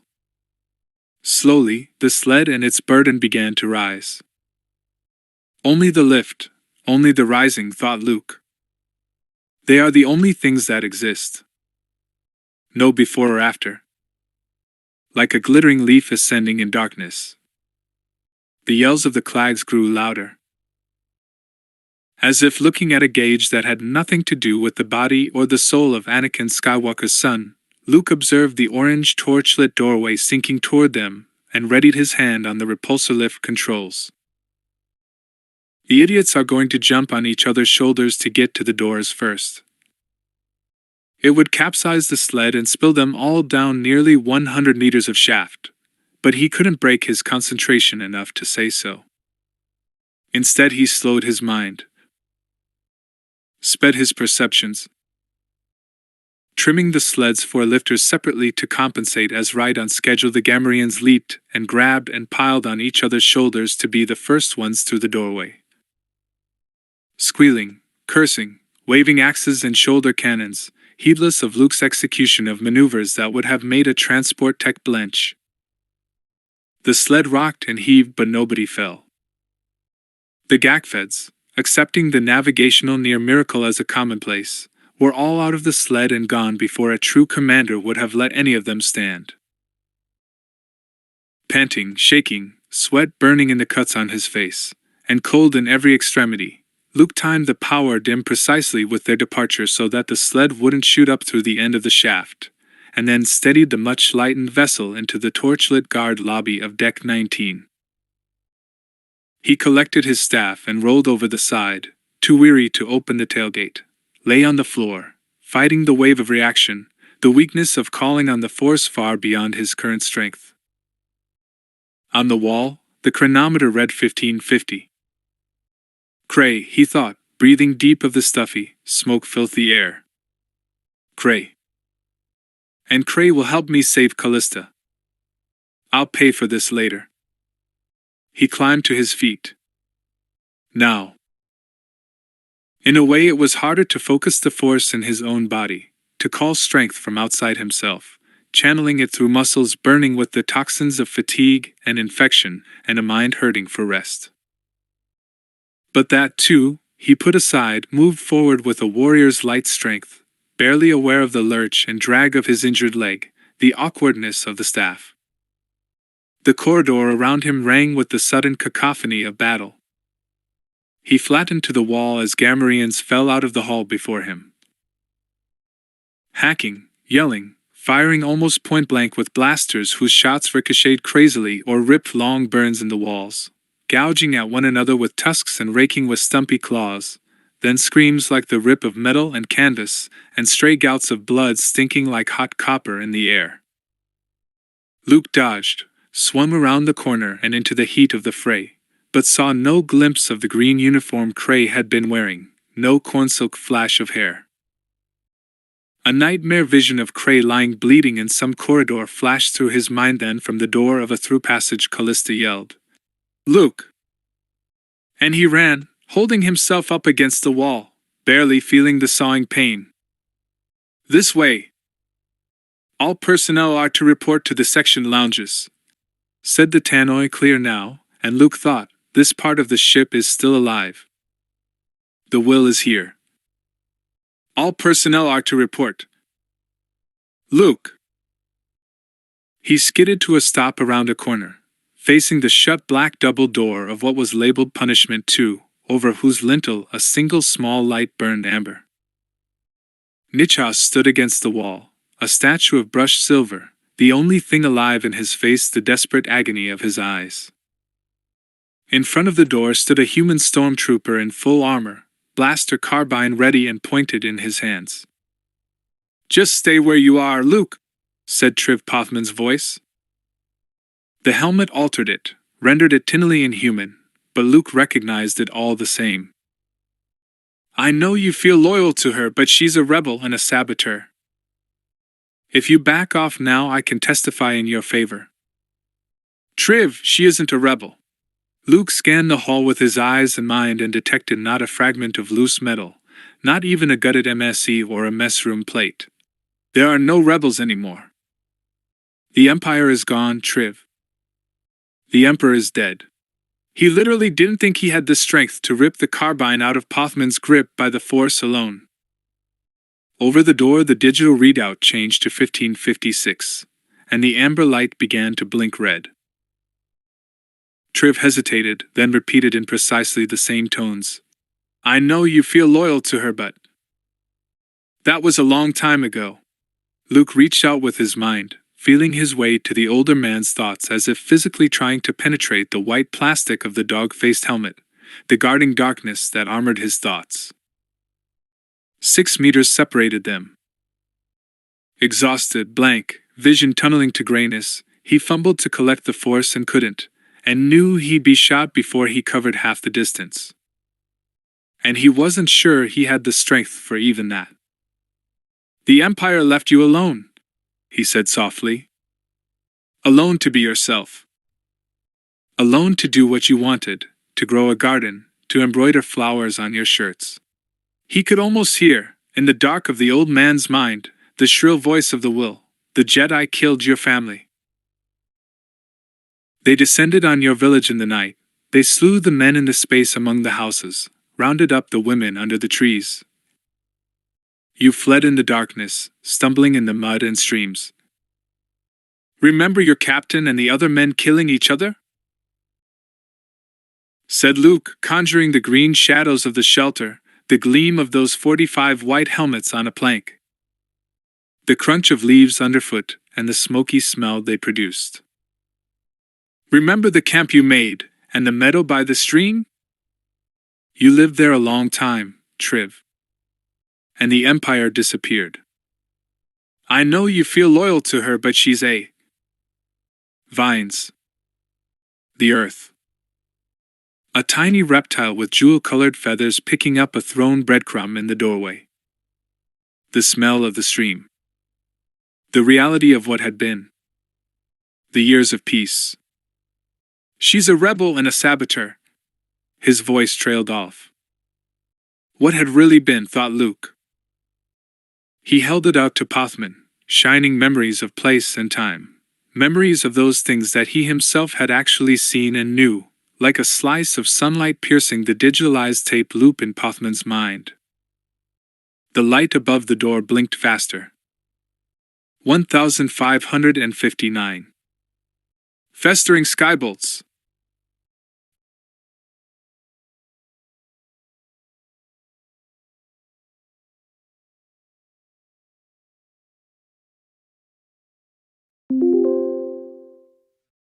Luke scrambled to help him, the rings gripping fast, refusing to budge, as if held from the other side or from within the walls themselves by the will. Nichos seized them, twisted with the sudden, inexorable, mechanical strength of a droid. Air hissed as the seals broke. It's fighting me! Yelled Nichos, dragging the door open, and indeed, the heavy steel leaf was pulling visibly at his grip. It's trying to close. Luke's lightsaber whined to life in his hands. Cray stood manacled between two support posts, face white with shock and exhaustion in the chalk-opal sheen of the grid's strange light. She yelled, It's too late! As Luke limped, stumbled in, slashed at the steel that held her wrists. It's too late, Luke!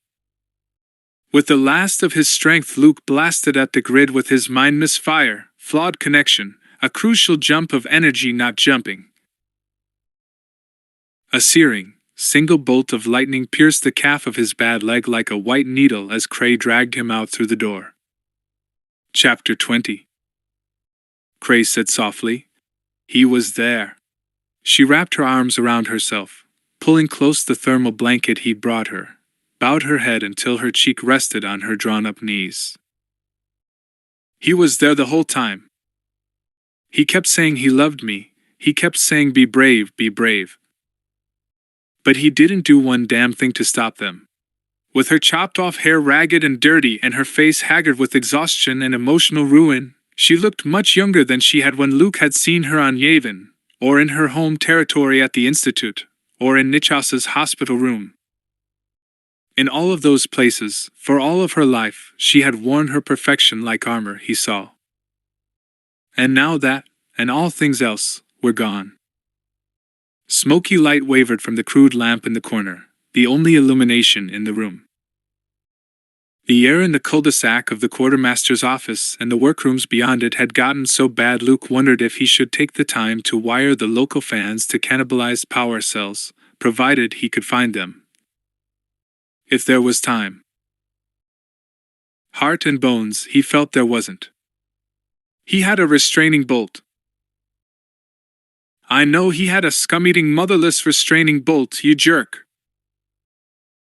She screamed the words, spat them at him, hatred and fury a bitter fire in her eyes, and when the words were out sat staring at him in blind, helpless rage behind which Luke could see the fathomless well of defeat and grief, and the ending of everything she had ever hoped.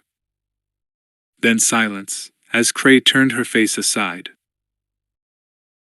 The nervous thinness that had advanced on her during Nichas's illness had turned brittle, as if something had been taken, not just from her flesh, but from the marrow of her bones.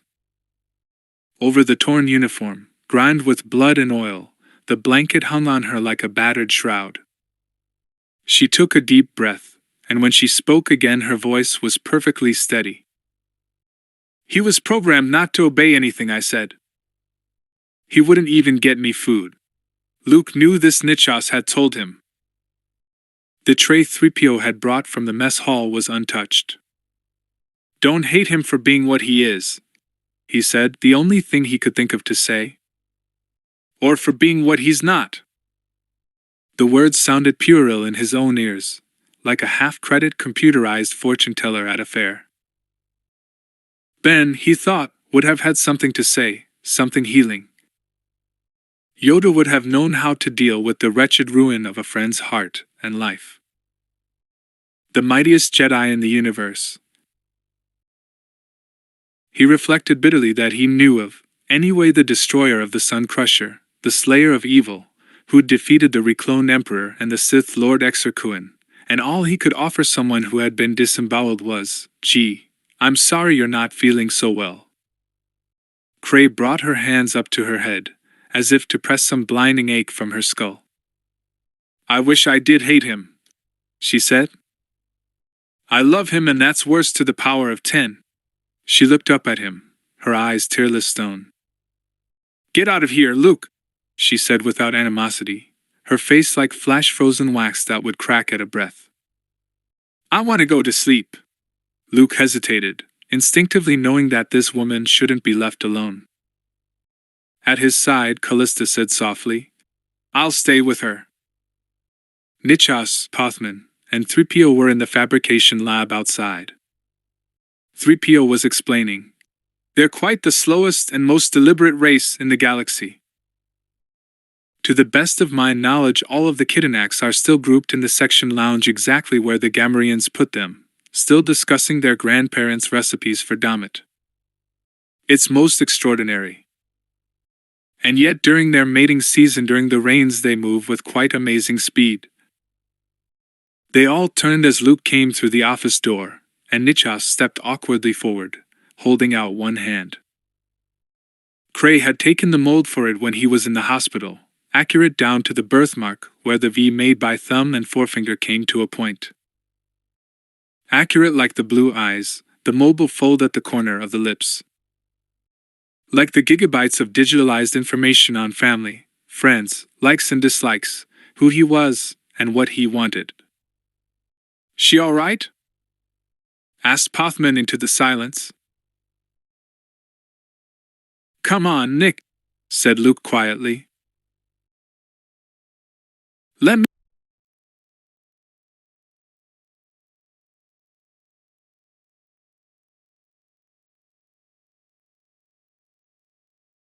Let me get that restraining bolt off you. Nichas's eyes went past him to the shut door. I see. Luke drew breath to speak, though he didn't know what he was going to say, what he could say, but Nichas held up his hand and shook his head. I understand. I expect she will not want to see me ever again. As he fetched the toolkit from the locker on the wall, and the old stormtrooper brought one of the flickering battery lights to illuminate his work, Luke honestly didn't know whether, given Cray's parting words to him, she would want to see her fiancé again or not. He took refuge in the task at hand, which was more complicated than a simple pop-on, pop-off bolt usually employed with droids. This one was dogged in with minute-magnetized catches, and Luke could see, programmed in a number of specific ways. The will had to have instructed the clags in its installation. He ran a quick integral test on it to make sure it hadn't been booby-trapped, then collimated the probe down to the smallest increment, and began to pull the internal relays. There was a certain amount of comfort to be obtained from purely mechanical tasks. He told himself to remember that for another time. "Luke!" He looked up quickly, to meet the blue glass eyes. In the shadowy gloom the face that he'd known so well was almost a stranger's, affixed monstrously to the silver cowl of the metal skull. "Am I really Nichas?" Luke said. "I don't know." He had never in his life felt so helpless, because in his heart in the secret shadows where the truth always lay he knew that this was a lie. He knew. "I was hoping you would be able to tell me," said Nichas softly. "You know me or you knew him." Cray programmed me to know everything Nichas knew, to do everything Nichas did, to be everything Nichas was, and to think that I really am Nichas. But I don't know. "What do you mean?" protested 3PO. "Of course you're Nichas. Who else would you be?" That's like asking if The Fall of the Sun was written by Erwathat, or another Corellian of the same name. "Luke?" Luke concentrated on pulling out the minutely programmed fiber optic wires. "Am I another Corellian of the same name?" "I'd like to tell you one way or the other," said Luke. The bolt came away from the brushed steel chest, lay thick and heavy in Luke's hand. One hand real, one hand mechanical, but both his. "But I don't know. You are who you are. You are the being, the consciousness, that you are at this moment. That's all I can tell you. That fact, at least, was true." The smooth face did not alter, but the blue eyes looked infinitely sad. "I had hoped that, being a Jedi, you would know."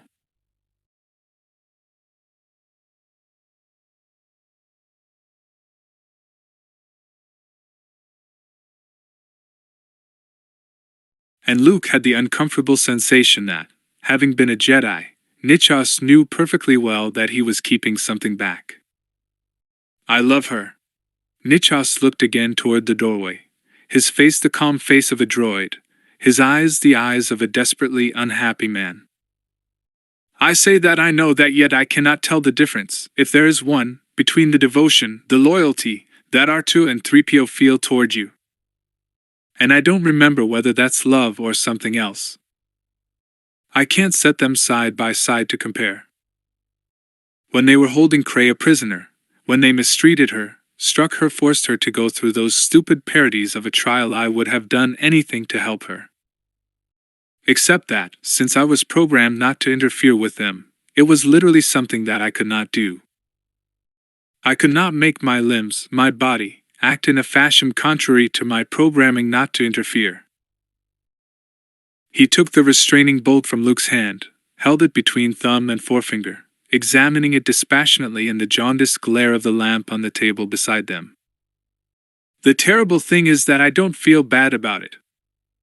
"Why in the universe should you?" asked 3PO, startled. "No reason," said Nichas. "A droid cannot go against his basic programming, or restraints placed upon his programming, if they do not conflict with the deepest level of motivational limiters. But I think Nichas would have. She's asleep now." Luke was as aware of her entering the room as if she'd come through the shut door that separated it from the tiny office. He was alone. In the dense shadows the batteries on the lamp had gone. Finally. And the only illumination came from the emergency supply of grease. Burning with makeshift wicks and two big red plastic mess hall bowls on the work table, he could almost trick himself into believing he saw her, tall and lanky with her brown hair hanging down her back and a tail as long and thick as his arm. I can't let her be destroyed, he thought, and his heart twisted with despair. Is Nichas all right? Luke nodded, then caught himself, and shook his head. Nichas is a droid, he said. I know. He felt her presence beside him, as if she had hiked herself up to sit next to him on the edge of the workbench, booted feet dangling, as he was sitting. The warmth of her flesh came back to him from his dream, the passionate strength with which she'd clung to him, the sweetness of her mouth under his. Luke, she said gently. Sometimes there is nothing you can do. He expelled his breath in an angry gust, fist clenched hard, but he did not, after all, speak for a time. Then it was only to say, I know. He realized he hadn't known that 2 weeks ago. In some ways, learning about Sith Lords and clone Emperors had been easier. He made a crooked grin. I guess the trick is learning when those times are. Jyn Altus used to teach us that, said Callista softly. We have been for 10,000 years the guardians of peace and justice in the galaxy. He always used to preface his stories, and his teaching, with that. But sometimes justice is best served by knowing when to fold one's hands. And he'd come up with some illustrative story from the archives and the oral tradition of the Jedi about some incident where what appeared to be going on wasn't actually what was going on. He felt the rueful chuckle of her laughter. It used to drive me crazy. But he said, every student is obliged to make 1,080 major mistakes. The sooner you make them, the sooner you will not have to make them anymore. I asked him for a list. He said, thinking there's a list is mistake number 4. How long were you with him? 5 years. Not nearly long enough. No, said Luke, thinking about the few weeks he'd spent on Dagobah. He sighed again. I just wish some of those 1,080 mistakes didn't involve teaching students. Teaching Jedi. Transmitting power, or the ability to use the Force. My ignorance, my own inexperience cost one of my students his life already, and threw another one into the arms of the dark side and caused havoc in the galaxy I don't even want to think about. The whole thing, the Academy, and bringing back the skills of the Jedi is too important for. 4. Learn while you teach. That's. He hesitated, hating to say it of his teacher but knowing he had to. That's the mistake Ben made, when he taught my father. There was silence again, though she was as near to him as she had been in the landspeeder on the canyon rim, passing binocs back and forth while they watched for sand people. If Ben hadn't taught your father, said Callista softly, your father probably wouldn't have been strong enough to kill Palpatine. Nor would he have been in a position to do so. You couldn't have done it, she added. Not then, no. He'd never thought of it that way. She went on. I'm recording everything I remember about Jin's teaching. Her voice was very quiet, like the offer of a gift she wasn't sure would be well received. I've been working on this, on and off, since you first told me about what you're doing. Techniques, exercises, meditations, theories, sometimes just the stories he'd tell. Everything I remember. Things that I don't think should be lost. Things that will help you. I understand that a lot of the techniques, a lot of the mental powers, the ways to use the Force, can't be described, can only be shown, one person to another, but they may be able to help you, after you leave here. Callista, he began desperately, and her voice continued resolutely over his. I'm not a master, and my perception of them isn't a master's perception. but it's all the formal training that you didn't have the chance to receive. I'll make sure you have the wafers of as much of it as I can finish, before you leave. Callista, I can't. He felt her gaze on him, rain-gray and steady, as she had looked at Geeth, and he couldn't go on. You can't let this battle station fall into the hands of whoever it is who's learned to use the Force to move electronic minds, she said. She was so real she had come back so far along the road that he would have sworn he felt the touch of her hand on his. I traded my life for it 30 years ago, and I'd trade yours and Cray's and whoever else is on this battle station if we have to. Where did you send the others? He recognized it as a shift of topic, a deliberate looking away from the realization that he would have to destroy her. Or perhaps, he thought, it was just that she knew as he knew that time was too short to waste words when they both knew she was right. He took a deep breath, reorganizing his thoughts. To the main mess hall, he said. I've figured out how to neutralize the sand people and get at the shuttles. If she's angry at you for only doing what you had to, said Triv Pothman, his soft bass voice echoing strangely in the utter silence of the lightless halls. She's not going to want to even see my face.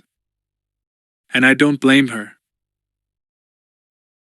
C-3PO's hyperacute hearing dissected the tight shrillness of anguish in his voice, and the sensors on his left hand which the human was clasping, since the corridor was pitch dark, registered both abnormal cold and greater than usual muscular tension, also signs of stress. That Pothman would experience stress in the circumstances was of course understandable. 3PO had learned that total darkness created disorientation and symptoms of fear even when the human involved knew that he was in perfect safety, which was certainly not the case on this benighted vessel. But he gathered from the context of the words that the darkness, the realization that air was no longer circulating on these decks and available supplies of oxygen would be exhausted in 8 months even with the small amount of photosynthesis being produced by the Aphitecans, and the knowledge that sand people occupied the vessel,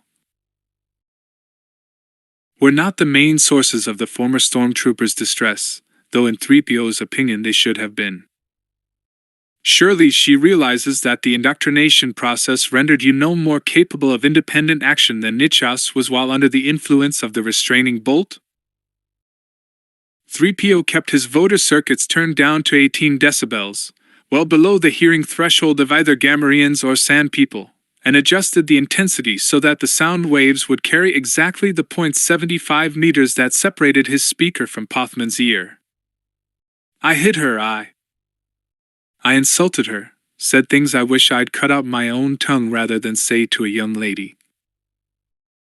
She was indoctrinated herself, and will be familiar with the standardized secondary personality imposed by the programming. 3PO, said Nichas's quiet voice from the darkness behind. Sometimes that doesn't matter. Pale light dimmed the darkness up ahead, delineating the corner of a cross corridor, the appalling mess that littered the floor plates. Gutted MSEs and SPs, shell casings from projectile grenades, broken axe handles, and spilled food and coffee. Mort scuttled among the filth and their Swedish stink, like dirty clothes, added to the general offensiveness of the scene. The soft murmur of air-circulating equipment became audible, if one could separate it out from the truly appalling clamor coming from the mess hall, squeals, shrieks, and drunken voices singing, pillaging villages one by one. Pothman closed his eyes in a kind of embarrassed pain. Nichas remarked, Well, I see everybody made it back from the battle. Awful thing is, said Pothman, I suspect Kinfarg and his boys are doing the same thing up on Deck 19.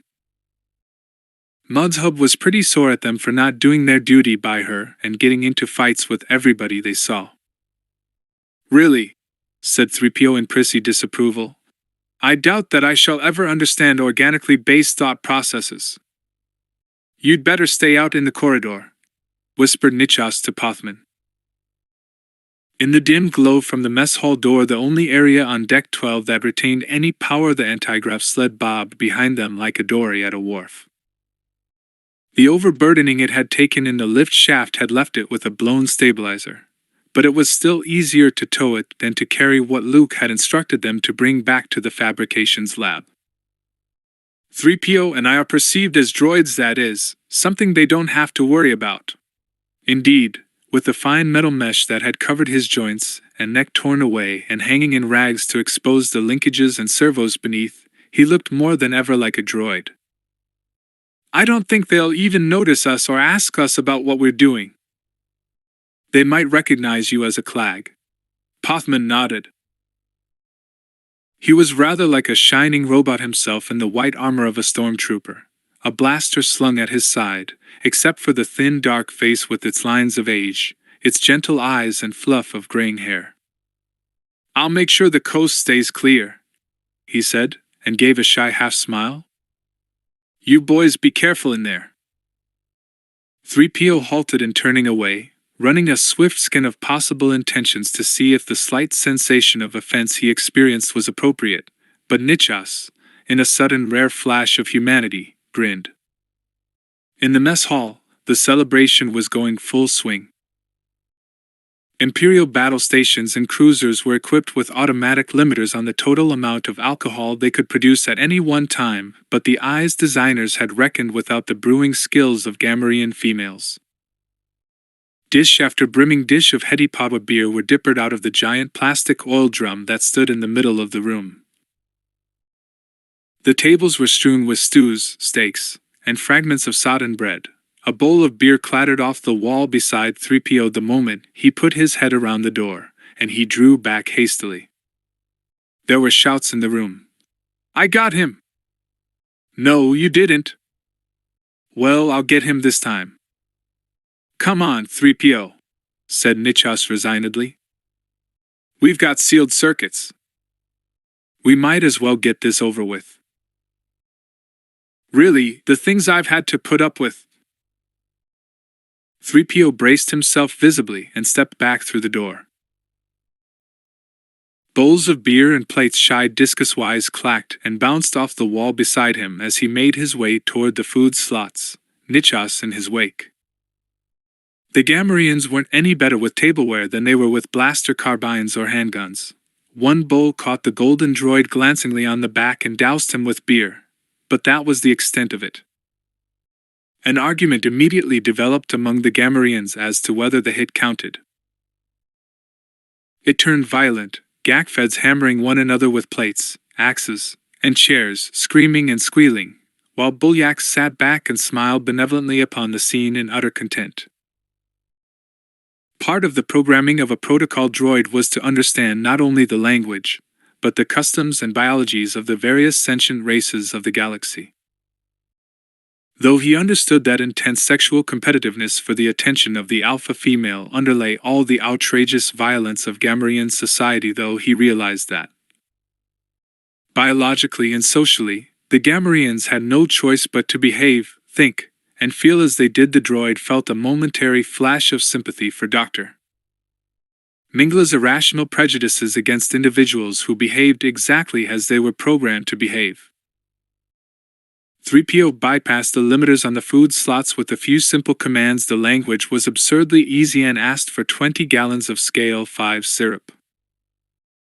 When the half-gallon containers started appearing behind the plexi shields, he drew them out and handed them to Nichas, who carried them back to the hall where Pothman waited with the sled.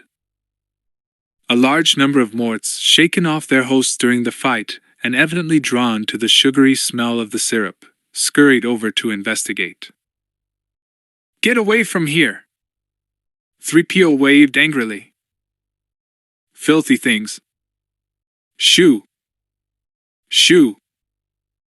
They sat up and regarded him with beady black eyes, tongues flicking in and out of the toothed lances of their proboscis, but took no further notice of his gestures. The Gamorreans, now happily smashing one another over the head with tables, took no notice of him at all. When 3PO had borne the last of the containers out into the darkened hallway, he found Pothman and Nichas flattened, with the sled against the wall to let an armed column of Aphtekans pass. 188 of them, 3PO counted, and armed with brooms, fragments of dissected SPs, pieces of pipe, and blaster carbines gutted of their power cells, all held weapon-like over their shoulders. Right turn! Parade march? Their commander's voice snapped briskly as they vanished into the utter darkness of the hall. Really? Said the protocol droid disapprovingly, as he set the last of the syrup canisters on the sled. Though I find laudable Master Luke's desire to remove all the passengers from this vessel before destroying it, I must admit to a certain amount of doubt about whether it can be achieved. A bowl of beer came flying through the mess hall doors and crashed sloppily into the wall. There has to be an alternative to blowing up the ship. Not one that's foolproof. Not one that's chance-proof. It doesn't need to be proof, said Luke desperately. Just enough to cripple the motivators. To disengage the guns. Whoever has summoned it, whoever has learned how to manipulate the Force to this extent is going to come looking for it, Luke. And he or she is powerful. I can feel that. I know it. Luke knew it too. The station has to be destroyed, Luke. As soon as it can be done. It takes two people, one of them a Jedi. The Jedi uses the Force to interfere with the firing of the inclusion grid above the gun room ceiling long enough for the other person to climb. That's how Geeth and I were going to do it. I can tell you, or Cray, whichever one of you is going to do the climbing, which switches to pull, which cores to overload once you get to the top. Whoever stays at the bottom. There's a mission log jettison pod in the bay at the end of the corridor by the gun room. I didn't know about it when Geeth and I. Her voice hesitated over the name of the lover who had abandoned her to die. Then she went on. Anyway, I've found it since.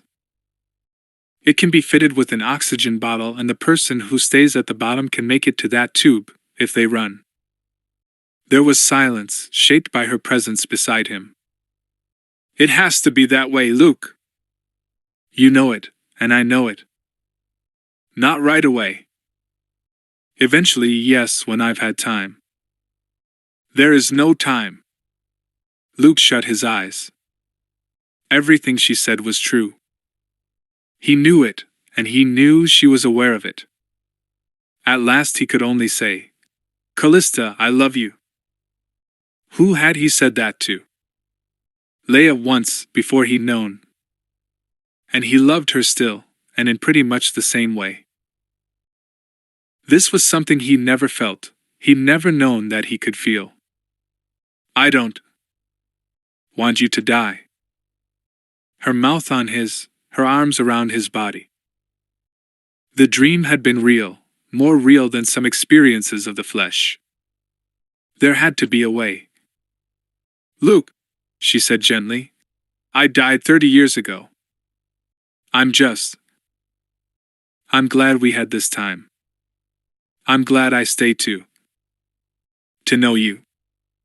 There has to be a way, he insisted. Cray what? Luke turned, sharply, at the new voice. Cray leaned wearily in the door of the office, the silver blanket that half hid her torn and dirty uniform gleaming like armor, the marks of exhaustion and bitterness, and the death of hope gouged into her bruised face as if with knives. To turn her into what Nichos is? To cannibalize parts from the computers, wire together enough memory to digitalize her, so you can have the metal illusion around to remind you what isn't yours and can't be yours. I can do that. If that's what you want. You said Jin Altus taught you to transfer yourself, your consciousness, your reality to another object. You've done it with this ship, Callista. You're really here, I know you are. I am, she said softly. There's enough circuitry, enough size, enough power in the central core. But a thing of metal, a thing programmed and digitalized, isn't human, and can't be human, Luke. Not the way I'm human now. Not the way you and I are human. Cray came over to them, her blonde hair catching fire glints in the greasy light. Not the way Nichos was human. I should never have done it, Luke. She went on. Never have. Tried to go up against what had to be. My motto was always, if it doesn't work, get a bigger hammer. Or a smaller chip. Nichos. She shook her head. He doesn't remember dying, Luke. He doesn't remember a switchover of any kind. And as much as I love Nichos, as much as he loves me, I keep coming back to that. It isn't Nichos. He isn't human. He tries to be, and he wants to be, but flesh and bone have a logic of their own, Luke, and machinery just doesn't think the same way. Her mouth twisted, her dark eyes chill and bitter as the vacuum of space. If you want me to, I'll make you something that'll hold a digitalized version of her memories, her consciousness. But it won't be the consciousness that's alive on this vessel. And you'll know it, and I'll know it. And that digitalized version will know it, too. No, said Callista, and Luke, through a blind haze of grief, still noticed that Cray and he both looked at the same place, as if Callista were there. And she was, indeed, all but there. She went on. Thank you, Cray. And don't think I'm not tempted. I love you, Luke, and I want not to have to leave you, even if it means being what I am now forever. Or being what Nichos is now forever. But we don't have the choice. We don't have time. And any components, any computers you take from this ship, Cray, will have the will in them as well. And if you disconnected the weapons, if you disavowed the motivators, if you pulled the cores, to leave the eye floating in the darkness of space until you could find some way to build another computer, or droid, unconnected to the will, I think the will would lie to you about being disavowed. I think it would wait until your back was turned, and seek out whoever it was that called it. It has to be destroyed, Luke. It has to be destroyed now, while we can. No, he was screaming inside. No. She'd said that she loved him. He knew she was right. Cray went on tiredly. I'll be the one who goes up the shaft, Luke. Your command of the Force is worlds stronger than mine, she added as Luke started to protest. But I don't think you can levitate that far, and I can't hold it off you long enough for you to make the climb with a bad leg. If we're going to blow off all 3 of our lives, we can't risk you losing strength halfway. Luke nodded. With the little rest he'd been able to get, he felt stronger, but it took everything he could summon of the Force to keep the pain in his leg from utterly swamping his mind. He would probably, he thought, be able to misfire the grid, but in spite of what Yoda had taught him, levitation took a lot of energy. We can program the lander to take off with the sand people in it, she went on, if you insist on getting them off the ship. If it's at all possible, said Luke. I think it will be, once 3PO and Nichos. He hesitated to speak her lover's name to her, but though her eyes moved from his, she didn't flinch. Get back here with the syrup. It can be picked up and towed back to Tatooine. Triv and Nichos can each pilot a shuttle. Once they're out of the ship's jamming field, they can transmit distress signals, though somebody's going to have their work cut out for them deprogramming the Gamorreans. Not to mention convincing the Afatekans they aren't stormtroopers. They're multiplying too, you know. I know. Luke sighed. How you're going to get the Kidanax on the shuttles? I think I've got that figured out too, he said. It was in his mind that even as he couldn't drag his staff up the shaft with him, even as he wouldn't be able to move quickly enough among the stations at the computer core, he probably wouldn't be able to make it down the long corridor to the jettison pod before the engines blew. But that, he understood, was a technicality. CALLISTA. He didn't know what he would have said. Tried to talk her, one more time, into letting Cray try to make some kind of computerized vessel for her mind and memories, her thought and heart. Tried to talk her into escaping. But the bench on which he was sitting gave a sudden, jarring lurch, almost throwing him to the floor, and the cold sickness of gravity flux drew at his belly, dizzying. Another lurch, and he caught at one of the lamp bowls as Cray grabbed the other halfway to the floor. Far off they felt the humming vibration rising within the ship's bones, the drag of power shifting. CALLISTA said quietly, "That's it." Hyperspace. Chapter 21. Even before he and Chewie got up the steps of the lightless house, Han had a bad feeling about things. "I'm terribly sorry." General Solo. The Bith in charge of the Muni Center Records Office and of the Sales, Invoice, and Workers' Benefits Archives of the three major corporations that actually own Plaw's central computer tilted its domed, putty-colored head in the dim shiver of the hollow field and regarded with huge black oil-slick eyes the point before it where Han's holophone image would be. "Her Excellency does not appear to be in the building." Han glanced out the long windows, to the black fog pierced only by the revealed blurs of the orchard lights. Chewbacca, standing beside the glass, turned his head with a sound between a growl and a moan.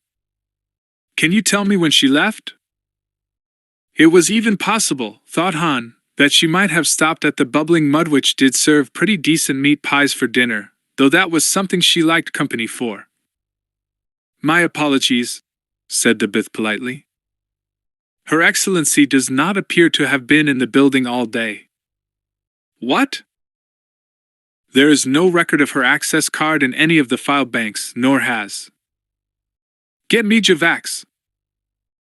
The Bith inclined its head. "I will endeavor to do so, sir." "Will you remain at your current location?"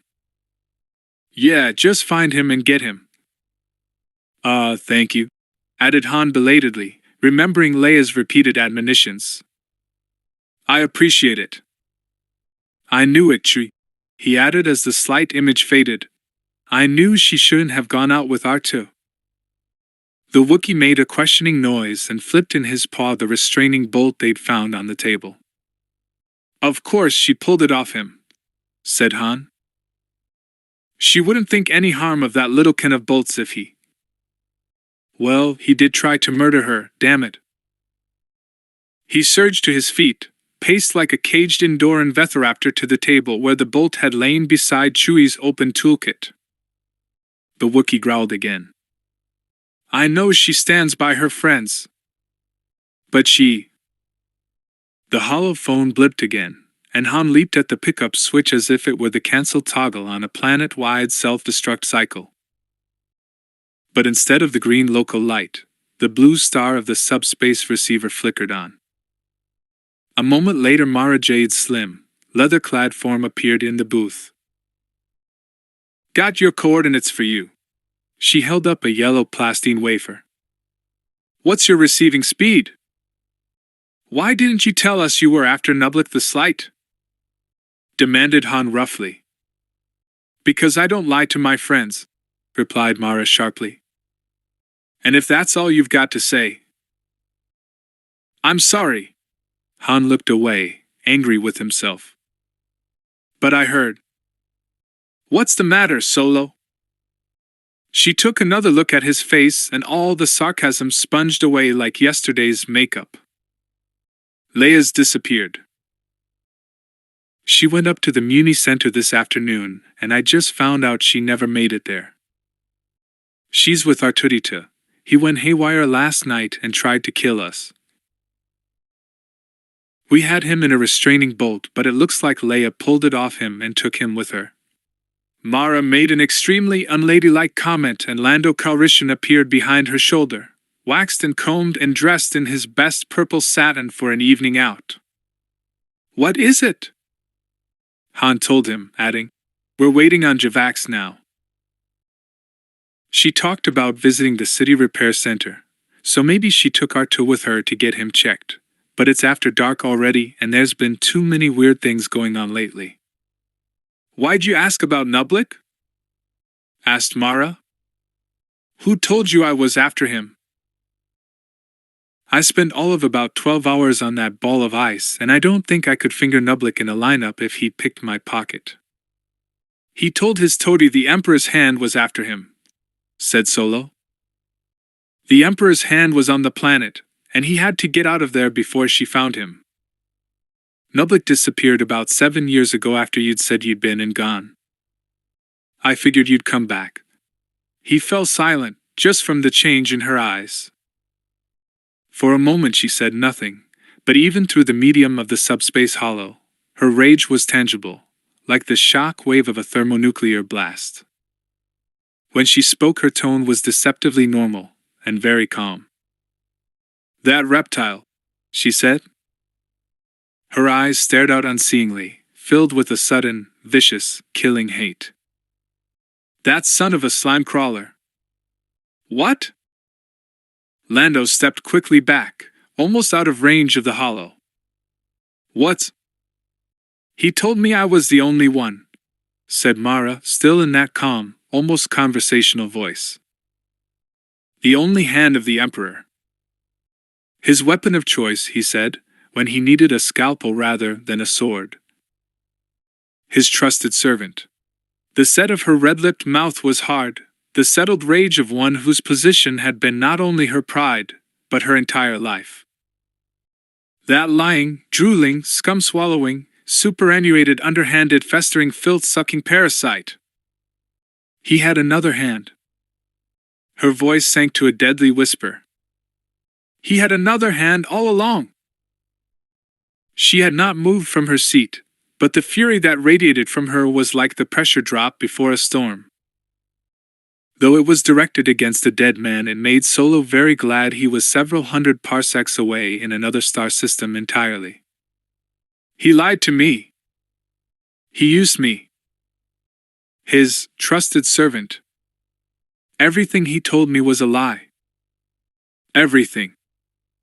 Mara, said Lando uneasily. Mara, he's dead. You know what that means, don't you? She turned cold-eyed upon Lando, who backed a step. Neither man had ever seen Mara this angry, and the sheer intensity of it was terrifying. It means he had her in reserve to use against me. Or to use me against her. Or who knows who else, to keep either of us from being anything more than the pawns of his lies. She was almost trembling with rage, the rage that had once led her to direct all her energies toward killing Luke Skywalker for taking from her the position that had been her life. Is she still on the planet? I don't know. For some reason he remembered Leia telling him of the Emperor's concubine, a member of the Emperor's court. A woman who claimed to be working in a place where she wasn't working. A woman who'd shown up suddenly, bare weeks after Nublik's disappearance, knowing exactly what house it was she wanted to rent. Yeah, he said. I think so. Woman named Roganda. Mara's eyes widened as she recognized the name, then narrowed to green and glittering slits. Oh, she said softly. Her. The hollow image reached out to where the transceiver switches would be, beyond the range of the transmitters. The image vanished. We simply cannot take the risk. Roganda Ismarin opened the plastine case she carried, took from it the slim silver wand of a drug infuser, and fitted an ampoule into its slot. Hold her.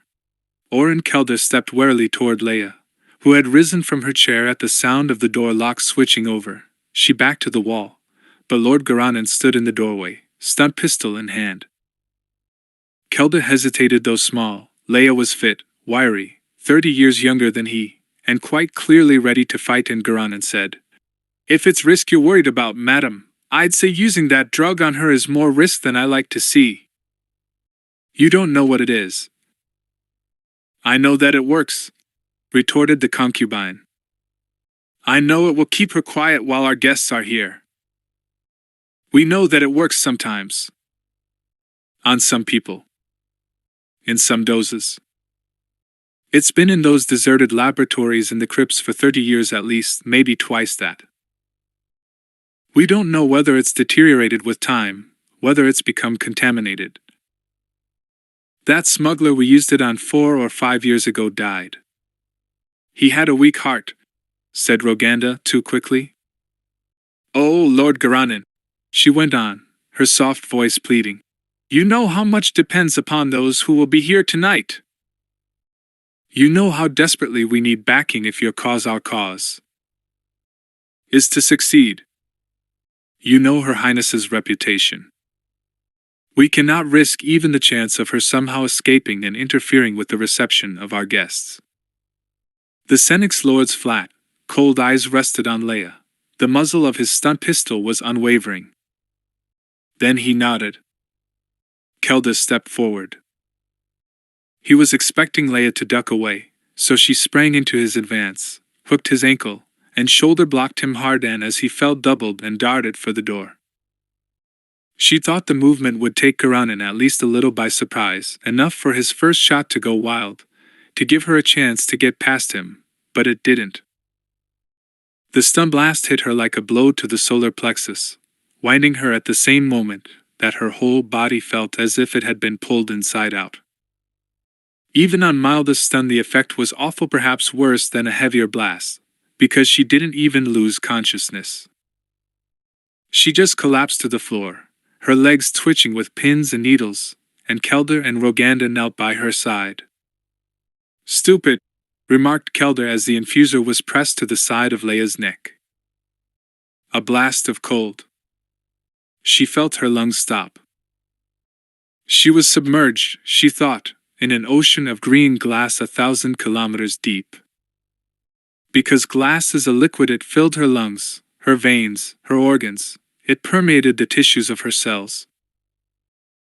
Though she was sinking, very slowly, the glass was shot through with light from above, and she could hear the voices of Roganda, Kelda, and Garanin as they left the room. His antidote as soon as the reception is over. Roganda was saying. We simply haven't the personnel to keep her under constant guard. But the drug's effects aren't as unpredictable as you fear. Everything will be perfectly all right. Your cause. Our cause. Kelda. Eligen. Irek. She had to get out. The Force, thought Leia. Somehow, with her body suspended in this dense, unbreathing, light-filled silence, she could feel the Force all around her, sense it within reach of her fingertips, hear it like music, a tune that she herself could easily learn. If she touched the Force, if she drew the light of the Force into herself, she could see the room in which she lay on Nastra Magridy's bed, one hand resting on her midriff and dark auburn hair tangled around her on the discolored pillow. Cray's right, she thought. I really do have to be more diligent about applying that slitherberry wrinkle cream around my eyes. I wonder if I can get up. She breathed experimentally, drawing the Force into her like a kind of strange, prickly light, and stood up. Her body remained on the bed. Panic seized her, disorienting. She called to mind some of the disciplines Luke had taught her, calming, steadying, and looked around her at the room. Everything seemed very different, seen without physical eyes. Other times, other eras were present, as if she viewed through pane after pane of projection glass. An elderly man with graying hair sat writing on the back of green flimsoplast notes at the table, and broke off to lay his head on his arms and weep. A slim blonde Jedi Knight lay in the bed which had been on the other side of the room, then reading stories to her husband, who was curled up next to her with his dark head pillowed on her thigh. Leia looked at the door, and knew she could walk through it. I'll get lost. Cold panic again, the sense of being naked, unprotected. No, she thought. She stepped back to the bed, touched the body that lay there. Her own body. The scent of her own flesh, the sound of her own heartbeat, was unmistakable. If she concentrated, she could find her way back to it, even as she'd followed the far fainter and less familiar traces of Elijin and Kelder in the tunnels. Terror in her heart, she stepped through the door. Immediately she was conscious of voices. This part of the passageways had been the living quarters of the Jedi, converted from Plet's endless greenhouse caverns, the dreamy consciousness of the plants and the weary, bittersweet benevolence of the old Hodin master permeated the rock of the walls. She followed the voices to a long chamber illuminated not only by a ceiling full of softly radiant glow panels, but by half a dozen windows of various sizes, thickly glazed against past storms and, like those of her own chamber, concealed in the rock and vine curtains of the valley wall. She recognized a good 2/3 of the people present. Some of them had aged in the 11 years since she'd seen them at the Emperor's court.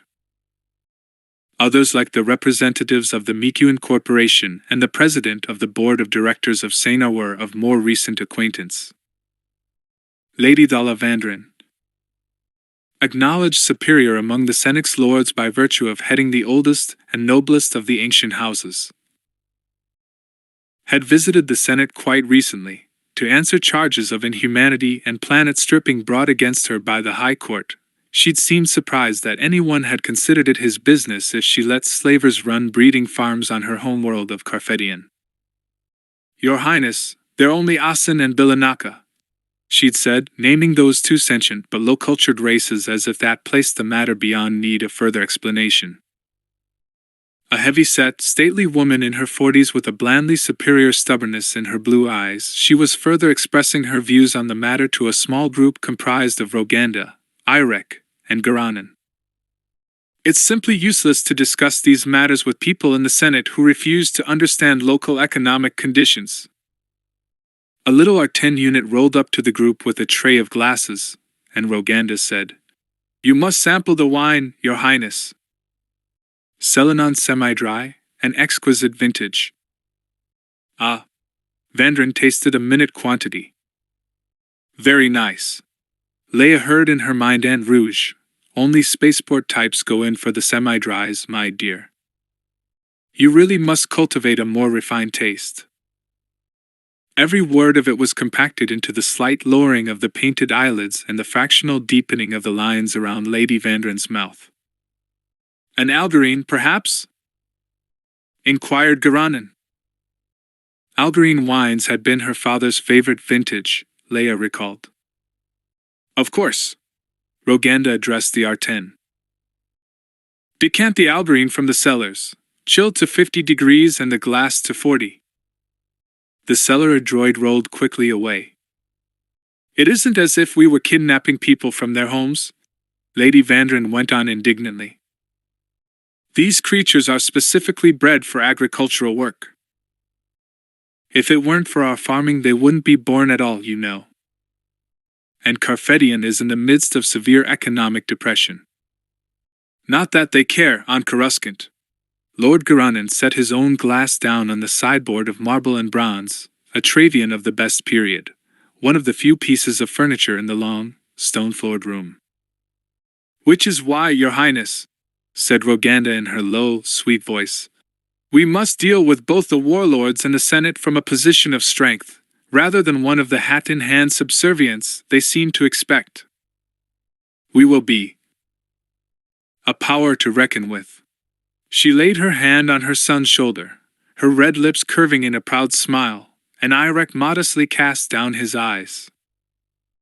Close to the buffet, which was laden with a collection of confections and savories clearly put together by a droid of some kind, a bio-assisted Celestin executive asked Drost Eligen, "Doesn't look much like the Emperor, does he?" in the softest of undervoices. The Celestin glanced across the room at Irek and his mother, both conservatively clad, he in black, she in white. Irek had gone to speak to one of the Juvex lords whom Leia recognized dimly as the head of the more militant branch of the House Srethin. It was clear the boy had a great deal of charm. Eligen shrugged. "What does it matter? If he can do what she says he can do." He nodded in Roganda's direction. She was still working hard on getting Lady Vandren to unbend. Leia could have told her she might as well have tried to stuff a full-grown hut into her pocket. Ladies of the great houses do not unbend to women who have been concubines, no matter whose, and no matter what their sons can do. Well, said the Celestin doubtfully, and adjusted the gain on the eyepieces he wore. If the great houses back him. Elijah made a gesture with his eyebrows, dismissing or almost dismissing the dark-haired boy. At least his manners are good, he said. Don't worry, Nathal. When the ship arrives, we'll have the nucleus of a true fleet, more powerful than anything those scattered jarheads can command these days. And indeed, he added with a malicious grin, once the various warlords have had it demonstrated to them exactly what Irek can do, I think they'll be most eager to ally themselves with us and listen to what we have to say. Ship? Thought Leia uneasily. The Celestin turned toward the buffet again and paused, the enhanced visual receptors he wore probably to compensate for the corneal defects many Celestins developed after the age of 30 turned in Leia's direction. She wasn't sure what he saw how, or if, the psychic residue of the drug made her register on the pickup, but with a little shrug he went on toward the food. But it was enough to make her move off, drifting like a ghost among the other, fainter ghosts that flickered in this room, dim echoes of children playing obliviously on the floor between the cool aristocrats and the watchful bureaucrats, secretaries, and corporate scouts. Irek, Leia noticed, was working the room with the adeptness of a candidate for the Senate, deferring politely to the lords and ladies of the great houses, condescending with just unnoticeable noblesse oblige to the corporates, and to the secretaries of the lords. As Drost Eligen had remarked, he had beautiful manners. Since formal dueling was one of the accomplishments valued by the lords among their own class, the boy was able to discuss this with the younger aristocrats. We've heard all about this ship, said Lord Venzel Picutorian, who had been one of those presented at the same time as Leia's senatorial debut. What is it? Where is it coming from? Are you sure it's large enough to give us the power, the armament, to create our own allied fleet? Irek inclined his head respectfully, and the other Senex lords gathered around. It is, quite simply, the largest and most heavily armored battlemoon still in existence from the heyday of the Imperial fleet, he said in his clear, carrying boy's voice. It was the prototype transition between the torpedo platforms and the original Death Star. It doesn't have the focus power of the destructor beams, he added, and Leia detected a note of apology in his voice. But it has almost the power capacity of the Death Star. I think we're all agreed, put in Lord Garanin. That planet-killer technology is wasteful, to put it mildly. But you must admit, said Irek, a gleeful glitter far back in his blue eyes, it makes a wonderful deterrent. In fact, it doesn't, said his lordship bluntly. As events leading to the breakup of the Empire can attest. And when Irek opened his mouth to protest, he went on. But be that as it may, he turned to the other lords. The Batamoon Eye of Palpatine was originally constructed for a mission 30 years ago, he said.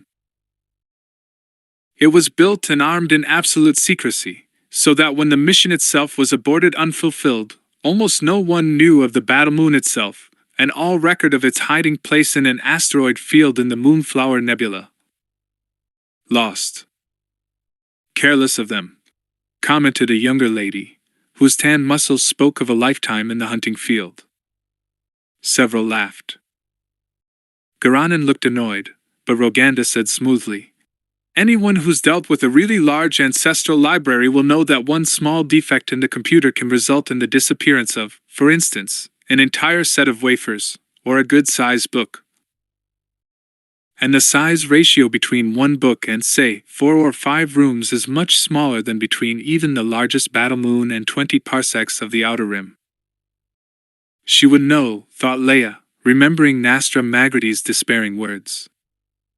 A battlemoon. And it's on its way here? Asked Lord Picutorian. Irex smiled, smug. On its way here, he said.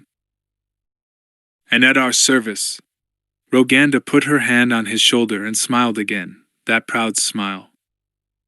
Our guests are thirsty, my son, she said in her soft voice.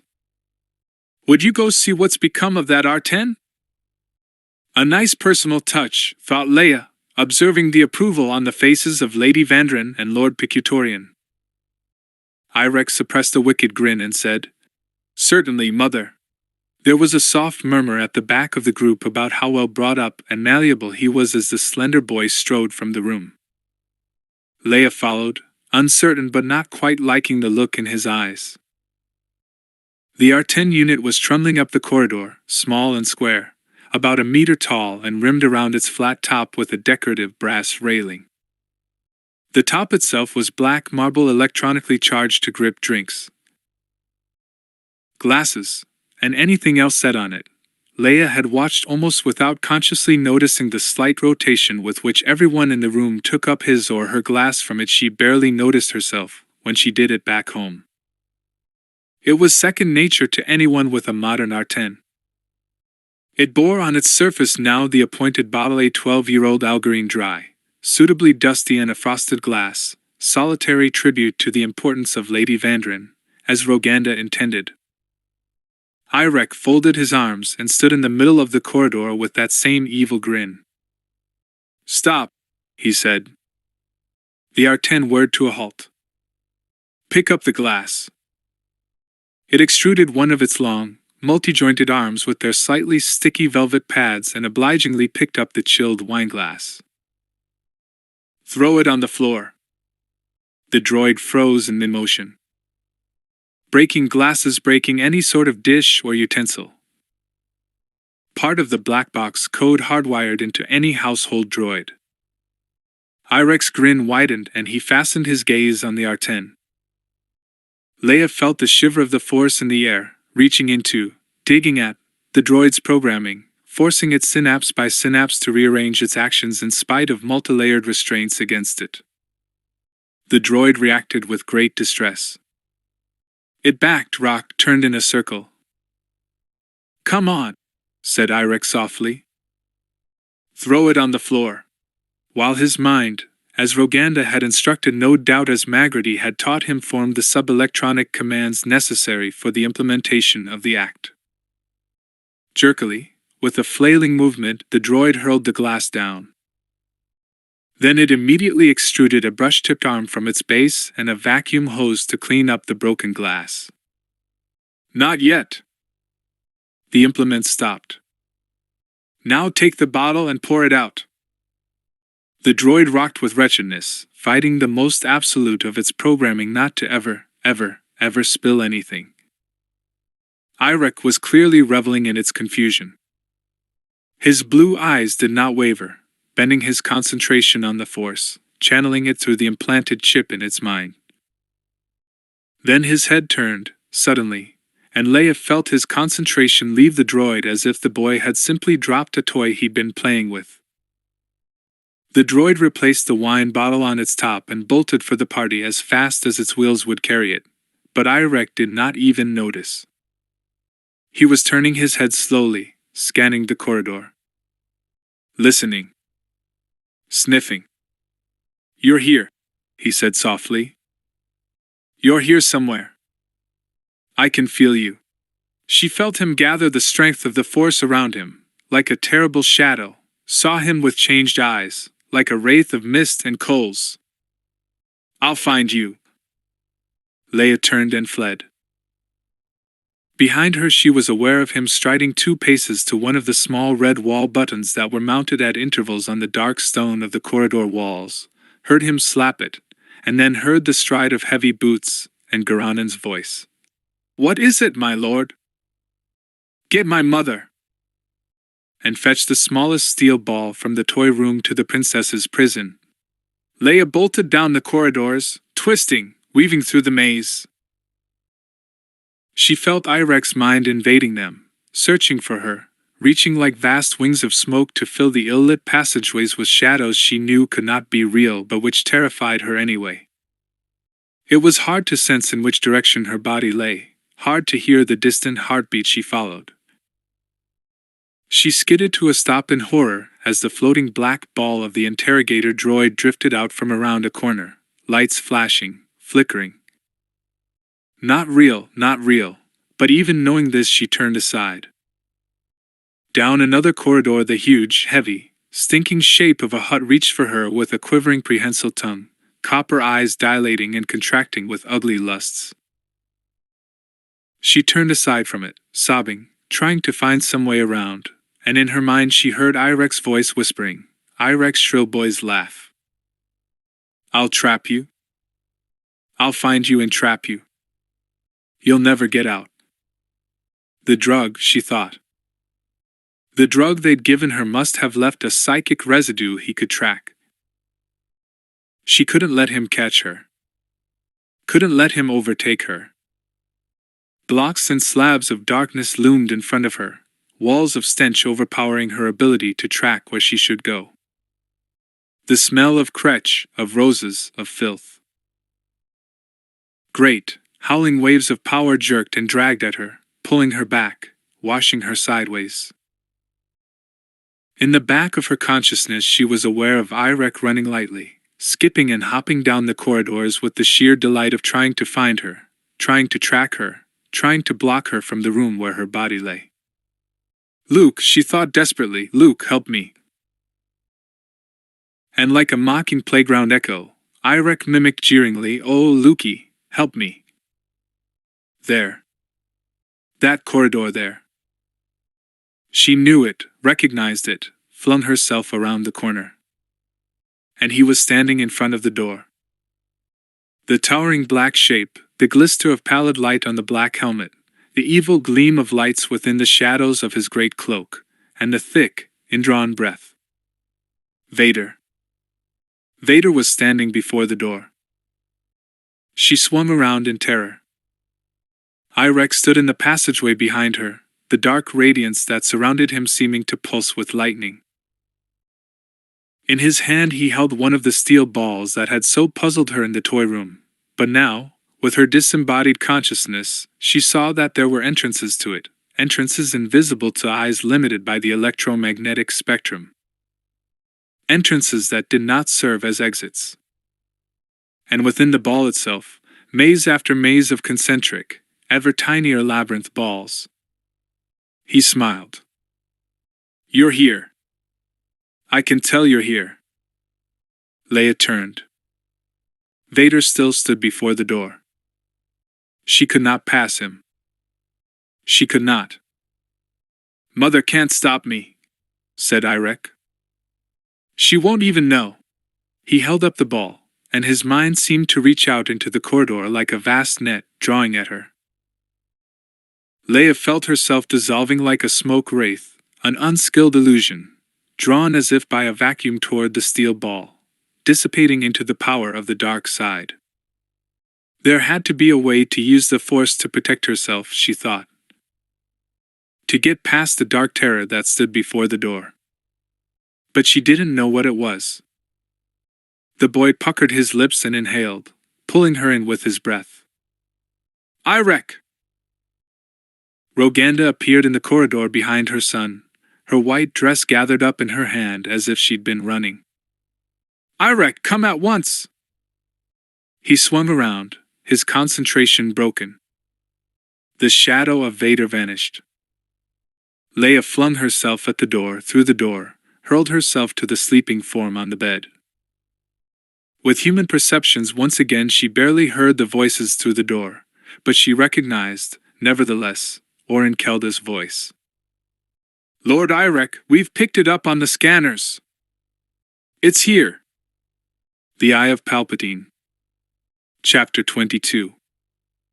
Master Luke, are you quite certain this is going to work? You got me. The logistics of managing a staff and the rope with which Luke was towing the small pump salvaged from a laundry room were not the best in the world, but at this point Luke was simply delighted to have located a pump that still worked. Very little on the eye of Palpatine still worked. Except the guns, he thought. Except the guns. How much time will it give us? Inquired Nichas, striding silently along under his load of 2 oil drums filled with sugar water. Provided it works at all. Maybe an hour clear. The lights on his staff were failing, too, and the service corridor, with its low ceilings and bundles of conduit lines, was beginning to take on the appearance, dampness, and smell of some cavern far below ground level. Here and there water dripped down the walls. Luke examined the places and nodded with satisfaction. They were certainly on the line of the main water trunk for this section of the ship. That isn't much, to check the lander and the 2 shuttles, remarked Triv Pothman. Luke shook his head.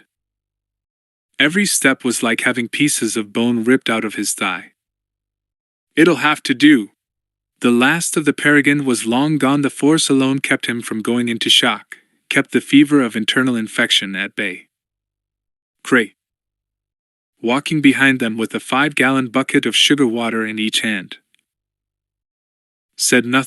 had said nothing while Luke outlined his plans for getting the ship cleared, and very little more during the process of cutting into the main sensors for a reading of their position and an estimate of how much time before the shelling of Belsavis would begin.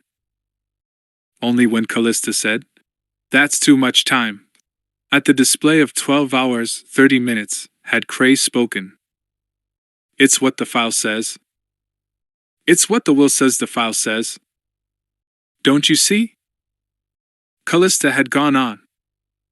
"The will's going to do whatever it can, use whatever it can, to delay us and fulfill its mission. Mission Control would never have left a delay of 12.5 hours after coming out of hyperspace. Not with Jedi on the planet. Not with the fleet of ally wings they have. Had. She's right," Luke had said, glancing over at Cray.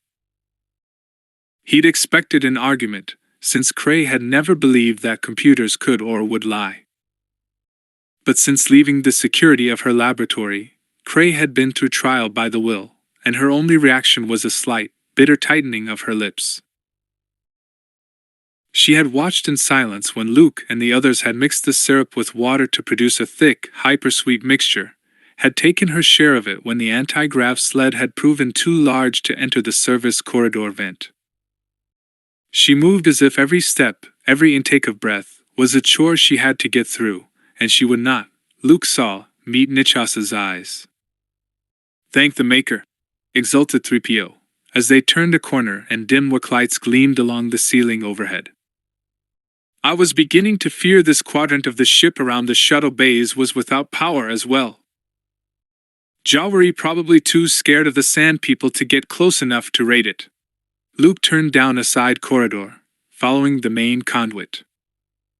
"Yet," remarked Callista, her voice coming from beside him, as if she walked close by. "I like a cheery girl." She sang 2 lines of an old nursery song. "Let's everybody be happy, let's everybody be happy." And Luke, in spite of the agony in his leg, laughed. "It must be driving them crazy," Callista went on after a moment. "The Sand People.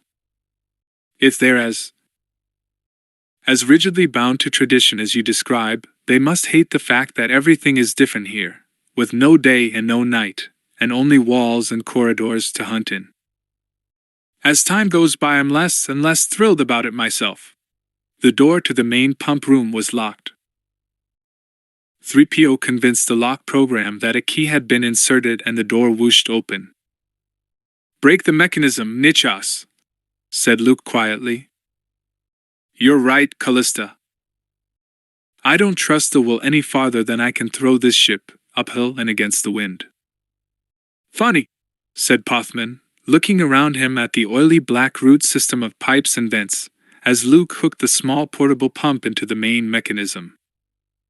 "I never thought about it while I was a trooper. But now, looking back, I think I never could get used to living in corridors and rooms and ships and installations. I mean, it seemed normal at the time. Only after I was living in the forest on Zab I realized how much I loved it, how much I'd missed the woods and the trees of Chandrila. You miss the oceans, Miss Callista?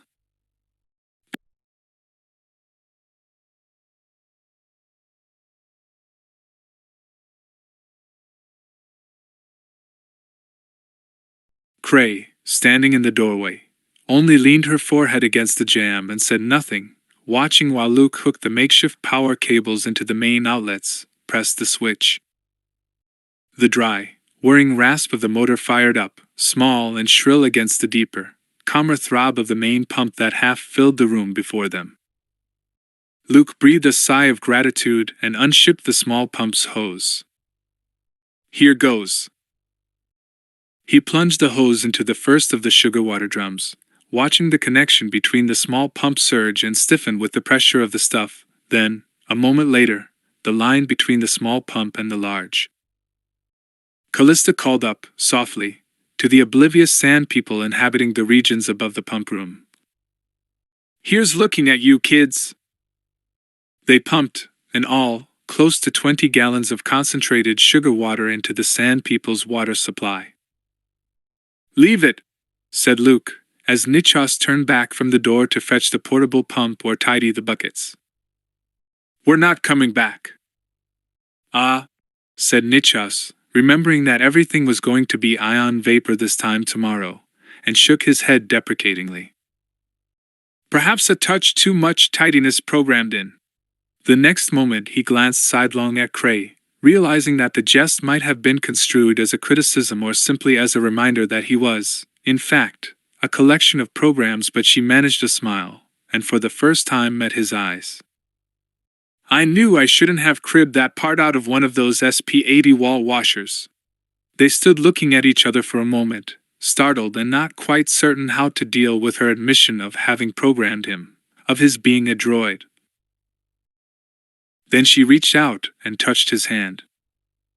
Think they'll mind if we crash their party? Whispered Callista when they reached the top of the gangway.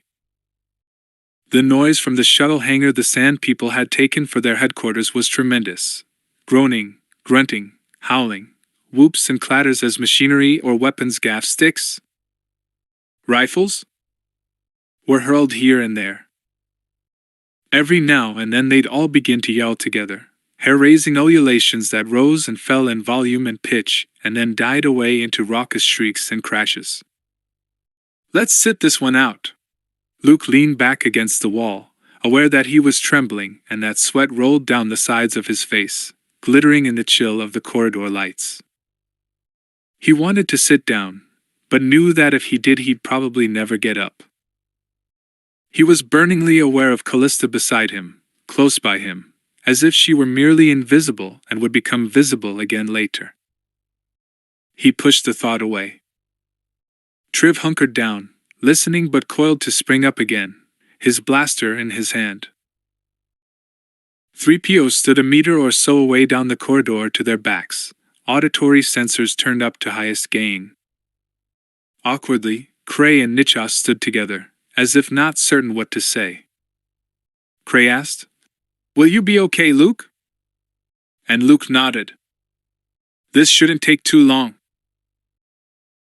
A bunch of deep-water Cyan herders have these boys under the table before they'd even warmed up their elbows," commented Callista.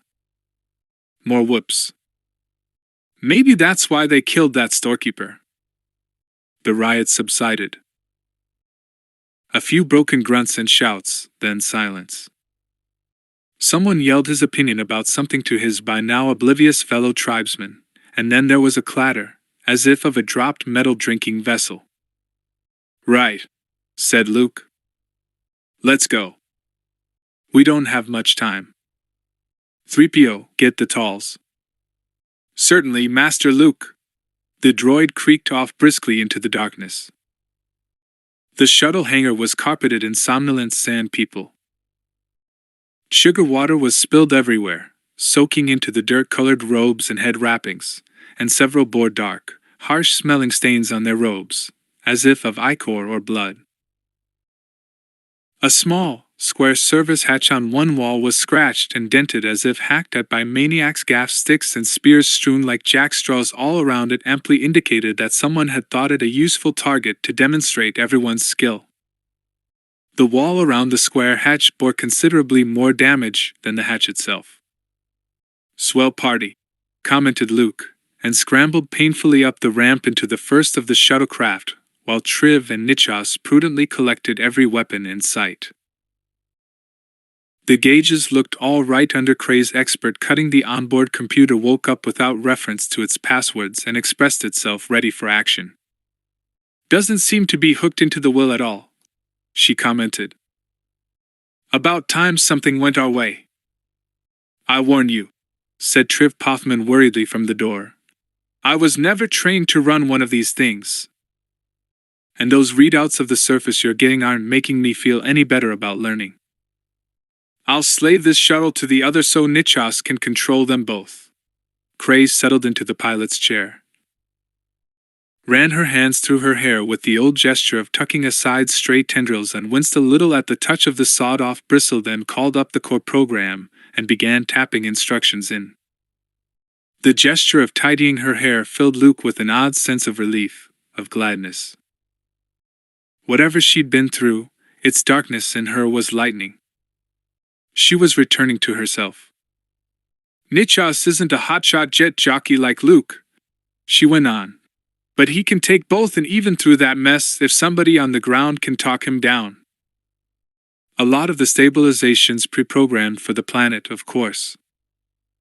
And believe me, when the main ship blows, there'll be somebody out here to investigate." "Great," said Luke. "I need to talk to you about that." She didn't so much as spare him a glance. "Later," she said. "First let's hear your plan for getting those Kittinaks down here and into a shuttle in something under 2 weeks. Outside there was a groaning clamor, a bellowing war cry. Luke and Cray, stumbling to the door of the lander, were just in time to see a Tusken Raider launch itself at Triv Pothman, swinging its gaff stick in such a fashion as to present considerably more danger to itself than to the former stormtrooper. Nichas leaped over 2 intervening slumberers and caught the Tusken's arm, pulling the weapon from its fumbling hand.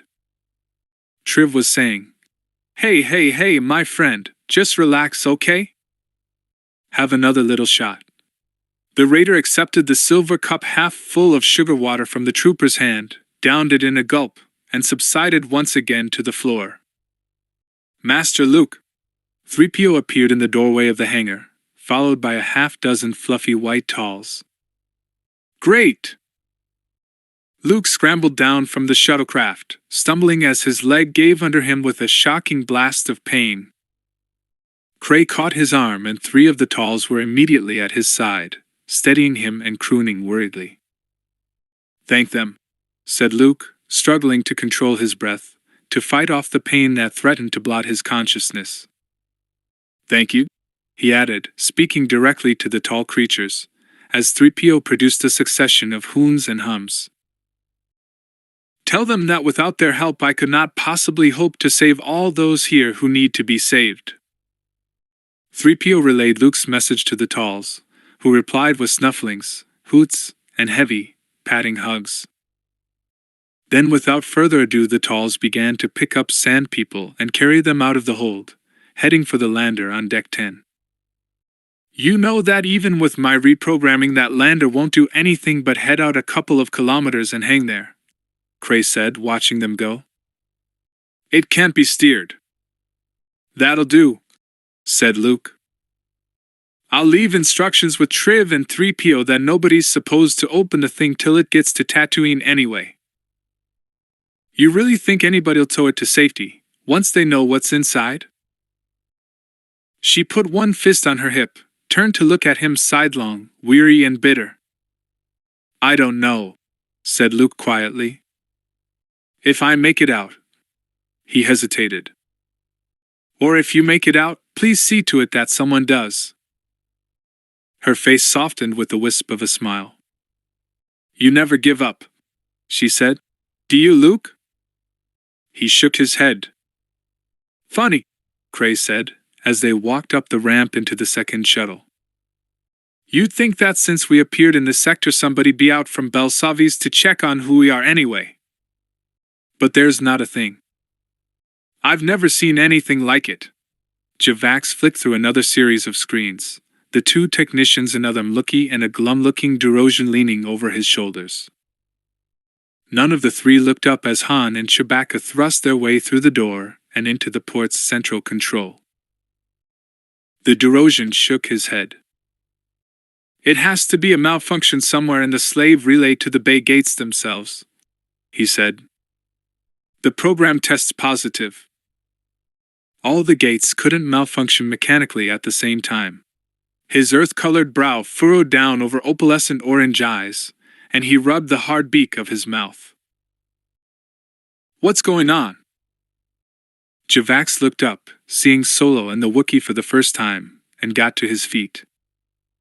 "I hope you're not coming for takeoff clearance," he said in a tone of voice half jocular, half puzzled. Nobody in his right mind would take off into the nightly inferno of Belsavi's winds. "Did Her Excellency find what she needed in the Muni Center records?" "I'm afraid I wasn't able to." "Leia never got to the Muni Center at all," said Han. The Mlukie's eyes widened with shock, then flickered to the chronometer on the wall. "There's a woman living on Painted Door Street, in the house Nublik the Slight used to own Roganda Ismarin. Came here about 7 years ago." "Ah," said Javax thoughtfully. "Roganda Ismarin. Woman so high." He gestured to someone about Leia's small height. "Black hair, dark eyes." "I don't know. I've never seen her. She used to be one of the Emperor's concubines, so she's probably beautiful. The human males who come into port treat her as if she's beautiful," said Javax with a small smile. "When she's seen, which is rarely. We're a small town, General Solo, and everyone ends up knowing a great deal about everyone else's business.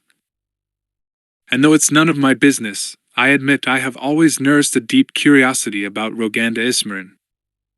You know where her house is?" Javax nodded. At the chief person's suggestion, they stopped at a small apartment block, to include in their party Stusjevsky, a meter-tall, dark-furred charter fan who worked in the Vine Coffee Gardens as a sniffer.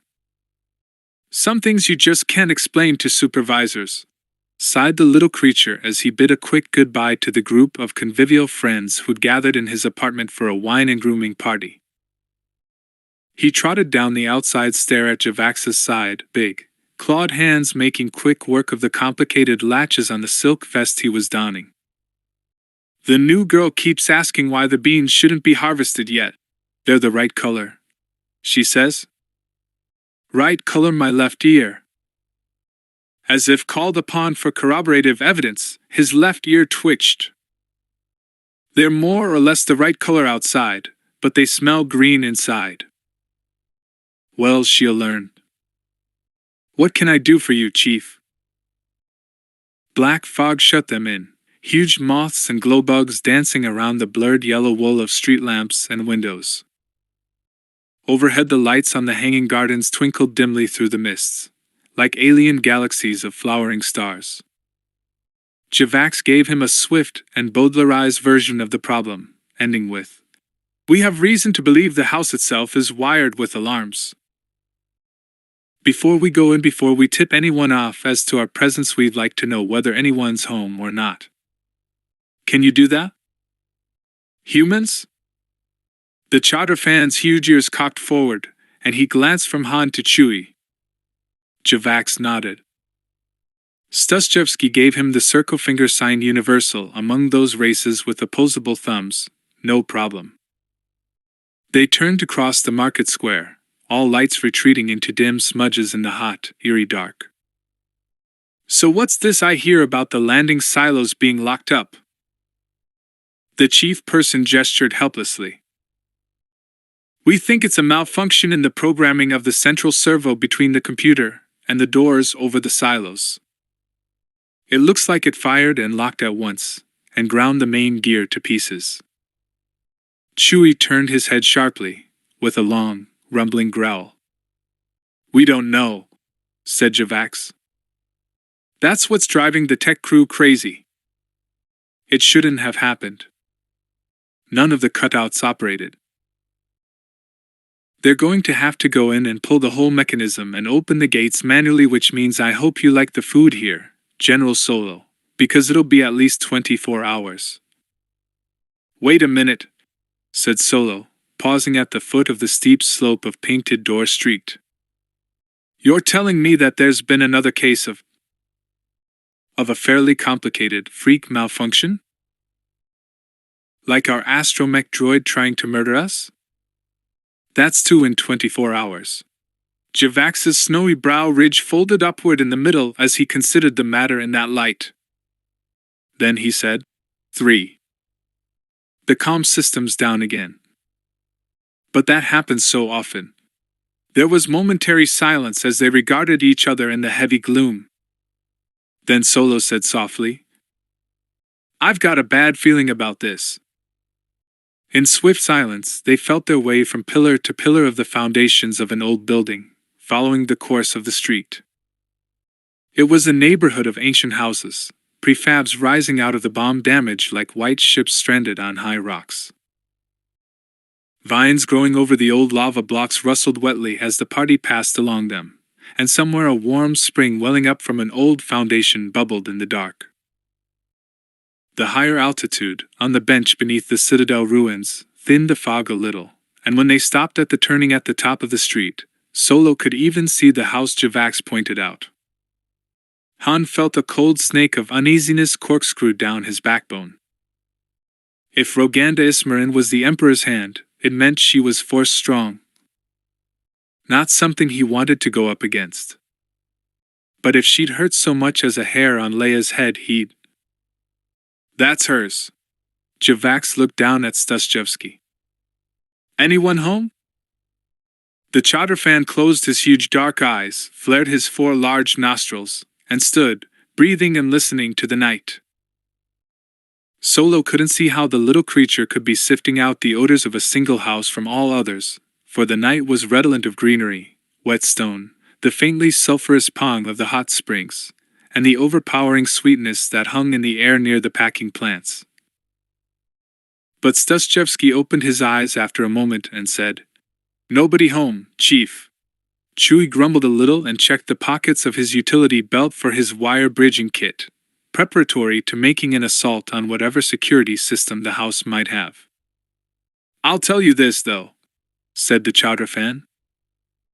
"Somebody in that place has been wearing awfully expensive perfume Whisper or Lake of Dreams, which I know for a fact nobody sells on this entire planet." With startling suddenness, the door at the top of the steps whooshed open. "I thought you said there was nobody home," hissed Han as the 4 of them flattened into the shadows of a shell-ravaged old colonnade. "Nobody human," retorted the chowder fan. "I can smell." There was a faint whirring in the shadows of the vines that half-masked the doorway, and the movement of something pale. Then a small form appeared at the top of the steps and paused as if intensely weary, or considering what to do next. Battered, dented, covered with filth and slime, it was Artudita. Chapter 23. "Commander," announced the stormtrooper with a sharp salute. "Emergency orders have arrived from the Grand Moff of the entire Imperial battle fleet. Priority 1, sir." The commander straightened up from grim concentration on the blacked-out control screen of a library reader and returned the salute with the 3 long and gaudily blossomed yellow pellicules on its right side. Several officers engaged in manning the gunnery and navigation consoles at the dead readers and vids along the library wall turned in their chairs. Stems, stamens, and clusters of flowers swiveled in the direction of their commander. They were all a little pale from lack of sunlight, but still very much on the alert. Luke, leaning in the doorway watching the scene being played out by the dim glow of his staff, the Aphtekans had been engaged in their imaginary space battle in total darkness before his and Pothman's arrival, wondered for the 100th time exactly how sentient these beings were. The Clags and the Gakfeds had remained Gamorreans, albeit convinced most of the time that they were stormtroopers. They had been aware of the slow destruction of the Eye of Palpatine, though they had attributed it, under the instructions of the Will, to the rebel saboteurs familiar to them from their programming. Ugbuz had remained Ugbuz, and though his aim continued to be truly dreadful, he understood the difference between a charged blaster and an empty one. To the Afatekans, their programming seemed to be so thorough that what they were programmed to believe took precedence over the actual structure of the ship itself. If they had possessed any individual personalities before induction in the lander, those had been completely subsumed. And Luke noticed those Afatekans who had sprouted on board, and he'd come across at least 5 nurseries, mostly in lesser mess rooms rigged with emergency lighting, seemed to believe themselves to be Imperial troopers with the same utter absorption as their seniors. Triv Pothman, resplendent in his white armor, stepped across to the dead control screen in front of the yellow and black captain. "With your permission, sir." He touched a switch. "Fleet communications urgent and priority 1. It is the intent of the Will that all ship's personnel evacuate to the shuttlecraft on Deck 16 immediately. All personnel currently in sick bays and other locations to be moved with necessary life support. The bearer of these orders will serve as director of the evacuation and pilot the shuttlecraft during and after launch." "Not bad," approved Luke softly. "Are you kidding?" returned Callista's voice in his ear. "For 30 years the Will is the only thing I've gotten when I tried to break into the computer. You bet I know how to do an imitation. You should see me do Pecky Blue and the Starboys." Luke had never heard of Pecky Blue and the Starboys, but he would have crossed the Dune Sea on foot to hear her do an imitation of anybody. "Is this a trooper?" The captain's voice was grave. Neither Pothman nor Luke knew precisely what it was, but the former trooper nodded. "We have our orders," he said. The captain returned the nod, grave and manly despite the huge coronal fluff of white tassels. "All right, men," he said. "This is it. Pack it up. Move it out." In the Deck 12 portside section lounge, and the corridor adjacent, the Kidinaks were still talking. "They're still exchanging recipes, most of them," explained 3PO, when Luke appeared. "Although that group in the corridor has begun telling one another about last summer's run of Chuba slugs. An experience that all of them, apparently, shared." "They're all here," said Callista. 48 of them. A group of Afatekans passed them, marching in brisk military fashion, nearly 70 strong, including a whole squad of seedlings less than a meter high. "Right square turn!" barked the sharp voice of the lieutenant in charge, and they vanished around a corner. Luke shook his head. "Somebody's gonna have a job deprogramming them." Her yelp of laughter rippled in the air. "Yikes, I hadn't even thought of that." "Okay. Corridors are clear between here and the shuttle bay. Gangways are open. That one elevator shaft they'll have to climb is roped."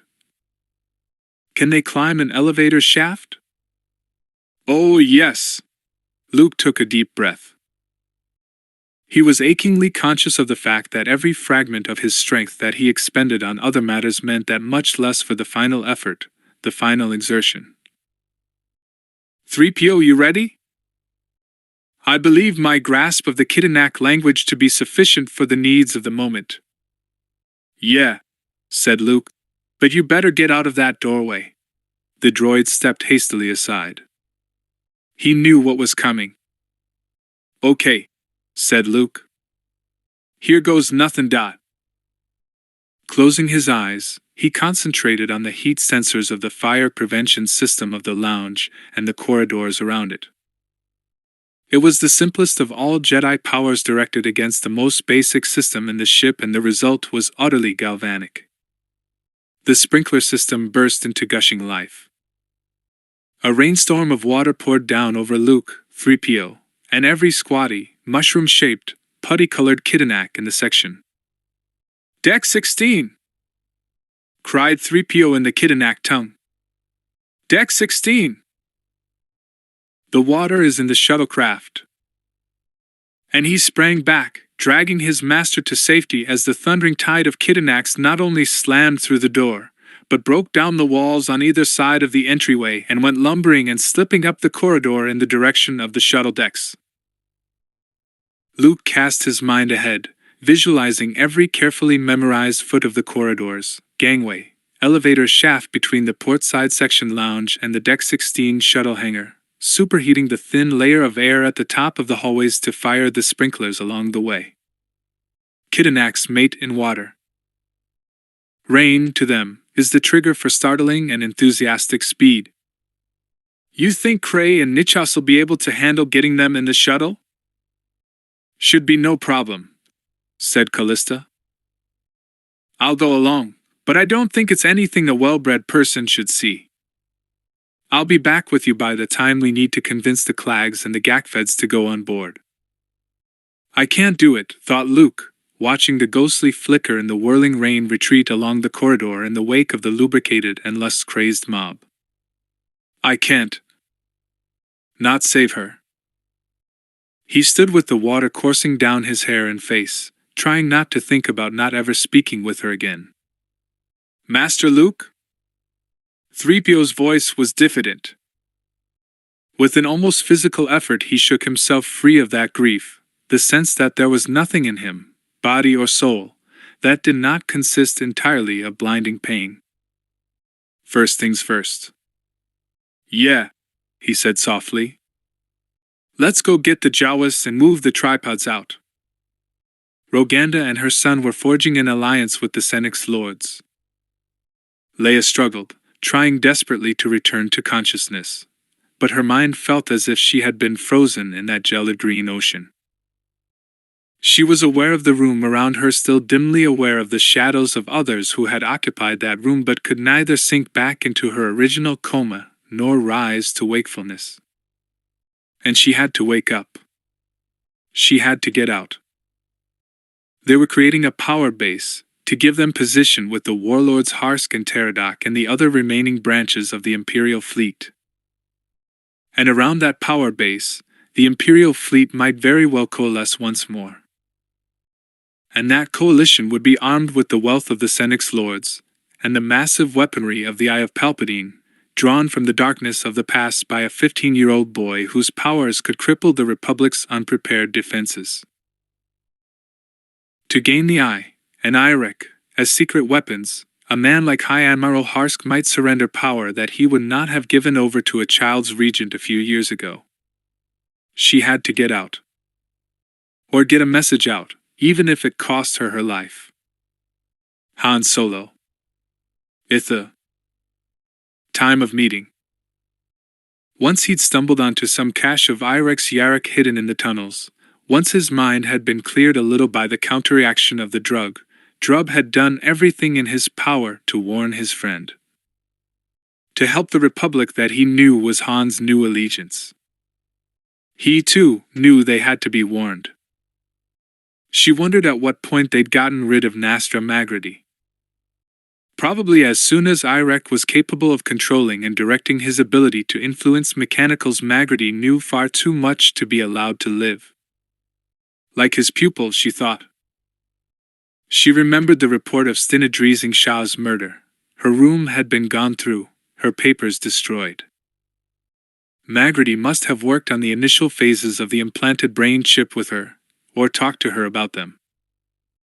And hadn't there been some other physicist, some other student of Magrity's, who died under mysterious circumstances a few years ago? Leia didn't remember. That had been back before she'd met Cray. Magrity's other star pupil, Quisux, had probably had her life saved when the renegade adept KYP Durin had wiped out her memory. And Orin Kelder had been Magrity's pupil as well. The door hissed open, and Leia felt the sharp blast of the warmer corridor air on her face. Though her eyes were closed, she could see, Lord Garanan and Drost Elegant come inside, the stocky security chief carrying an infuser. The metal of the infuser was cold against her throat. She felt the rush of chemical, of warming wakefulness, stir her veins. The sensation of green glass around her vanished. So did the ghosts, and even the memories of the ghosts, of others in the room. Her head ached as if her brain had been stuffed with desiccant. "Your Highness?" Leia tried to reply and discovered that her tongue had turned into a 3-kilo sack of sand. On. Her eyes were still shut, but she saw Garanan and Elegant exchange a look. "Another one," said Elegant, and the security chief frowned. "We don't want to harm her." "Idiots." He loaded another ampoule into the infuser, and put the metal to Leia's throat again. Her mind cleared with a snap, her heart pounding as if she'd been waked in panic by a loud noise. She flinched, sat up, aware that her hands were shaking. "Your Highness?" Garanan sketched a military bow and replaced the infuser in his pocket. "Madame Roganda wishes your presence." He didn't sound happy about it, though it was difficult to tell what emotions passed behind those wet stone eyes. Madame Roganda was a title of courtesy. Roganda was certainly not a person qualified to demand that the last princess of the House Organa come to her. Leia slowed her breathing, raised her eyebrows slightly, as if she had not expected that humiliating a slight, but with an air of gracious martyrdom rose, followed the men into the corridor.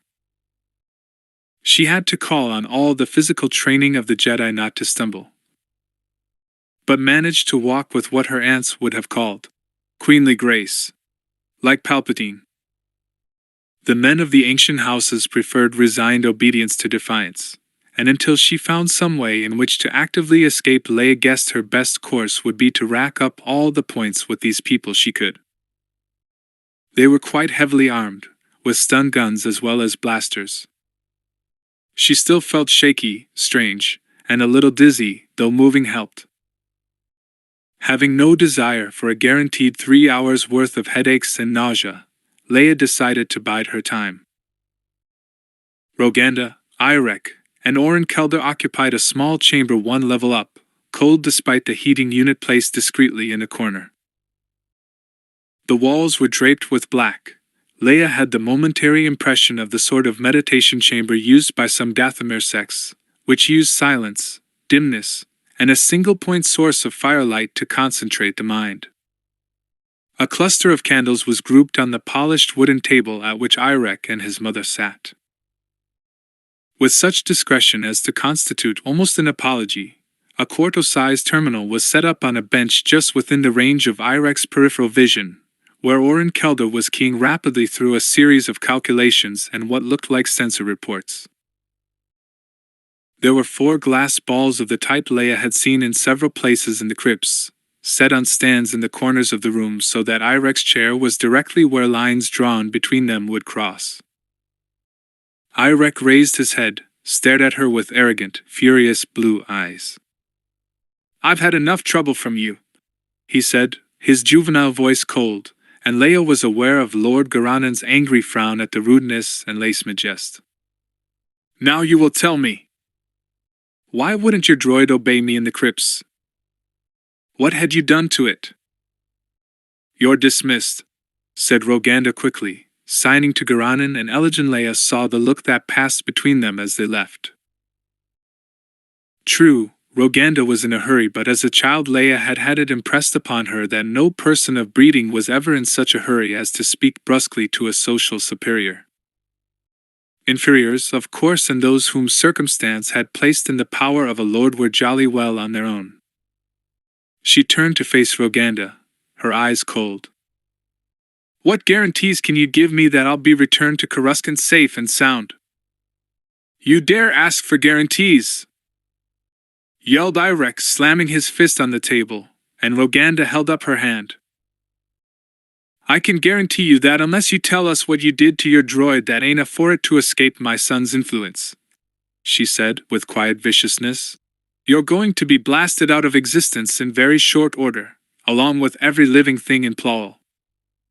Because the Eye of Palpatine is not responding to my son's commands. Not responding? Said Leia, startled. I thought your son commanded it to come here. I did, said Irek sullenly. Not exactly, corrected Kelda. The little man looked harried, his bald head shining with sweat in the glow of the console lights. We knew that part of the original activation signal relay to trigger the Eye of Palpatine had been destroyed somewhere in the vicinity of Belsavis.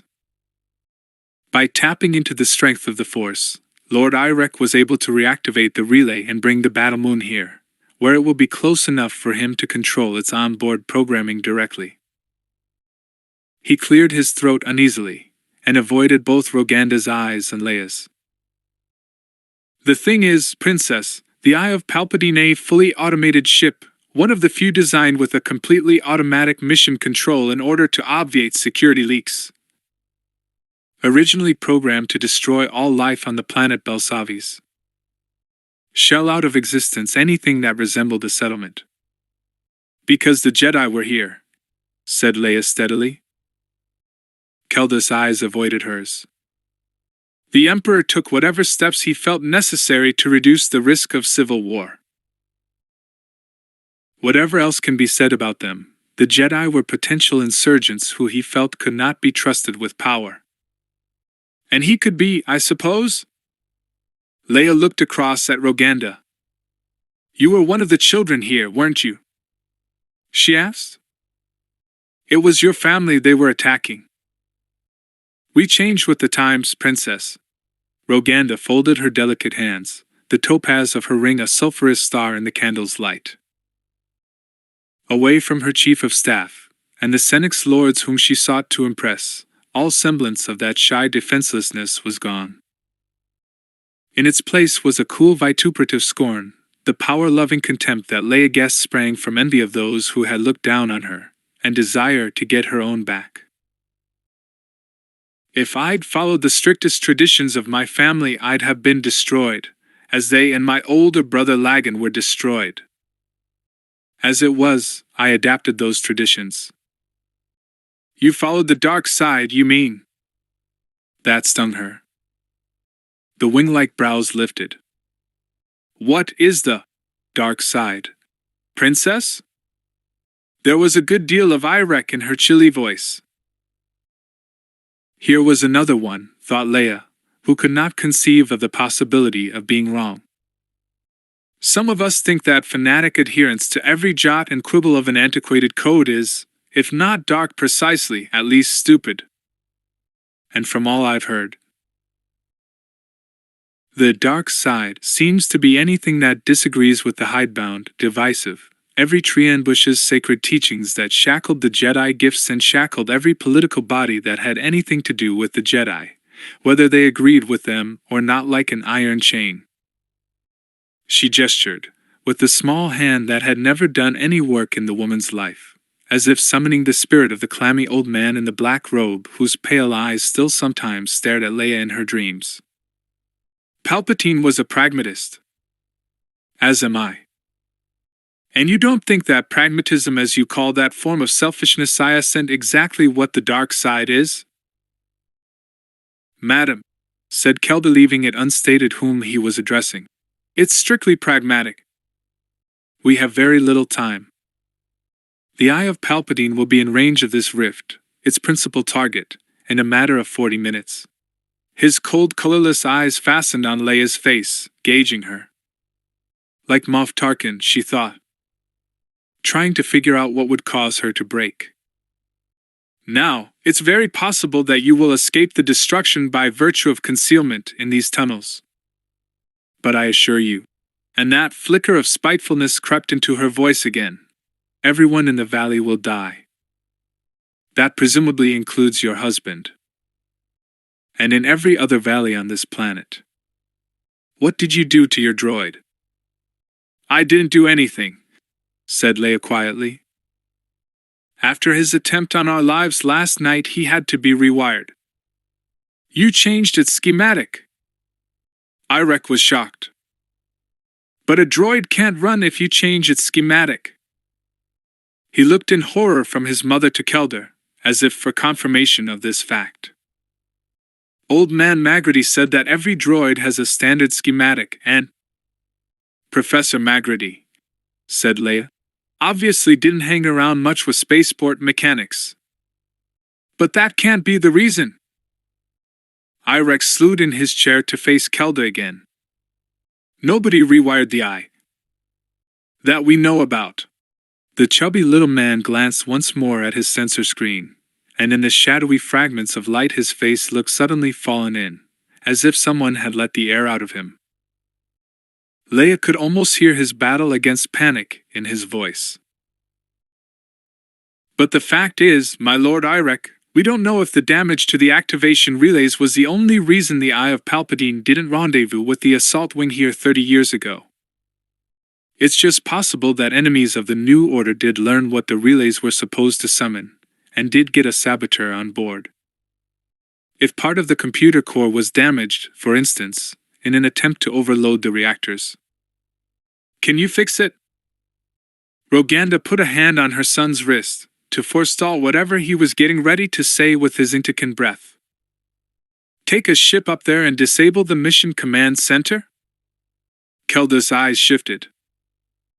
Leia could almost hear him estimating the possible strength of the rock above and around them, measuring it against the firepower of the Eye's torpedoes. Of course I can. And if you can't, Leia snapped sarcastically, I suppose you figure you'll be safer up on the ship than down here? Roganda's eyes met Irek's. I blew out the central servo on the landing silos, said the boy. Then, defensively, you told me to. The Olivandran ship is still on the ice pad. Roganda got to her feet, nodded to the portable terminal in the corner. Bring that, she said. She paused, considering Leia for a moment, then said, Bring her. If you can't get that Battlemoon disarmed, we're going to need a hostage. Irek's lightsaber flashed out, flame-colored in the darkness of the black-draped room. He stepped close to Leia, the cold cautery of the blade hissing faintly as he brought it toward her face. And you'd better not try anything, he said, a glitter of evil glee in his smile. Because I don't think we need a hostage that badly. The corridor outside was empty. Garanin, thought Leia desperately, pushing aside the last traces of the drug's breathless dizziness. There has to be some way to alert Garanin that he's being betrayed. She cast a swift look toward the red alarm buttons every dozen meters or so along the wall, wondering if Irek's reflexes were up to slicing her in two if she lunged for one. She rather suspected that they were. I warn you, madam, panted Kelder, hurrying at Roganda's side with his portable terminal bundled up under his arm and straps hanging in every direction. The gunnery computer was a semi-independent entity from the Central Mission Control Computer, the Will. If there's been a problem with the Will itself, it may not even let us on board, much less permit us into the Central Core. You mean we may not be able to stop the Eye, or control it afterwards? Her obsidian black eyes glittered like a snake's, furious at the stupidity that dared to unravel her plans. Kelder flinched. There is that possibility. Then wait here. Roganda ducked through a nearby door in a swirl of white skirts, and Irek stepped closer to Leia and lifted his lightsaber threateningly. The concubine reappeared a moment later with a heavy black box slung over one shoulder by a carrying strap. Her scornful eyes flicked to Leia. More pragmatism, she said dryly. If there's one thing I learned in getting out of Coruscant ahead of the rebels, it was, never be without money. The spite was back in her voice, clearer now. Spite and a world of unspoken resentment, the resentment of a woman who has known what it is to be poor.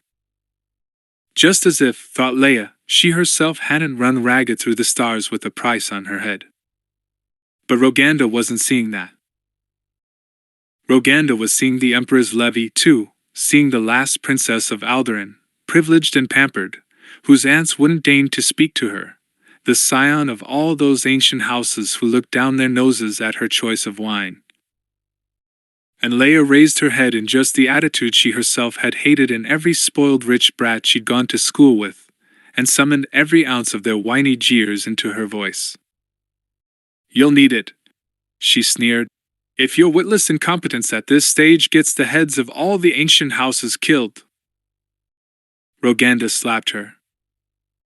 The blow wasn't hard, but Leia grabbed the little concubine's wrist, shoved her between herself and Irek, and flung herself the 2 or 3 meters down the corridor that separated her from one of the red alarm buttons on the wall. She smacked it hard with the heel of her palm and whirled, raising her hands as Kelder brought up his blaster. And before Kelder had the chance to rethink his automatic response of not shooting in the event of surrender, Lord Garanon appeared down the corridor at a run, blaster in hand. "My lady?" "What?" "They're deserting you," yelled Leia. "Running out. That battleman's going to blow the daylights out of this place, and they're taking off in the last ship." And whirling, she aimed a single hard lance of the Force at the latch of Roganda's black box. Panic, lack of training, and the exhaustion and disorientation of the drugs caused her aim to misfire slightly, but the result was the same. The strap snapped and the box, which Leia could tell was extremely heavy, crashed to the floor, the latch sprang open. And gems, currency, and negotiable securities spilled across the floor between Roganda and her aristocratic security chief. After an endless second of staring into Roganda's white face, Garanon said softly, "You faithless drab," and with his free hand brought up his comm link. It was the last conscious movement he made. Irek stepped forward with preternatural lightness and severed him, right shoulder to left hip, the lightsaber cutting and cauterizing flesh and bone like a hot wire passing through clay. Leia stretched out her hand, Garanon's blaster flying free of his dying grasp and into her palm. Even as it did so, she flung herself to the floor in a long roll, Kelder's blaster bolt spattering viciously against the rock where a moment ago she'd been standing. Then she plunged down the nearest corridor, heard Irek yelling, "Kill her! She'll tell the others." And the clatter of pursuing feet. Leia took a flight of stairs 2 steps at a time, fled down a corridor, past deserted rooms or sealed doorways, musty and lit by the intermittent radiance of glow panels faded with age. She ducked through what she thought was another passageway and found herself in a long room whose single bay window looked out into the lamp-twinkling outer darkness fleeing to the embrasure. Beyond the heavy plex she saw the jut of rocky overhang, the dense curtain of vines, and a hanging bed of vine coffee plants, gleaming with work lights, not 3 meters away. Hanging beds. The supply platform. An emergency ladder to the bottom of the rift. She was prepared to shoot out the window latches, but it wasn't necessary. They were stiff, but not locked. Shouts, running feet outside. Her breath was still short and uneven from the stimulants they'd given her, but she knew she had no choice. Leia squirmed her way through the narrow opening to the minimal rock of the sill, being very careful not to look down, grabbed a handful of vine, and swung. The vine jerked and gave 1/2 meter under her weight, but somehow the huge steel basket of the bed was easily under her. She grabbed a support cable and clung, releasing the vine, gasping and trembling all over. Lights glowed above her, below her, and all around, illuminating the other beds in the dark. Leia looked up to the dark mazes of tracks, the rags of fog drifting among the cable and pulley arrangements that held up the gondolas of the beds, and above it all the cold white fragments of wind-thrashed ice skating across the plex of the dome itself. She knew she shouldn't look down, but did. A swirling sea of fog, broken by dark trees and the fragile lamps of a sunken city. A tremendously long way down. Lightly, she ran along the duckboard that stretched the length of the bed. The supply station affixed to the cliff wall itself, with its own thick beds festooned in vines, seemed impossibly far away. The steel gondolas that supported the hanging beds were 10 or 12 meters by 6, filled with earth and overflowing with the heavy, thick-leaved coffee or silk vines. This was a coffee bed, tight clusters of dark beans half hidden among the striped leaves, the bittersweet smell of the foliage thick in her lungs. Narrow catwalks ran between the beds, little more than chain ladders wound on reels that extended or contracted as the beds were raised and lowered, or could be unhooked and drawn in completely if a bed was brought laterally around to one of the supply stations on the rift wall. The thought of crossing one turned Leia absolutely cold, but it was the only means of making her way from bed to bed until she reached the station. The bed jarred, shook, swayed. Turning, she saw that Irek had swung from the window as she had, and was running lightly down the duckboards to her, lightsaber shining redly in his hand. Leia fired her blaster and missed, the boy ducking nimbly and vanishing among the vines. Rather than face him not knowing exactly what she'd have to face, she fled, ducking and scrambling across the first of the spider strand catwalks, clinging to the safety line that formed a spindly railing for the bridge. She half expected Irek to cut the bridge behind her and try to spill her off, but he didn't, probably knowing she could hang on to the ladder and climb. She felt his weight on the catwalk behind her but didn't dare stop and turn until she had the next bed swinging and rocking beneath her feet. Then she turned, in time to see him spring off the catwalk and into the vines. She fired again, but the blaster jerked in her hand, almost loosening her grip, and she ducked the whining slash of the blade close enough that she could feel its cold. The coffee vines tangled her feet, but she moved lightly, ducking his cuts, weaving and springing away. She dodged again, as behind her 2 of the heavy stakes that held the vines uprooted themselves and slashed at her head like thrown clubs. He was attempting to drive her over the edge. Her second shot missed, and she could feel the pressure of his mind on hers, her lungs laboring, her throat tightening. Consciously she relaxed them, opened them, thrust aside what he was trying to do to her. A blaster bolt whined, took a piece out of the steel rim of the basket, and left a mass of acridly smoking vines between them. Irek startled back and looked around. Leia fired from a distance of less than 2 meters, and only at the last second did his mind try to rip the blaster again from her hand. The bolt seared a smoking rent in the shoulder of his coat, and at the same moment Kelda's voice yelled, "I've got her!"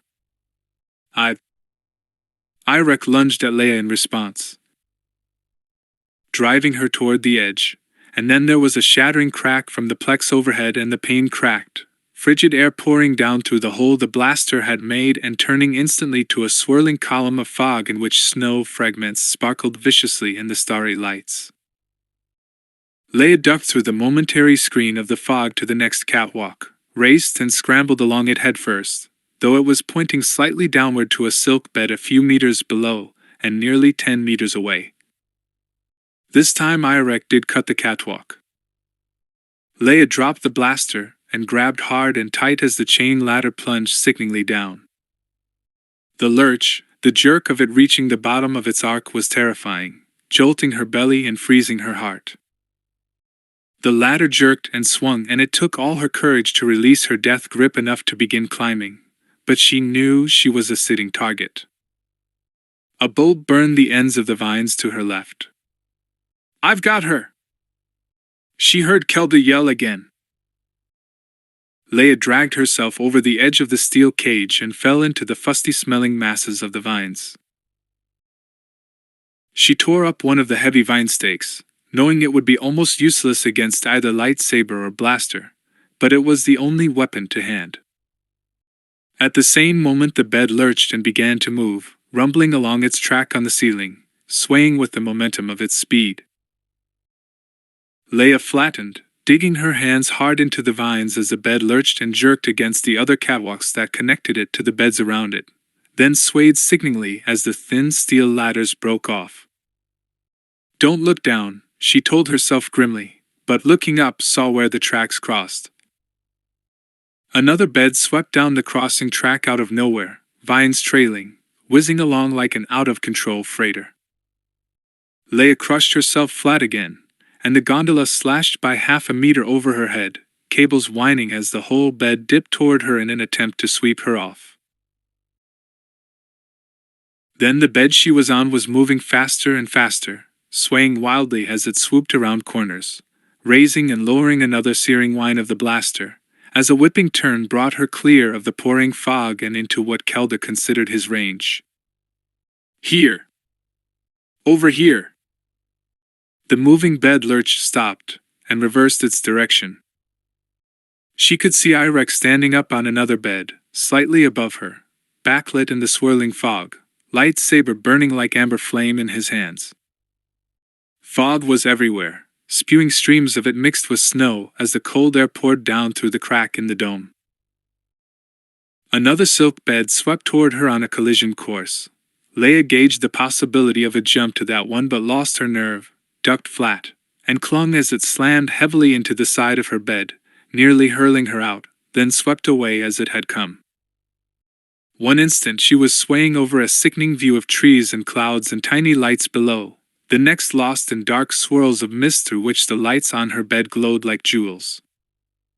Something huge and dark loomed out of the mist above her, and she felt the jolt of someone landing on the bed.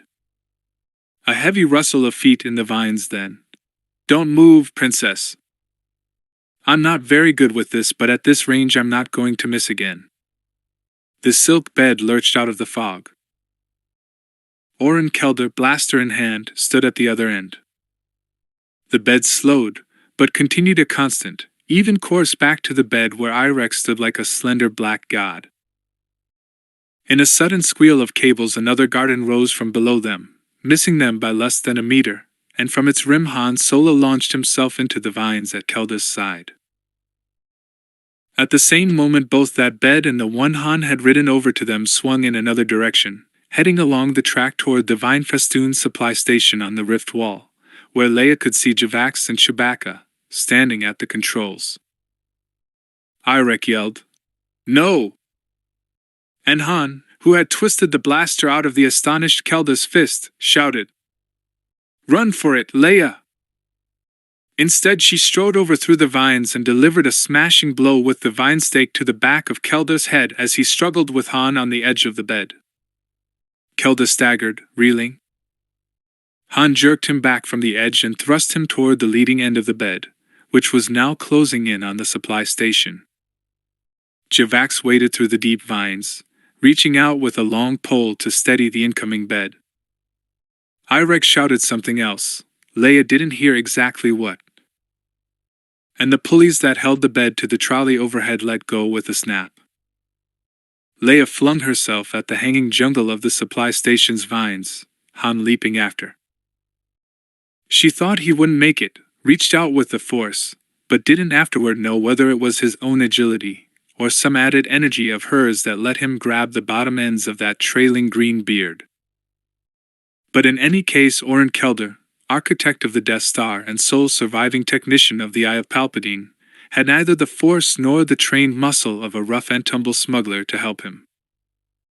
And if Irek was capable of levitating him out of the falling ruin of the silk bed, he didn't react quickly enough or didn't try. The scientist's scream of terror echoed in the ghostly broil of fog still streaming down through the cracked dome, and when Leia and Han gained the safety of the platform, all trace of Irek was gone. Chapter 24. With the closing of the shuttlecraft door behind the last contingent of the Gakfeds, the hangar seemed profoundly silent. Beyond the magnetic seal, the blue-white curve of Belsavis flung back a cold glory of light, a bony radiance that bleached Kray's features to a haggard shadow and turned Nichasa's to silvery marble. "There it is," said CALLISTA softly. "There, where the clouds rise up in columns over the heat of the thermal vent." Even from here, Luke could see the star-silvered night-side chaos where the Plao rift lay.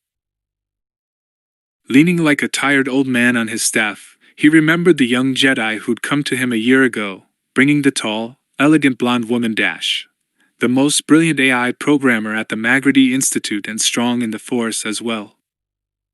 She'd stepped forward, he remembered, to shake his hand, taking charge of the situation so that it wouldn't take charge of her.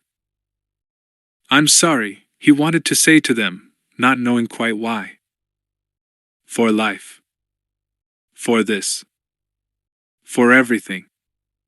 The lander's going to be launched first, on automatic," he said, forcing his mind back to the matter at hand. Time was, he knew, now very short. "Once it gets clear of the magnetic field, Blue Shuttle will go." He gestured to the massive pale block of the Telgorn. It rocked, very slightly, and a muffled thumping could be heard within. He felt a momentary rush of gratitude that the control cabin was completely separate from the passenger hull. "Triv."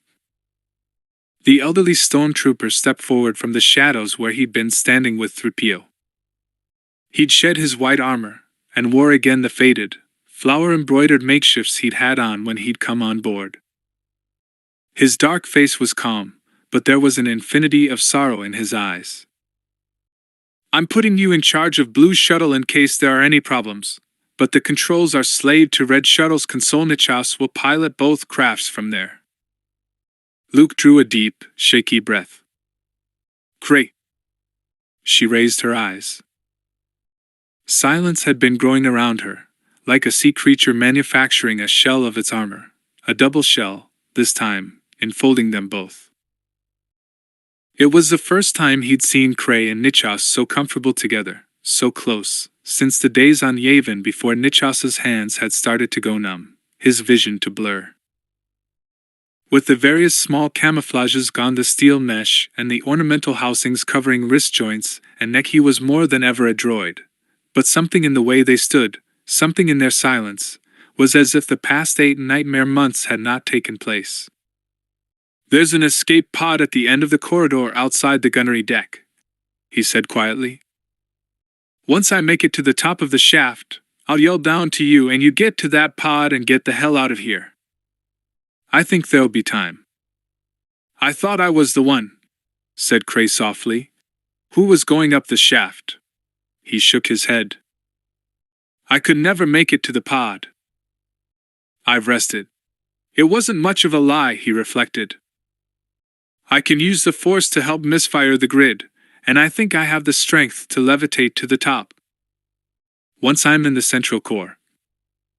He took another deep breath. "Once I'm in the central core, I'm going to try to cripple the guns, rather than blow up the ship. According to the readouts you got from the central computer, that should be possible from there." "And what if it's not?" demanded Callista's voice. "Then," he almost couldn't say the words, "then I'll start the reactor overload. But if it hasn't blown in 10 minutes, Krei, and you'll be out of there and in the pod by then. Start thinking about how we're going to get enough memory in a unit to get Callista off the ship. After that's done, we'll blow it."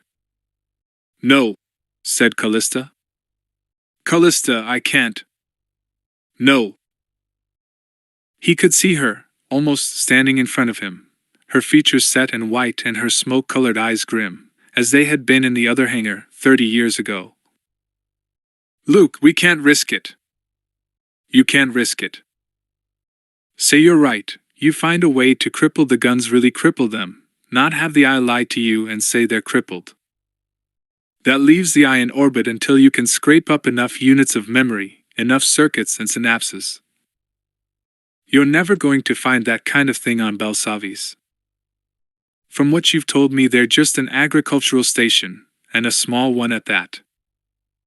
So you sent for them. So they take a day, 2 days to arrive.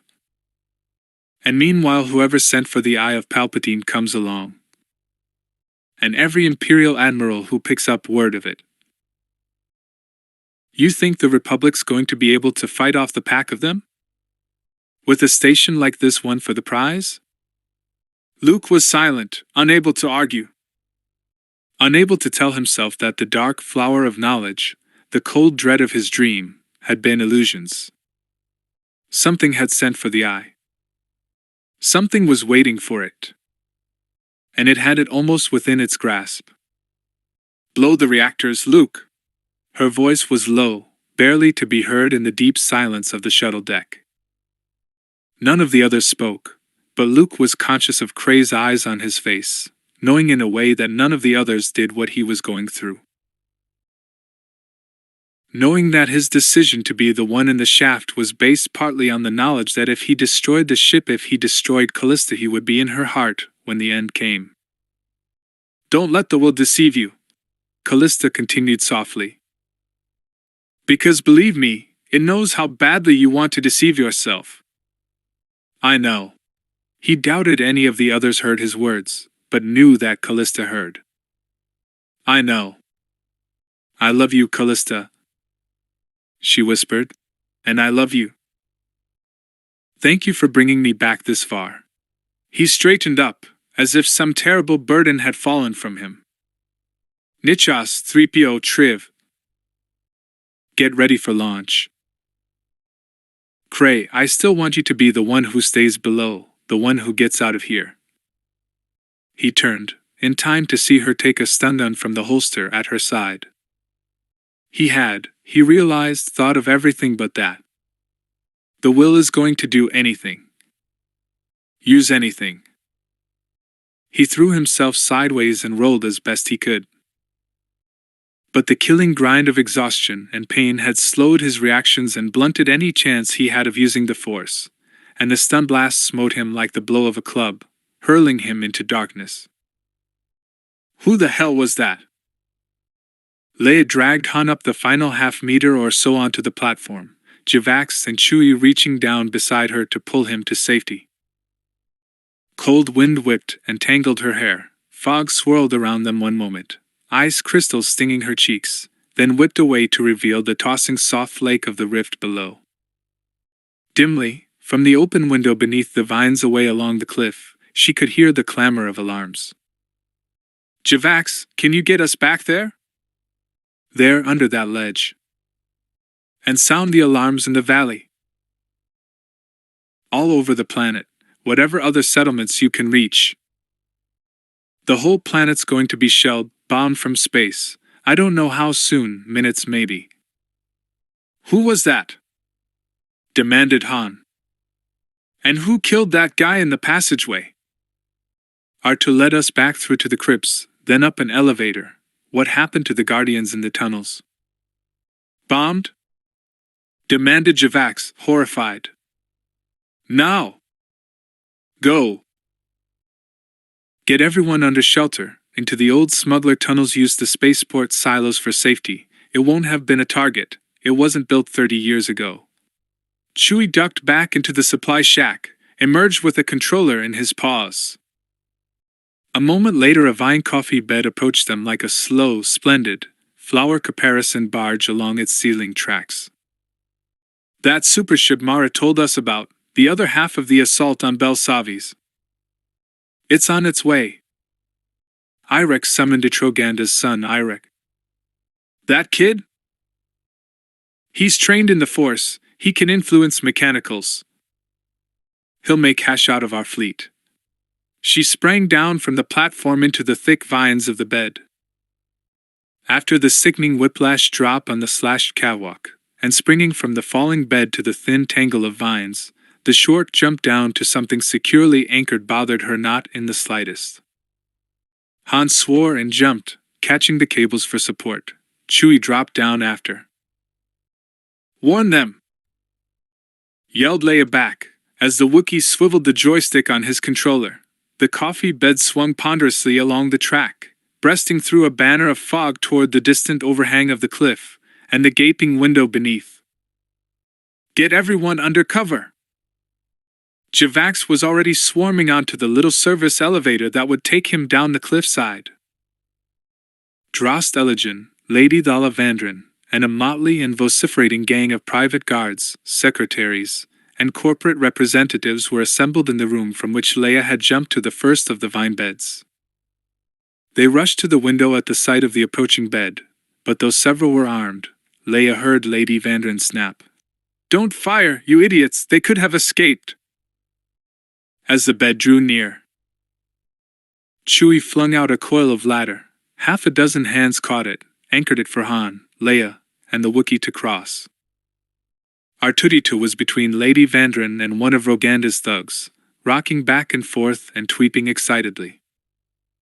As Leia swung through the window, Drost a gentleman to his bones, held out a hand to help her descend. Leia said, "You've been betrayed, all of you." When Irek discovered he couldn't control the Eye of Palpatine, he ran for it, he and his mother. "They're the ones who killed Lord Garanon." They looked at one another. "Look at his body," said Leia furiously. "Irek's the only person in this place who has a lightsaber. And if you look at the place, you'll probably find a trail of jewels and negotiable bonds all the way to the elevator." She saw the glances that were exchanged among the guards. Nobody had produced a weapon yet. "It should be a simple matter to pursue them," said Lord Picutorian. "We have some of the fastest." "Not with all the silo gates of the port jammed shut, you don't," retorted Leia. She turned to Lady Vandren. "It's your ship they're taking, Your Highness. The Eye of Palpatine is going to start bombing the planet any minute, so I suggest everyone go as deep as they can and as far into the tunnels as they can." "The creatures in the crypt," began the athletic-looking Lady Carbonell. "Have no direction without Irek's will," said Elijah. He glanced over at Han and Chewbacca, still standing in the embrasure of the window.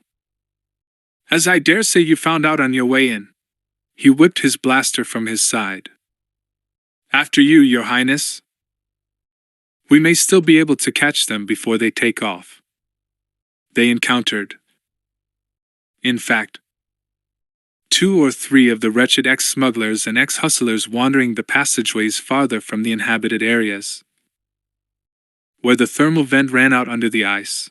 But as Elijah had said, without Irek's will, the things ran shrieking from the lights borne by Han, Leia, and the various infuriated aristocrats who strode in their wake. Without Irek to interfere with sensor tracking, thought Leia as she ran, they should be able to round up those miserable guardians and get them whatever kind of help could best be devised. She wondered what the old Jedi records Luke had scraped together had to say about such abuses of the power of the Force, what might be done by those with talents as healers. "Typical," Leia heard Lady Carbonell snap to someone at the rear of the group. A group, she noticed, made up largely of the members of the ancient houses, the corporate types being mostly in prudent search of the deepest defenses they could find. "I never trusted the woman. I don't wish to sound the snob, but breeding will tell, and in this case it certainly has." Every now and then they found, on the tunnel floor, a piece of jewelry, or a credit paper, to indicate the direction of Roganda's flight. The elevator up to the surface was jammed. "Servos blown at the top," said Han, flipping back the cover plate on the summons button to check the monitor.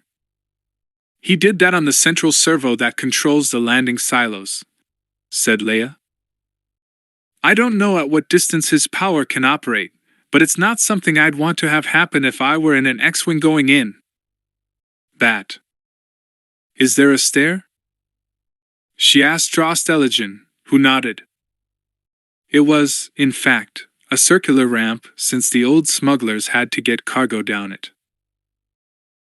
R2-D2, who had followed them stolidly along the passageways and ramps from the main mazes behind the cliff, caught up with them and trundled on ahead, his small spotlight shining on the smooth stone of the floor, the battered rock walls. The place smelled of kretch and grew colder as they ascended, Leia's breath smoking in the light of the lamps. Lady Carbonell lent Han her parka when they reached the pillbox at the top. And Han, Leia in her tea suit, and Drost Elijah, the only other member of the little group to have a parka with him, struggled, with Chewbacca and the droid, over the uneven path that wound through the sheltering backbone of the rock to the ice landing pad and its low white hangar. The hangar door was open, the lights from within shining weirdly on the snow that blew across it, puffing back from the magnetic shield. All around the ice pad, snow was scattered in the characteristic quintuple starburst pattern of Atikir's lifters. Except for Lady Vandren's 2 crew members, tied up with engine tape in a corner and shivering with cold, the hangar was quite empty. Leia wrapped her arms tight around herself, shivering as the wind burned her unprotected cheeks. Chewbacca growled, his long brown fur whipped in all directions by the dying winds. Overhead the black roil of clouds had broken, showing the sky the clear, pallid slate of the Belsavi's dawn. "At least we'll be able to warn Akbar," said Leia quietly. "Irek's power over mechanicals can be circumvented if minor changes are made in the schematics. He can do damage on any ship that hasn't been warned, but we can get the word out." "It was a plan that worked best with surprise," agreed Drost Elegen, shaking back his graying dark hair and gazing skyward. "Though from what I know of starship mechanics, there are schematics that must be adhered to if the ship is to function at all. You must admit that the initial advantage would have been devastating. Perhaps decisive." He looked down at Leia, his pale eyes chilly. "All we want is sufficient power to be left alone by all parties, Princess.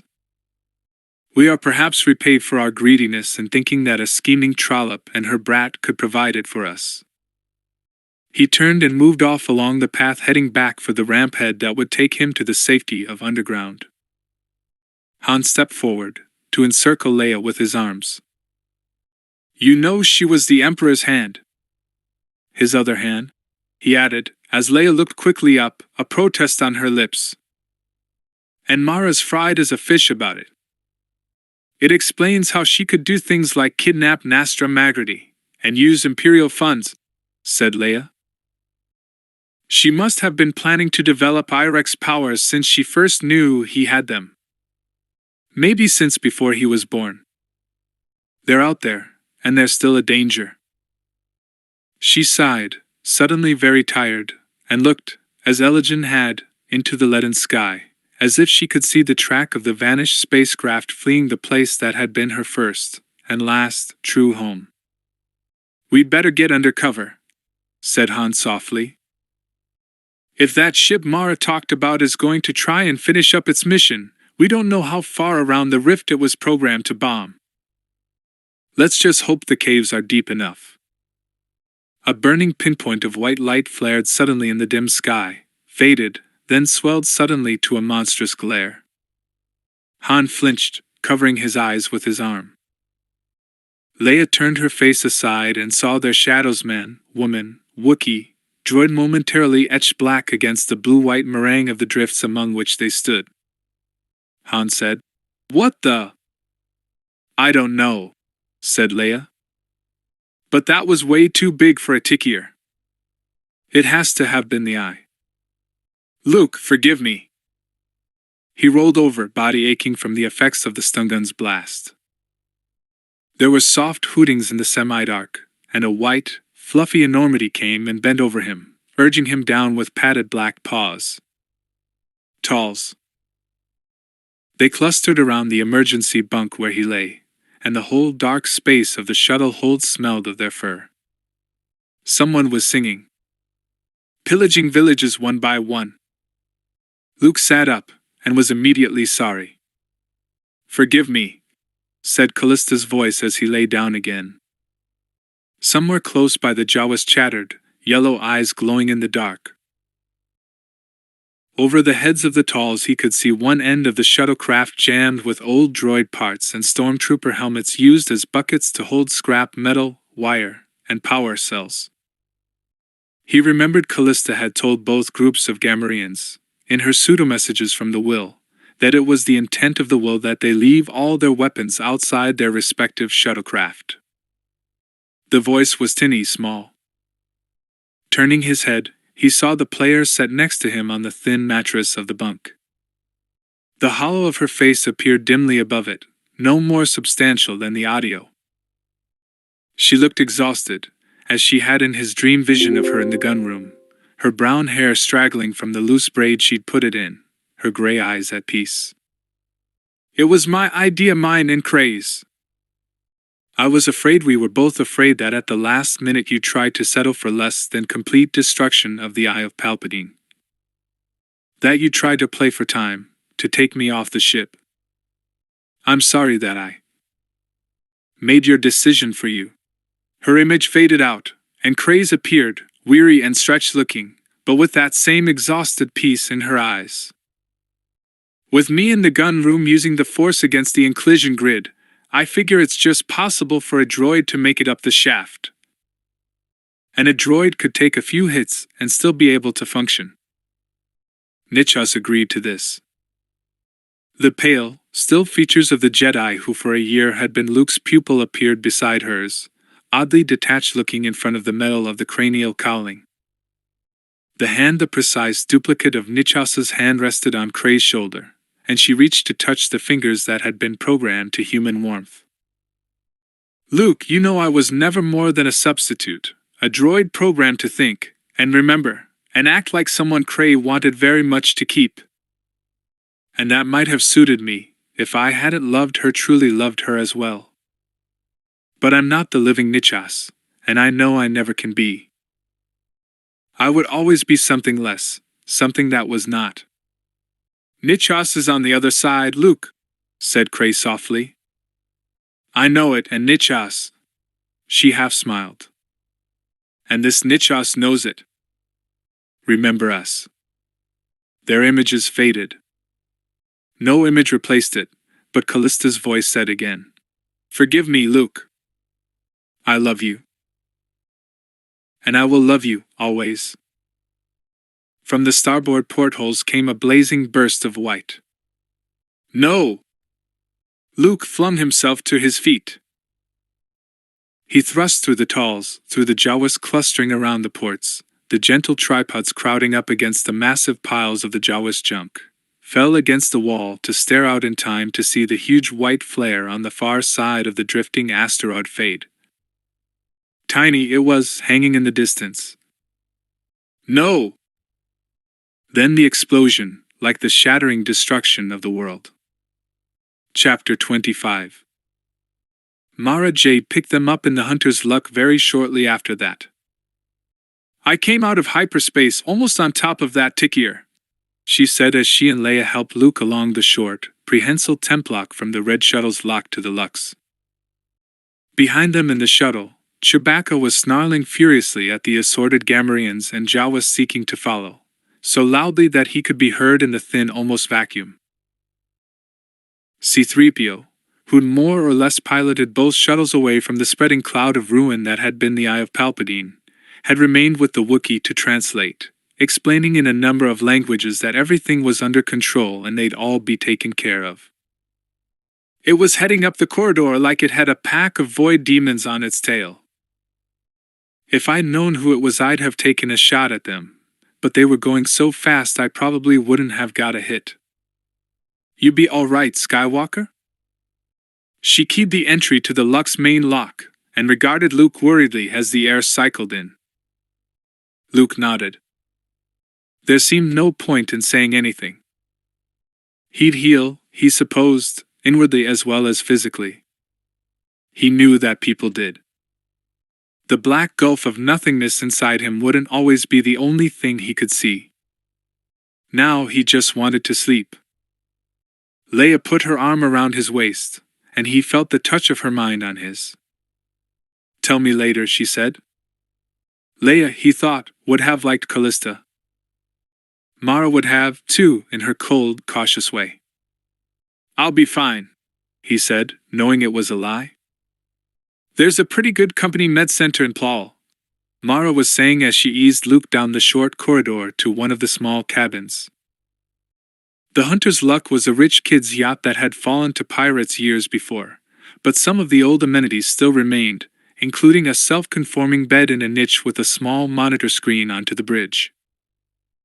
After sleeping on heaps of blankets on the decking and corners of offices, the gentle comfort was strange. Who's the old duffer you got riding herd on the blue shuttle, kid? Han, on the bridge, glanced up at what was clearly his own screen. Luke smiled a little at his friend's nickname for him. Triv Pothman. He used to be a stormtrooper, a long time ago. He leaned his head back into the pillow, barely feeling it when Leia stripped open the leg of his suit and slapped 2 heavy-duty J-Loco patches and a massive dose of antibiotics onto the bruised, inflamed flesh. He heard Mara swear and ask, "How long has it been like that?" It was hard to estimate time. 5 days, 6 days. She sliced off the splint Bolyak had braced it with. He barely felt her stripping away the pipe and engine tape. The Force healed that. By the look of those cuts, you should have gangrene from your quads to your toenails. R2D2. He heard 3PO's voice in the hall. Turning his head through the door, he saw the protocol droid hold out his dented arms to his stubby astromech counterpart, himself battered and smoke-stained and crusted with mud and slime. "How extremely gratifying to find you functional." "I'll never be anything but a droid," he heard Nichas's voice in his mind. "If I didn't love her." He tried to close his mind to the hurt of memory. 5 days, 6 days, he had said. "And Your Highness," 3PO's voice continued, "I trust your mission to Belsavis went as you had hoped?" "You could say that, 3PO," said Leia. "If you were being kinda free with the truth," put in Han from the bridge. "Whoa, what have we got here?" "We got a signal in the debris field." "Escape pod, it looks like." Luke opened his eyes. Gray. So she decided to live after all. Something inside him wondered why. While Mara went off to the bridge to work the tractor beam, Luke insisted that Leia strap another splint to his leg so that he could go down to the hold when they brought the pod in. "She'll need to be taken care of," he said, easing himself to a sitting position as his sister fixed the brace tight. Sitting up, he caught a glimpse of himself in the mirror on the other side of the cabin behind what had once been a bar, and was startled to see how the past week had lined and thinned his face. The blue eyes seemed very light and eye sockets discolored by fatigue and sleeplessness, and fading bruises marked jaw and cheekbone under the wicked gouges that shrapnel had left. With a ragged growth of brown stubble, he looked like some dilapidated old hermit, leaning on his staff. He looked, he realized, a little like old Ben. Leia helped him to his feet. She, too, had the appearance of someone who'd been through the mill. "Are you okay?" he asked. She nodded, brushing away his concern. "What about Cray?" Did Nichas? He saw her hesitate on the word, die, as she remembered that Nichas, after what Cray had done for him, had been incapable of death. "It's a long story," he said, feeling utterly weary. "I'm surprised she took the escape pod. My impression was she didn't want very much to live anymore." Over the tannoy he heard Mara say, "Got it," bringing it in through the shield. Leia put her shoulder under his arm and helped him down the hall, the 2 droids and Chewie trailing in their wake. "Apparently Trooper Pothman has succeeded in calming the Clags and the Afatekans on the blue shuttle, Master Luke," 3PO informed him. "General Solo has already sent a subspace message to the Contacts Division of the Diplomatic Corps, and they're arranging a party to deal with reorientation of the Eye's prisoners. They say they would like your help on that." Luke nodded, though it was hard to think more than a few minutes ahead, a few hours ahead. He saw now why Cray had done everything in her power, had wrung her body and her mind to keep Nichas with her, to try to keep Nichas with her. Because she could not conceive of what life would be like without him as a part of it. "He is on the other side," she had said. As CALLISTA, now, was on the other side. Whatever had changed her mind, he thought, she would need him there when she came out of her chilled sleep. The lights on the hold door cycled green and the door hissed open. The pod lay on the square of the doors, directly under the hooded, cooling eye of the quiescent tractor beam. It was barely 2 meters long and 80 centimeters or so wide, matte imperial green, and icy to his touch with the cold of space. He slid the cowling back. Under it, she lay in the coma-like sleep of partial hibernation, shallow breasts barely moving under the torn and smoke-stained uniform and long hands folded over her belt buckle. Despite the bruises that still marked it, her face was so calm, so relaxed, so utterly different from the brittle, haggard features of the woman she had become that he almost didn't recognize her. Had she looked like this, he wondered, that first day over a year ago, when Nichas had brought her to Yavin? The most brilliant AI programmer at the Magrity Institute and strong in the Force as well. The standoffish elegance she had worn as a protective cloak was gone. She was a different woman. A different woman. Luke thought, no. He shook his head. No. It wasn't Cray's face. The features, the straight nose and delicate bones, the full, almost square shape of the lips, were the same. But everything in him said, it isn't Cray. No, he thought again, not wanting to believe. For a long time the universe stood still. Then she drew a long breath, and opened her eyes. They were gray. No. He put out his hand and she raised hers, quickly, as if fearing the touch. For a few moments she simply looked at her own hands, turning them over like one marveling at the shape of palms and fingers, some unfamiliar piece of sculpture, stroking the backs of them, the fingers and the knobby, stick-out bones of the wrists. Then her eyes met his, and flooded with tears. Very gently, afraid to touch, afraid she would vanish, evaporate, turn out to be only a dream, he helped her to sit. Her hands were warm where they touched his arms. For a time they only looked at each other. This can't be real. She touched his face, the bruises and the shrapnel cuts and the beard stubble, his mouth that had pressed to hers in the dream that hadn't been a dream. If I could ask for only one thing in my entire life. He brought her gently against him, holding the long slender bones, the light sinewyiness of her, pressing his face against the pale ragged hair, which he knew would turn brown in time. She was breathing.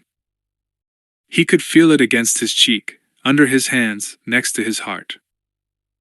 Then she laughed, a soft and wondering sob, and he flung his head back and everything rose within him in a single wild whoop of triumph and joy. Yes! He yelled, and they were laughing and crying both, hanging on to each other, and she was saying his name, over and over again as if she still didn't believe it, couldn't believe that such things were occasionally permitted by fate. It was her voice, and nothing like Cray's at all. His hands shook as they framed her face, Leia and Mara and Han and the others standing in the doorway of the hold watching all this in silence, knowing something was taking place, and not quite knowing what. But after a time Leia said, hesitantly, That isn't Cray. There was no question in her voice. She stepped aside, said Luke, knowing absolutely and exactly what had happened in the last moments on board the Eye. After Nichas went up the shaft, said Callista softly. He was hit badly, most of his systems cut to pieces. He was in no pain, but he could feel himself shutting down as he set the core on overload. Cray said to me that she wanted to stay with him. To cross to the other side with him. To be with him. She was a Jedi too, remember? Not fully trained, but she would have been one of the best. Tears flooded the gray eyes again. She said if she couldn't be with the one she loved in this world, at least someone could. She said to thank you, Luke, for all you tried to do for her, and for all you did. He kissed her like the breath of life coming into his body after long cold, and stumbled trying to get to his feet on his bad leg. Laughing shakily, holding on to each other for support, they got to their feet and turned to the group in the doorway. He said softly, knowing it for the truth as he knew the truth of his own bones. Leia Han Mara. 3PO R2. This is Callista. Chapter 26. Everything has to be paid for. Callista passed her hands across the surface of the glass sphere, where the pink gold liquid glittered unstirring in the glow of the lamp. Shadows bent and flickered over the other objects in the toy room, catching angles of color, shadow, light. Outside, the stream that ran through the wide hall clucked and muttered in its stone channel, and the glow rod hissed a little in a loose socket, but there was no other sound. I should have known there would be a risk, she went on in that soft, slightly husky voice with the slight inflection of the Chad deep water ranges. I might have guessed there would be a price. Would you have done it? Asked Leia. If you knew? Callista said. I don't know. She crossed the room to the flat rectangular tank, with its thin layer of yellow sand, moving with an odd, graceful awkwardness. She had on the faded blue jumpsuit of a spaceport mechanic, laced down as tight as it would go in the back and still baggy over flanks and shoulders, and a mechanic's heavy boots. With her cropped hair and shy, rather quirky cast of face, she had an unfledged look, like a military cadet. A lightsaber hung at her belt, a gleaming line of bronze sea creatures inlaid in its grip. The masters used to call images in the tank, like forming up holos. They project their thoughts through the sand. I don't know what its exact composition is, but it occurs naturally on a world in the Gelvidus cluster. The sand is what makes it easy for a child to do the same. Leia frowned, considering the faintly glittering, daffodil-colored dust, trying to evoke Han's face, or Jason's, by thinking through it. Flowers were the easiest, said Callista. Something you're familiar with. Flowers are animals.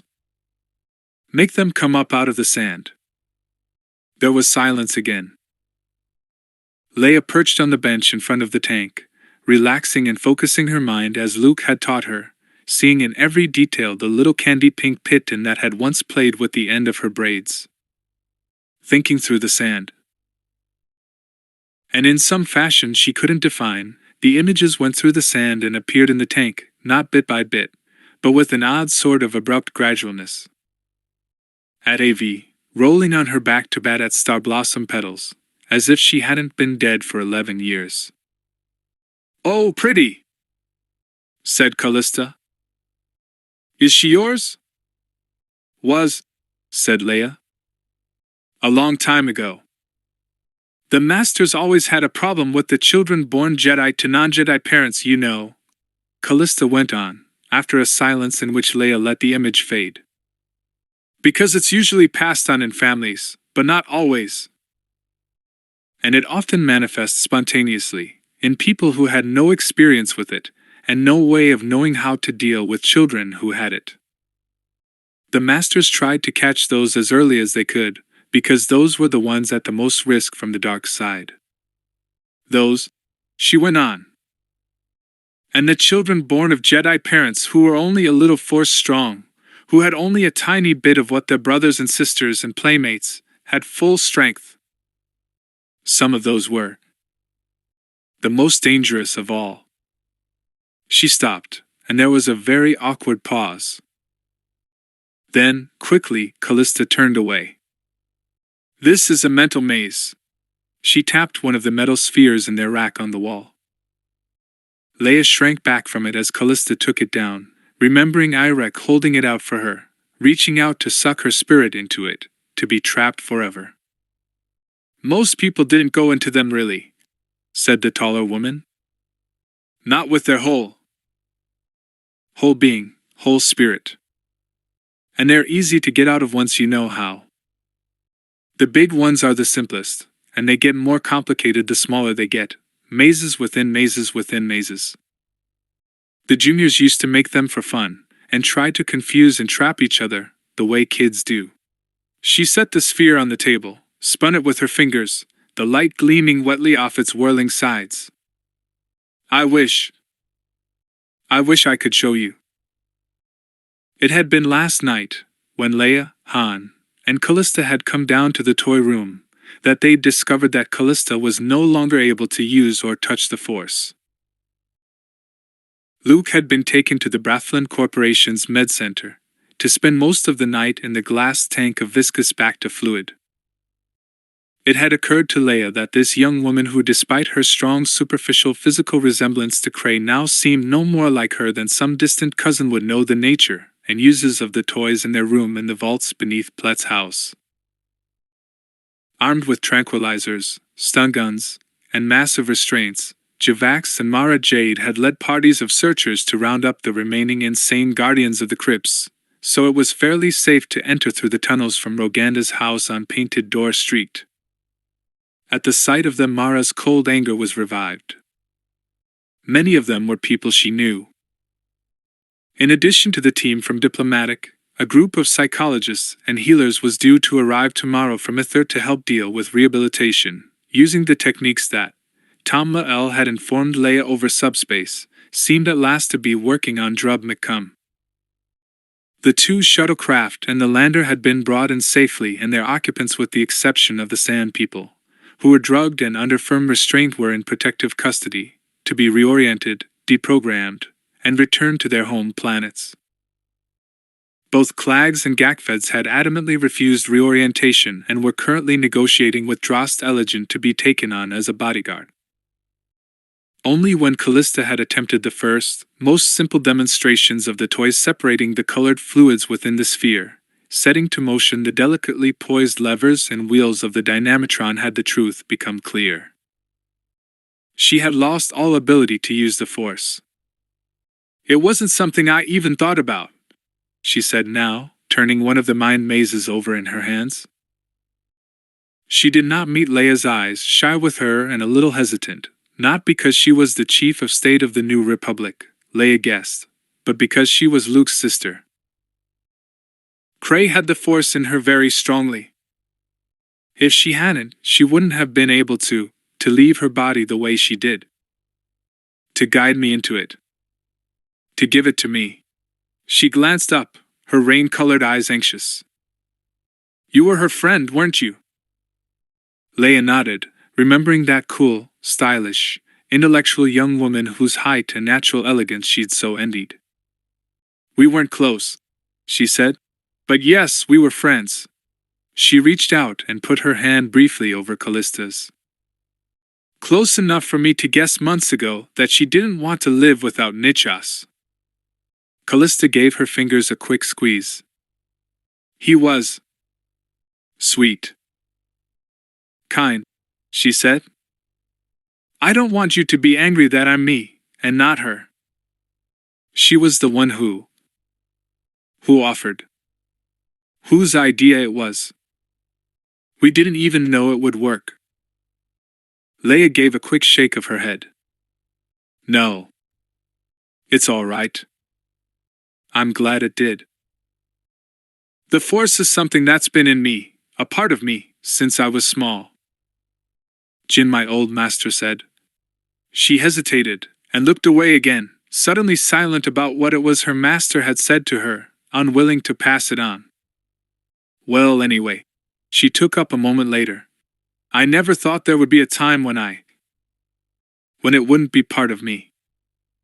Leia remembered how this young woman had fled this room last night without a word, vanishing into the lightless mazes of the geothermic caves. She herself had spent a harrowing few hours, wondering if there was anything she could or should be doing in between a dozen subspace calls to Ither and the diplomatic corps until Han had reminded her. She probably knows those crypts better than anyone here. In the small hours of the morning, when Leia had gone to Luke's room at the Brathlin Med Center, she had found Callista there, stretched out on the bed beside the sleeping Luke, her head pillowed on his arm. "What will you do now?" Leia asked softly. Callista shook her head. "I don't know. Sometimes there is nothing you can do." Leaning on the broken frame of the gateway arch, Luke remembered the words Callista had said in the darkness of the Eye of Palpatine. Sometimes justice is best served by knowing when to fold one's hands. That, too, was the wisdom of the Jedi. Maybe the hardest wisdom he'd heard. She sat with folded hands now, gazing out into the weird shimmer of mist and the gray shadows of trees. The crack in the dome had done strange things to the weather in the rift, and odd little currents of fidgety cool whispered through the heavy warmth of the fog. She had known this place, he thought, before the dome had been built, before the orchards had been planted, when it had been part jungle, part volcanic barrens around acrid mudflats. She remembered it when the only settlement had been that little group of lava rock houses clustered up against the rising benches of land at the end of the narrow valley, truly little more than a fingernail gouge in the marble wastelands of eternal ice. She had grown up in another world, a universe separated from the present by centuries' worth of events packed into a single lifespan. Like Triv Pothman, who had been enchanted with the quiet community of Plawel, and was already signed up for training as a horticulturist, CALLISTA had spent a long time as a hermit, to return to a world unfamiliar and empty of anyone she knew. He was silent, but she turned her head as if he'd spoken her name. It was good to walk again, without limping, without fear, without pain. It was good to be in daylight again, and in real air. "Are you all right?" There was quick concern in her eyes as she spoke, held out her hand to him. The tissue regeneration of the back to therapy had left him shaky, and he knew he shouldn't be up yet. "I should ask you that." She had been there, lying at his side, when he drifted to consciousness close to dawn. Later, when he'd waked fully, she'd been gone. Leia had told him what had taken place in the toy room, but it was as if Luke had known it already. He wondered if he'd been there, seen it in some now forgotten dream. Certainly when she'd wept, silently, on his shoulder in the pre-dawn darkness, he'd known what it was she had lost. She shook her head, not in denial, but in a kind of wonderment. "I keep thinking about Nichas," she said. "About being another Corellian of the same name." She turned her hands over, as she had when she'd waked in the hunter's luck, feeling the shape of them, their long strength and the pattern of the veins and muscles beneath the porcelain-fine skin. Hefted in them the lightsabers she had once had the skill to make. His head close to hers, Luke could see the brown color already visible at the roots of her cornsilk hair, and knew that within a few months the whole would be that heavy, malt-colored mane he remembered from visions and dreams. "I keep wondering if I shouldn't have stayed where I was." "No," said Luke, meaning it, knowing it from the bottom of his heart. "No." She replaced the weapon at her belt. "Even if I'd known this," she said softly. "Even if I'd guessed. Been able to see into the future. Once Cray asked me if I wanted to take her place. I couldn't have said no. Luke, He brought her into his arms, and their mouths met hard, giving, forgetting, remembering, knowing. Telling her without speech how groundless were the doubts that she didn't dare put into words. "It isn't the force in you that I love," he said softly, when at last they eased apart. "It's you." She bent her head forward, rested her forehead on his shoulder. They were much of a height. "It's not going to be easy for me," she said softly. "Maybe it's not going to be easy for us. Sometimes last night, wandering in the caves, I blamed you for this. I was angry. I think I'm still angry, deep down. I don't know how you could have been responsible, but I blamed you anyway." Luke nodded, though the words hurt. In a curious way he understood that they weren't personal, and it was better to know. "I understand." She moved her head and looked at him with a wry quirk of smile. "Oh, good. Explain it to me?" He kissed her again instead. "Will you come to Yavin with me?" When she hesitated, he said, "You don't have to. And you don't have to make up your mind now. Leia tells me you've written out all the names you can remember of people who were here. She says you'll be welcome on Coruscant, for however long you want to stay.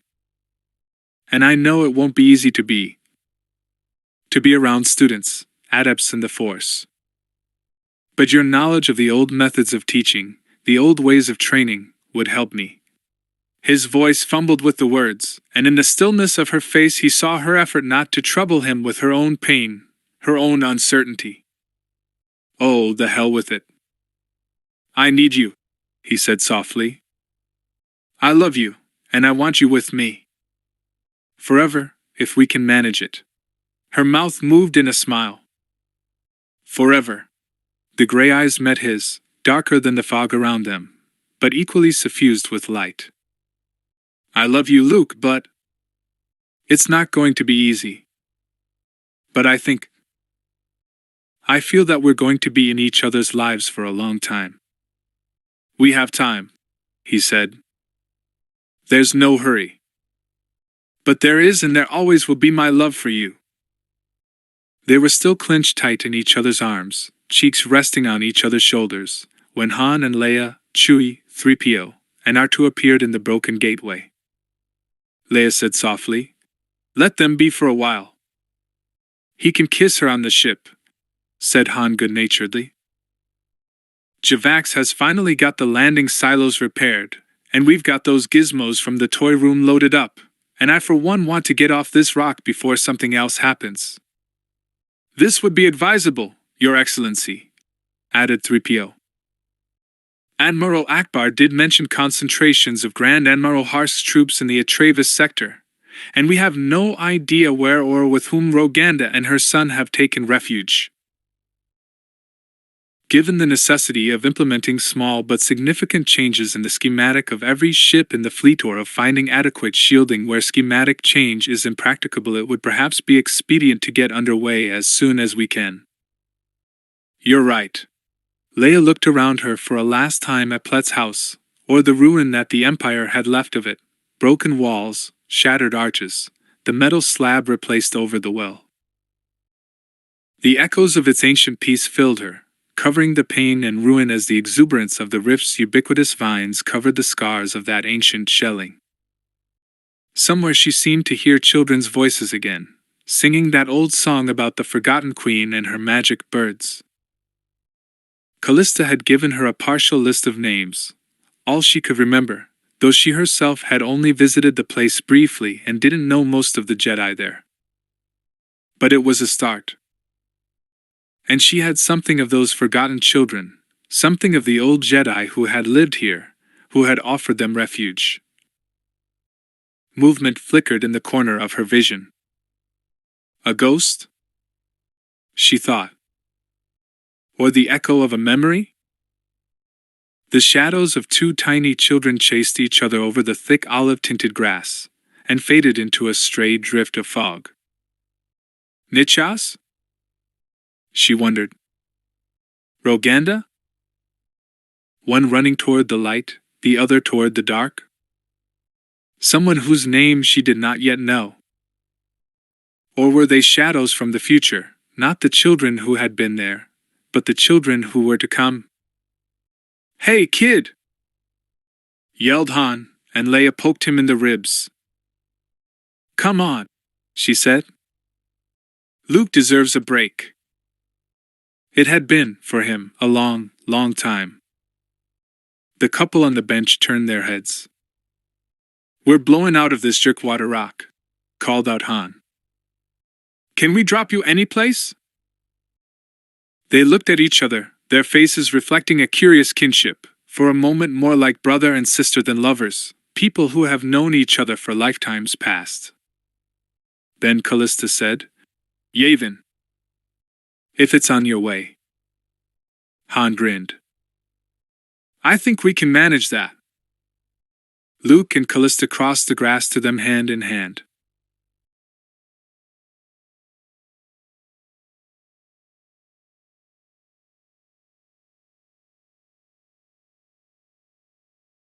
Luke and Callista crossed the grass to them hand in hand.